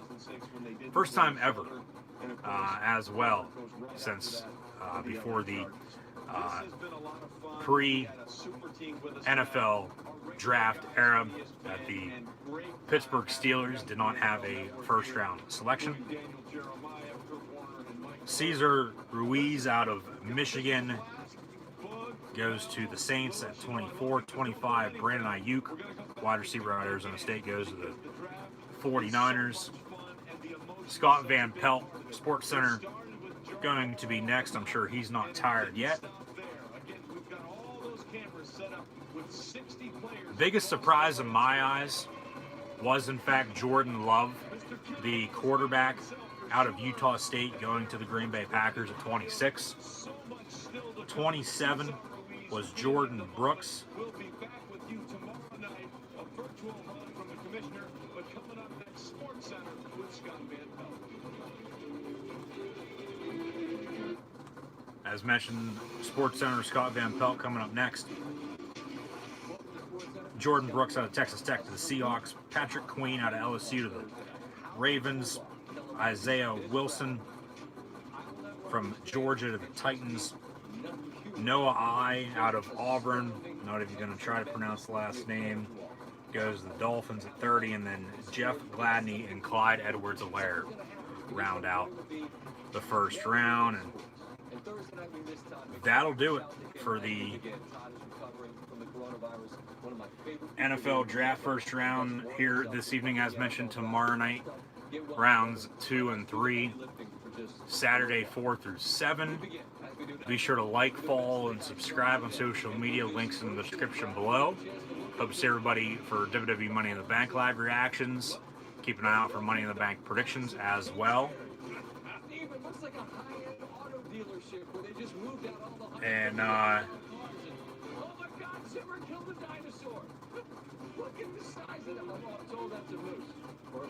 that's an elk, Scott Van Pelt.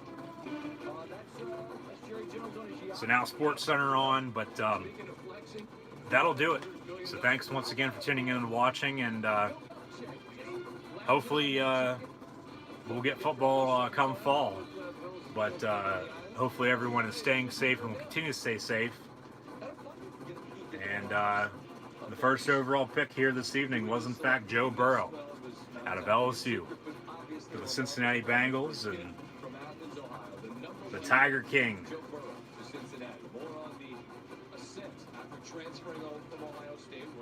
The Tiger King will now try to do what he did this past year in the SEC during his career in the NFL with the Bengals. And who knows, maybe another team down the road too. But he'll put his Heisman and national championship on the line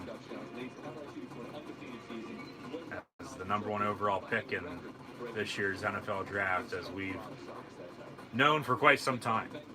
But it's now official, and first time Heisman winner has been first overall pick in 3 straight drafts. Wow. Baker Mayfield, Kyler Murray, and now Joe Burrow. That's right. Heisman national title and first overall pick in the same academic year. Burrow the first to do it since Cam Newton back in 2010 and 11. But yeah, before Cam, you got to go back to post-World War II in the mid to late 1940s. And then Tua Tagovailoa going to be going to the Miami Dolphins.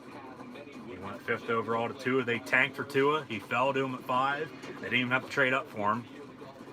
And Tua Tagovailoa is a Miami Dolphins. So once again, that'll do it for myself. Be sure to like, follow, and subscribe. And hopefully you enjoyed as much as I did. Rounds 2 and 3 tomorrow night, 4 through 7 on Saturday. And here's the 2020 NFL season, if we even have one, due to the coronavirus pandemic. Hopefully everyone will stay safe and continue to stay safe moving forward.